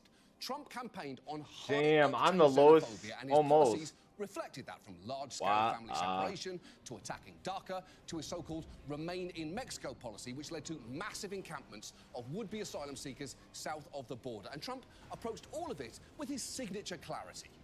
The immigration laws are horrible.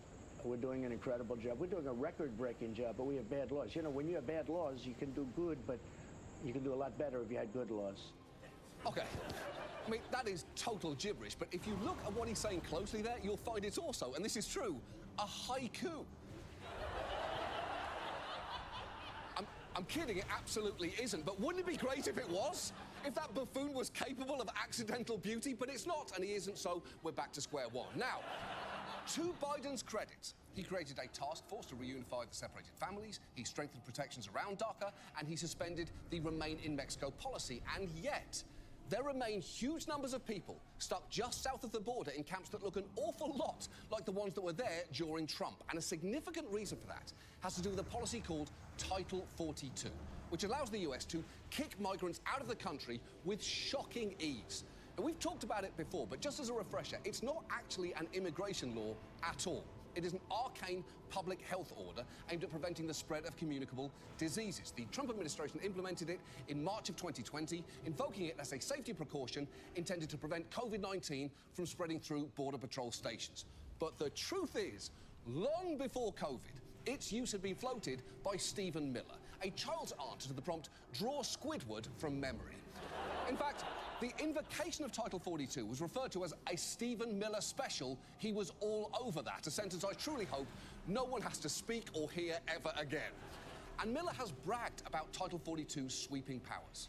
The principle of it is very simple, which is that during a pandemic, if you come into this country, your very presence here, if you enter unlawfully, is a threat to our public health. Full stop. You go home. Okay, first, I'm pretty sure if you played the sound of Stephen Miller's voice in a maternity ward, a newborn infant would instinctively say, despite not having any knowledge of the English language, "Shut the fuck up!" Because that threat to our public health line was bullshit. While Trump claimed that the order originated with the CDC, one former health official said that they were effectively forced to implement it, adding it was either do it or get fired. In fact, the CDC scientist said there was no evidence Title 42 would actually slow the spread of coronavirus.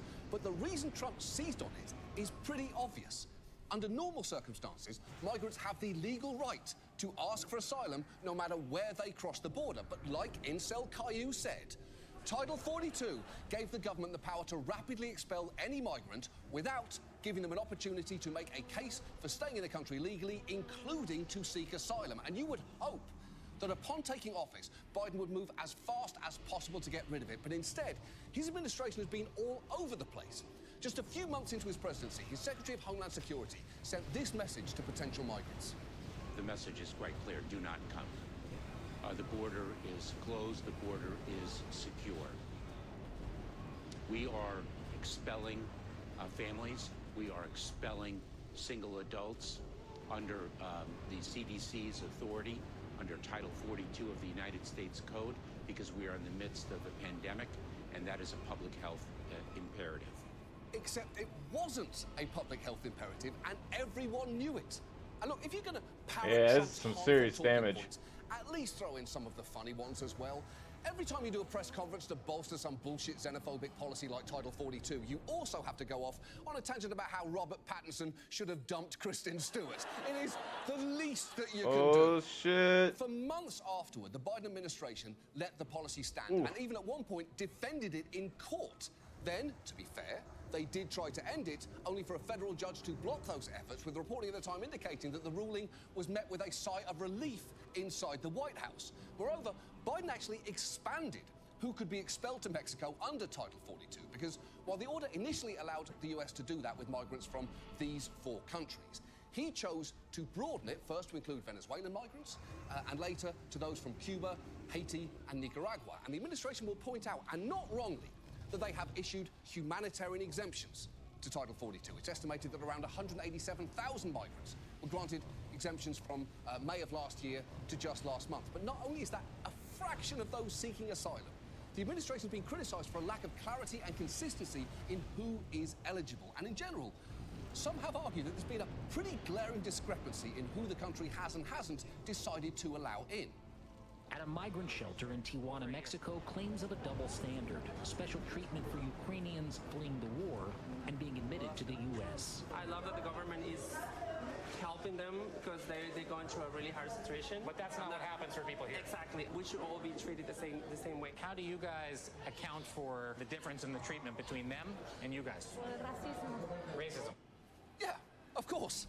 Racism is the answer to so many questions, like why are some people treated differently at the border? Why did Roseanne Barr get fired? And why does your grandpa insist on pronouncing Kamala the way that he does?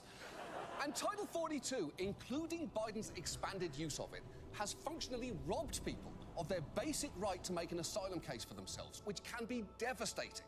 Just as this Honduran migrant talk about getting all the way to America with his family on the presumption he'd be able to apply for asylum, only to be taken into custody and woken up one day with an unpleasant surprise. One of us asked, "Where are you taking us? Is it true we're being deported?" They said, "No, we're not deporting you. We're taking you to a shelter, and you can keep going from there." And that was a lie. They tricked us. When we got off the bus, we saw the sign that said Tijuana, Baja California. That's when we realized we'd been sent back. So you didn't realize until you were already in Mexico? Right, once we were already here. Look, that is clearly not how immigration policy should work. Under no circumstances should people on a bus be lied to about where it's going? Unless, that is, it's a bachelorette party bus and they're demanding to be taken to another bar even though one of them already threw up on a pigeon. In that case, and that case alone, you say sure, you swing by CVS for some Pedialyte and you take them back to their Airbnb. And because many migrants can't return to the country that they were fleeing, they wind up stuck on our southern border or trying repeatedly to get back into the country, often at their own peril. More than 890 migrants died in border crossings last year, making it the deadliest year since the US government began tracking border crossing deaths. And for those stuck in Mexico, the experience can be harrowing. One group found that since 2021, there have been over 13,000 reports of murder, torture, kidnapping, rape, and other violent attacks on migrants and asylum seekers blocked in or expelled to Mexico under Title 42. Now, the good news is, Title 42 may be about to expire. And the reason for that is, when the broader COVID public health emergency ends on May 11th, Title 42 is expected to expire with it. The bad news, though, is that even with over 2 years to plan, Biden's new proposed rule may not be much of an improvement. For one thing, asylum seekers will now be expected to make an appointment at a port of entry through a new government app that Biden proudly announced in January. If they're seeking asylum, they can use an app on their cell phone called CBP1, O-N-E, CBP1, O-N-E. That's to spell it out, not the number one. Oh, well, thanks for spelling it out. That helps a great deal. This is that app. And as you can see, its icon apparently features, and I honestly don't know what else this could be, a Border Patrol agent with a raging boner.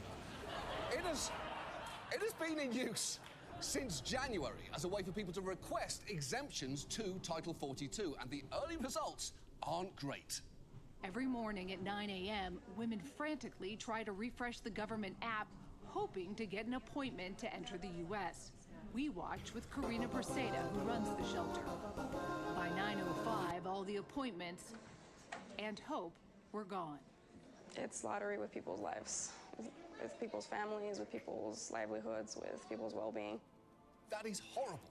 We clearly should not be placing people's fate in the hands of a smartphone app. And don't get me wrong, apps can serve a lot of functions. For example, this one is for messaging your friends. This one is for receiving robocalls. This one is for seeing what your mom is up to.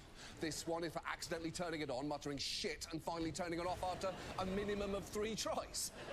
This one is for watching democracy crumble while Cher tweets the most baffling series of emojis that you've ever seen. And this one is for looking at photos of pugs who make a better living than you do. The point here is, we use apps for many purposes, but reserving an appointment to try and secure the safety of your family probably shouldn't be one of them.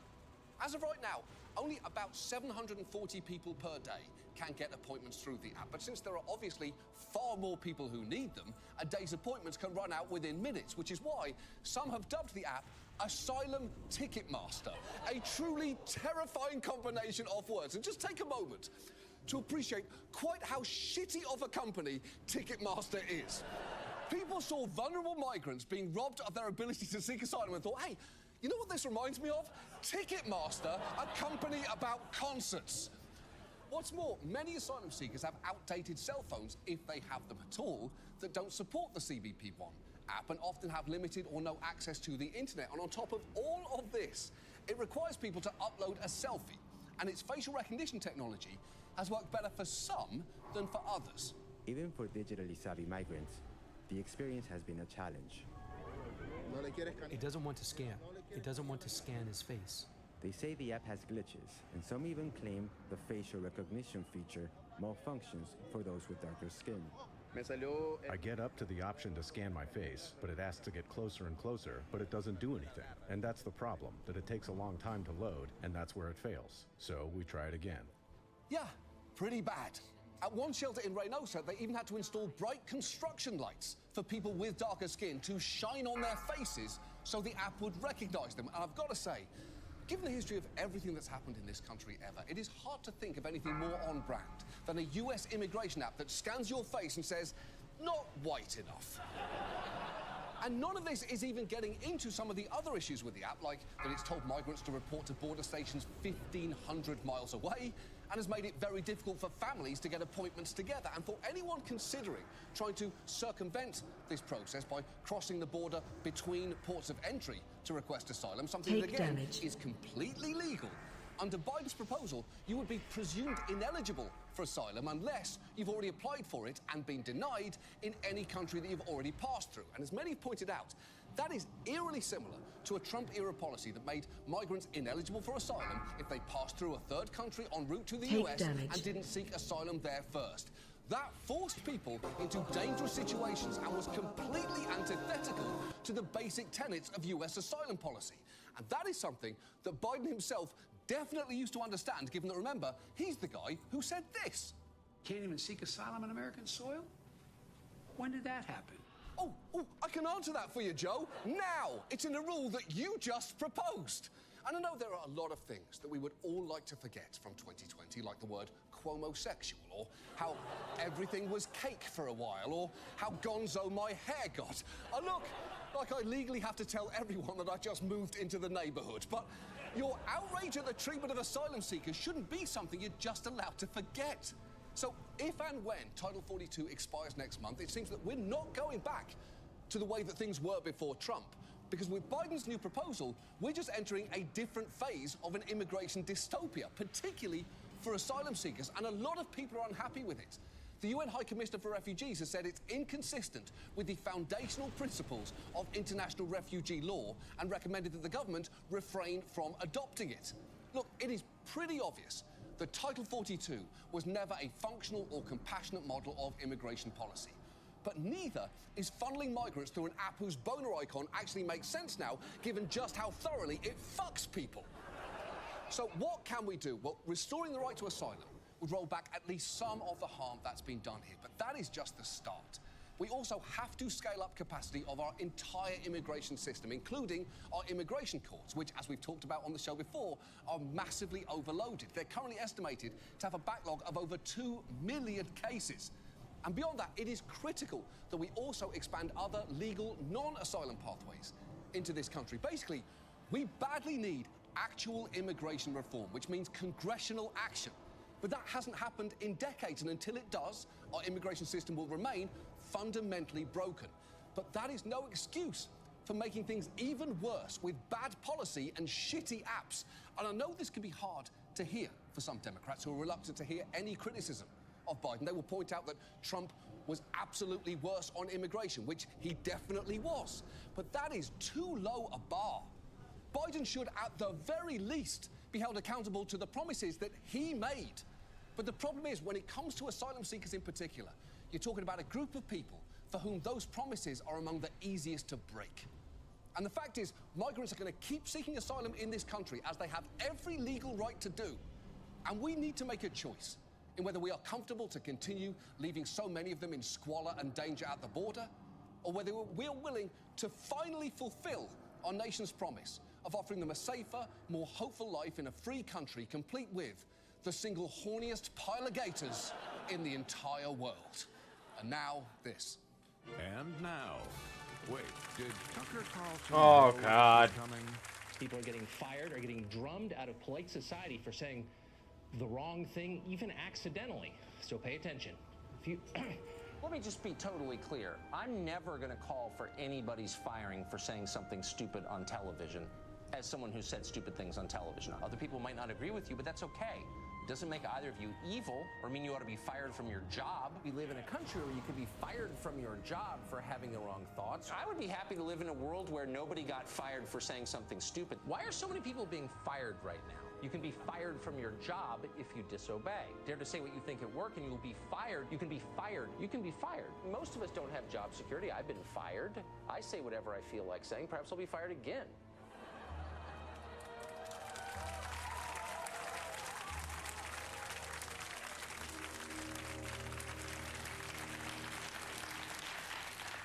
Moving on. Before we go tonight, a quick update. You may remember last month we introduced you to Radiant Plumbing and Air Conditioning. a Texas company started by a married couple who produce elaborate movie-themed ads, from a toilet-themed Avengers parody to a toilet-themed Terminator one to even taking on Dune. The people ask us to bring peace to the city of Austin. House Radiant accepts. I know you. There's something awakening in my mind.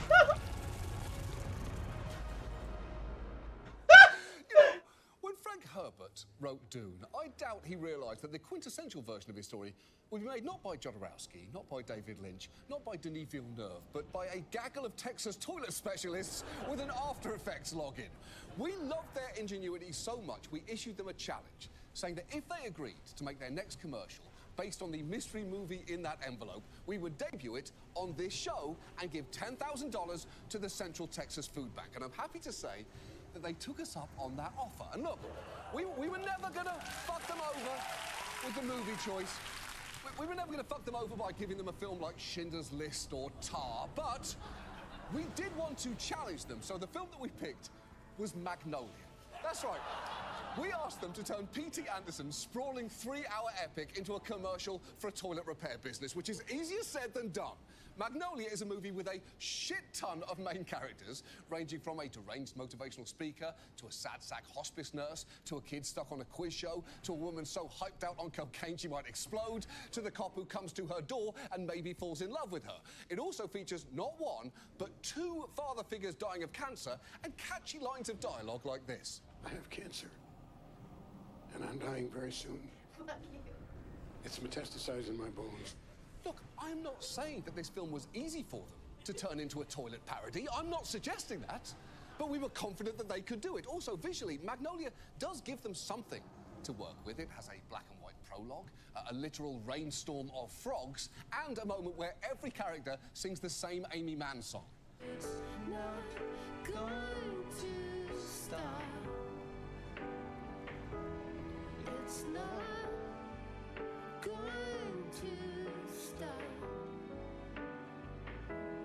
It's not going to stop till you rise up. I'm telling you, this movie is great. It is fantastically bonkers. So we were excited to see which parts of it they chose to parody, and surprisingly, it turned out kind of all of them. So we are thrilled to share what Radiant did with you tonight. And spoiler alert, they really outdid themselves with the title alone. The year was 1999. A typical story, a normal couple and a normal business. What they built turned out to be anything but normal. The question is, if you have problems with your toilet, The answer is just call Radiant. I'll be right there! I'm here to help. Sometimes my plumbing's broke and I don't know what to do. With your plumbing? Just call Radiant. Tell him I'm okay. Everything's going to be okay. How dare you judge me? You're a terrible water heater. Cold showers my whole life. With your water heater? Just call Radiant. I want to be cool, but I'm so darn hot.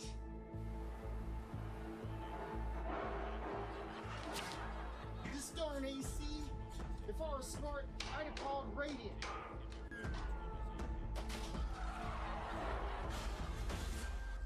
toilets are falling from the sky.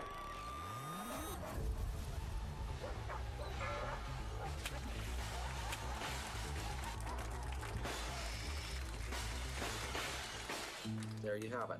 There was the story of Radiant Plumbing and Air Conditioning. Could it actually all have been a coincidence? All this host knows for sure is that if you need help with your plumbing, air conditioning, or drains, just call Radiant.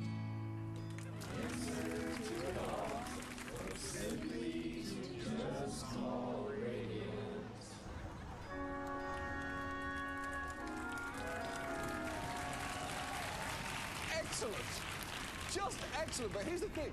Just like Magnolia itself, that ad is a piece of art that requires multiple viewings to truly appreciate, because the level of detail here is complete madness. There are multiple scenes that are shot-for-shot matches for the original movie, even down to this zoom in on a piece of art in Magnolia, which they cleverly matched with this one. Also, in the original movie, a falling frog interrupts a suicide attempt, and in their version, a toilet suicide by drill is thwarted by a tiny falling toilet. That suicidal toilet, by the way, bears the words, "I have corrosion, it is in my porcelain, only have a couple of months." While the other dying father figure is represented by this water heater wearing a hospital gown, which bears the words, "I have corrosion too, sad face." Every detail is deliberate. Even the thermostat in this scene is set to 99 degrees, referencing both the year the original film was released and the year that Radiant was founded. There are more Easter eggs in this ad than in a 10-episode Marvel TV show. At one point in the original movie, this character says to this character that he will drop-kick the dogs if they get near me. And if you watch very, very carefully when their characters meet in the Radiant ad, you will notice this. Come on! Come on! What else could you possibly want? Not only do they go above and beyond, they are even matching our donation with one to the San Antonio Food Bank. Radiant Plumbing, you have delivered. Thank you so much. Honestly, I still don't know if you are any good at plumbing. And if it turns out you're terrible at it, that would actually make all of this 10 times funnier. But one thing is for sure, when it comes to toilet-based cinema, you are unparalleled. And I cannot wait to see what you do next, because remember, if you can dream it, you can toilet. Exactly. That's our show. Thank you so much for watching. Good night.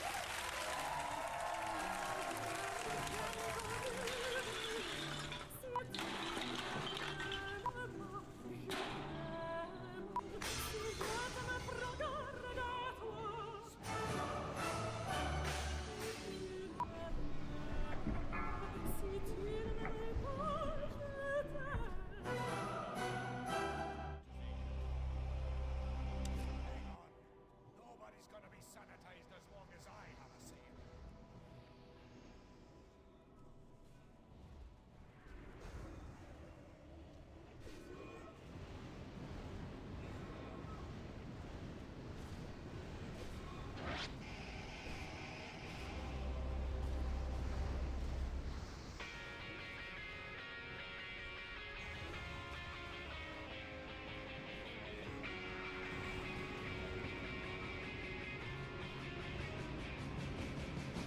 Successful quick recap of the week. But as you may have noticed, we've been off air for the last 5 months due to the writer's strike, which I'm very happy to say is over and even happy to say was successful. So instead of recapping the last week, we're going to start by recapping everything that's happened in the last 5 months, which has been a lot. And we'll begin in the US Senate with this. I got a new strap-on harness today. I can't wait to put it on. It will fit my favorite dildo perfectly. You're going to look so hot. I can't wait to have your cock in my mouth. I'm going to give you the blowjob of your life. Then I want you inside of me. Look, I know you may be wondering, what are they going to talk about when they come back? What is so important that it has to be the first thing they bring up? What is this? Since the moment the phrase strap-on harness careened out of Senator Foghorn Leghorn's mouth, it was always this. Sure, he stumbles on strap-on, but he glides beautifully through favourite dildo, doesn't falter for a second on cock in my mouth, then sticks the landing on blowjob of your life while punctuating it with a perfect look down his glasses. It's a truly sublime 25 seconds. If we didn't have so much to catch up on tonight, I would play it on repeat for the rest of this show. But clearly, a lot more has happened in the world of politics. The Supreme Court effectively banned affirmative action. Trump was indicted multiple times, one of which gave us this mugshot in which he looks like he's struggling to find Waldo on a crowded ski slope. And Lauren Boebert was kicked out of a musical for inappropriate behaviour. And while I would love to joke about that, I don't want to get bogged down in it. After all, she was kicked out of the show. That is probably punishment enough. So instead, we're going to move on to Italy, where economic problems have put real pressure on Prime Minister Giorgia Meloni's upcoming budget. Although, you know what, just briefly, the inappropriate behaviour that Boebert engaged in apparently involved her being loud and refusing to stop vaping around a pregnant woman. Also, there was some fondling and light over the pants hand stuff, which was caught on video. But again, I don't want to get into that too much, because in Italy, markets are dubious that Meloni will be able to... It was Beetlejuice, by the way. That was the musical. Lauren Boebert was watching. It was a touring production of Beetlejuice the musical. I just need you to know that. I'm not saying it'd be appropriate to engage in high school freshman-era hand stuff during a production of any musical, but I just wanted to be absolutely clear that this wasn't one of the more explicitly sexual ones, like Spring Awakening or Rocky Horror or Cats. This was Beetlejuice, a show that's quite loudly about death. I'm just saying, if you're gonna get your nipples tweaked and your pipes squeaked, you save that shit for Fiddler like a goddamn adult. But again, it's an old story, it's been resolved, and it fundamentally doesn't matter. What matters is, in Italy, economic growth rates are causing some significant... Sorry, that is just one more thing about Lauren Boebert. Reports say that after receiving a warning at intermission, the final complaint that led her to being kicked out came 5 minutes into Act 2. Now, if you don't know the show, that puts us comfortably into That Beautiful Sound, a song where Beetlejuice and Lydia gleefully torture a series of visitors, including a Girl Scout, a pizza delivery person, and one of their neighbours. It's a song about how they like the sound of tortured screams. Is it the least sexy thing a person can sit through? No, that would be this, but it is up there. Anyway, as she was being escorted out of the theatre, she apparently said, "Do you know who I am? And I will be contacting the mayor," which are two just catastrophically bad decisions. If you've been caught for, again, sexual activity during Beetlejuice the musical, you would hope no one knew who you were, and you definitely wouldn't want to immediately get on the phone with the mayor to tell him what had just happened. And the thing is, sadly, this incident has now derailed me so much, I don't even have time to talk about Italy's economic struggles anymore. So, much like Lauren Boebert and the musical Beetlejuice, you'll never get to know how it all turns out. Instead, we need to catch up on what happened in New Jersey. Democratic Senator Bob Menendez was indicted on corruption charges for accepting bribes to aid local businessmen and benefit the Egyptian government. And while he has denied those charges, some of the details look pretty bad. The indictment alleges Menendez and his wife received nearly $500,000 in cash and $150,000 worth of gold bars. Prosecutors also say that the day after the two returned from a trip to Egypt, Menendez searched online, quote, "How much is 1 kilo of gold worth?" Yeah, not great, Bob. That is pretty incriminating. No one casually Googles how much is 1 kilo of gold worth because they are bored. They Google, do butterflies feel pain when they flap their wings? Just how little love can a person live on, and what exactly is a Travis Kelce? How much is 1 kilo of gold worth is an inherently incriminating Google search. It's right up there with can you snort Adderall and how to get bloodstains out of your wife. And it's not just Menendez who's been in legal jeopardy. Pillow Baron Mike Lindell continues to face lawsuits stemming from the false claims he promoted about voting machines. And a few weeks ago, a deposition from one of those cases came out, featuring this spectacular moment as he discussed what sort of customer service calls his company gets. Okay, and I'm not asking about the lumpy pillow calls. No, they're not lumpy pillows. That's not what they call them. Okay? That when you say lumpy pillows, now you're an asshole. You got that? You're an asshole, is what you are. No, he's an asshole. No, he's an ambulance chasing asshole. That's what you are. Lumpy pillows, kiss my ass. You know, my favourite thing about Mike Lindell is that he's the rare example of how recovering from a crack addiction can actively make you worse. Although, for the record, Mike, if they are not lumpy pillows, how do you explain this Amazon listing for your product, featuring a very real exchange in which one customer asks, should it be this lumpy and flat, I just got it, and another replies, mine was/is lumpy? Or this review titled, it is a bag of lumps? Or this one titled, lumpy, with the body text, lumpy. We also missed a bunch of international news, like the coronation of King Charles, the world's oldest boy, during which he said, I come not to be served, but to serve, although he clearly didn't mean that in the sense of serving looks, given that this is his official coronation portrait, which he seems to be aiming for successful pimp, but ends up looking like someone wearing a set of tacky drapes over a Lakers jersey. Also, Turkey had an election which Erdogan narrowly won, and for about a day and a half it seemed like there genuinely might be a coup in Russia, which ended with its leader Yevgeny Prigozhin accepting a weird deal brokered by the Belarusian president and then dying in the most predictable plane crash of all time. And on top of all of that, China was shaken to its absolute core by this controversy. It's bizarre video of a species known as a sun bear that's leading everyone to ask, is that really a bear or just a guy in a bear suit? The creature, named Angela, stands upright, just like a human. And are those wrinkles? It sure gives the impression that it's a dude in an ill-fitting bear costume. And just look at the way she waves. Now, Chinese zoo authorities are settling the mystery, declaring Angela is definitely not a human. Hey! Hey! Everyone! Leave Angela alone! Stop talking about her awkward wave and wrinkly bottom, and I'll tell you why I'm so personally invested in this. Some of us never get to see our exact body type on screen. And finally, I get why representation matters.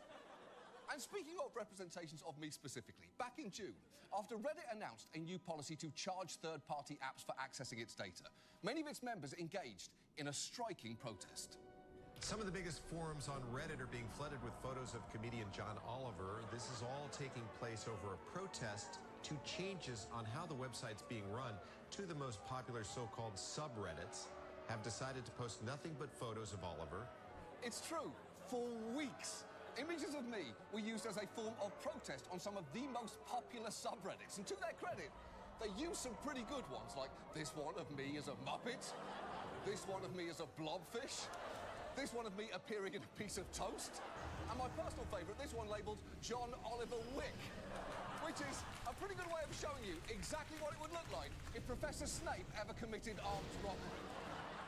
It was a pretty inspiring act of malicious compliance, but just watch, as trying to explain it seemed to break the brains of that local news team.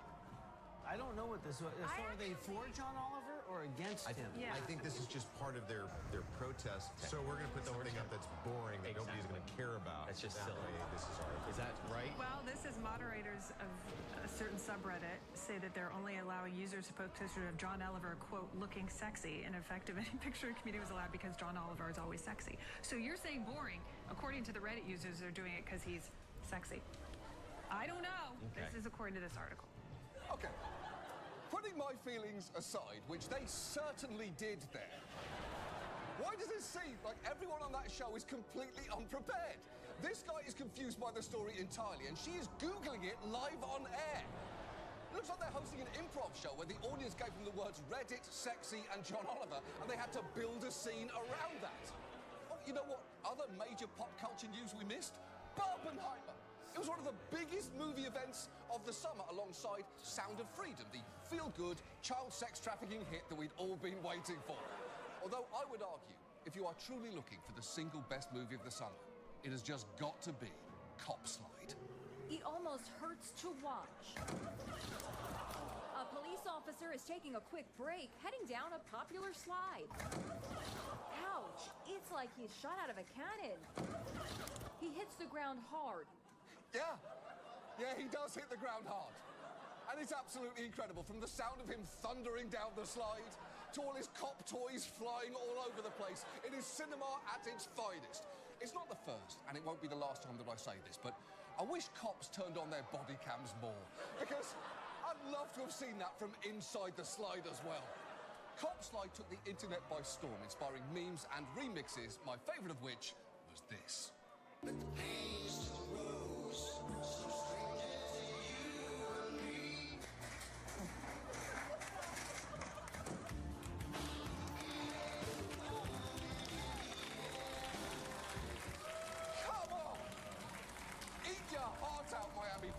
That is now the all-time greatest use of that song.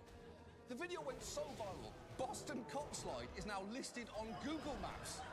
And because it's in Boston, it's of course down the street from a Dunkin' and across the plaza from another Dunkin', which is next to another Dunkin', which is across the street from another fucking Dunkin'. There are 4 Dunkins within a 1-block radius of Cop Slide, and if you expand it a few blocks, there are 13 of them. Boston, you truly are a self-parody.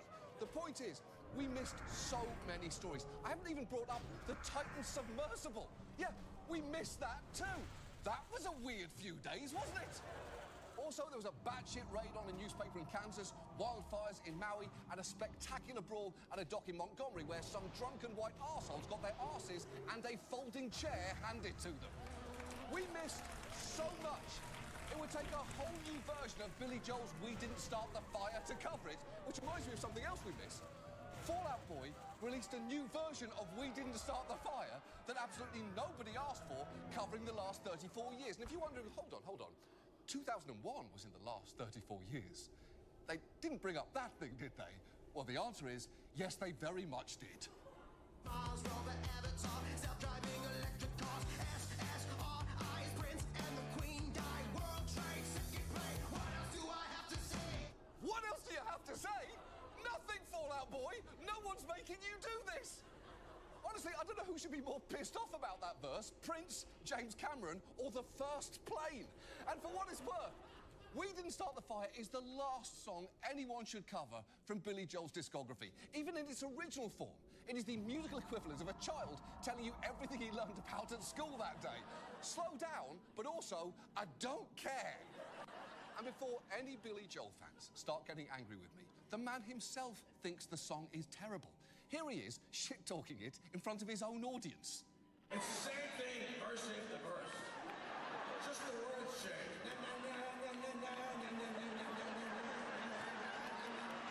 One of the worst melodies I ever wrote. Exactly. I didn't think I'd ever say this sentence out loud and mean it, but listen to Billy Joel, Fall Out Boy. He's got a very good point.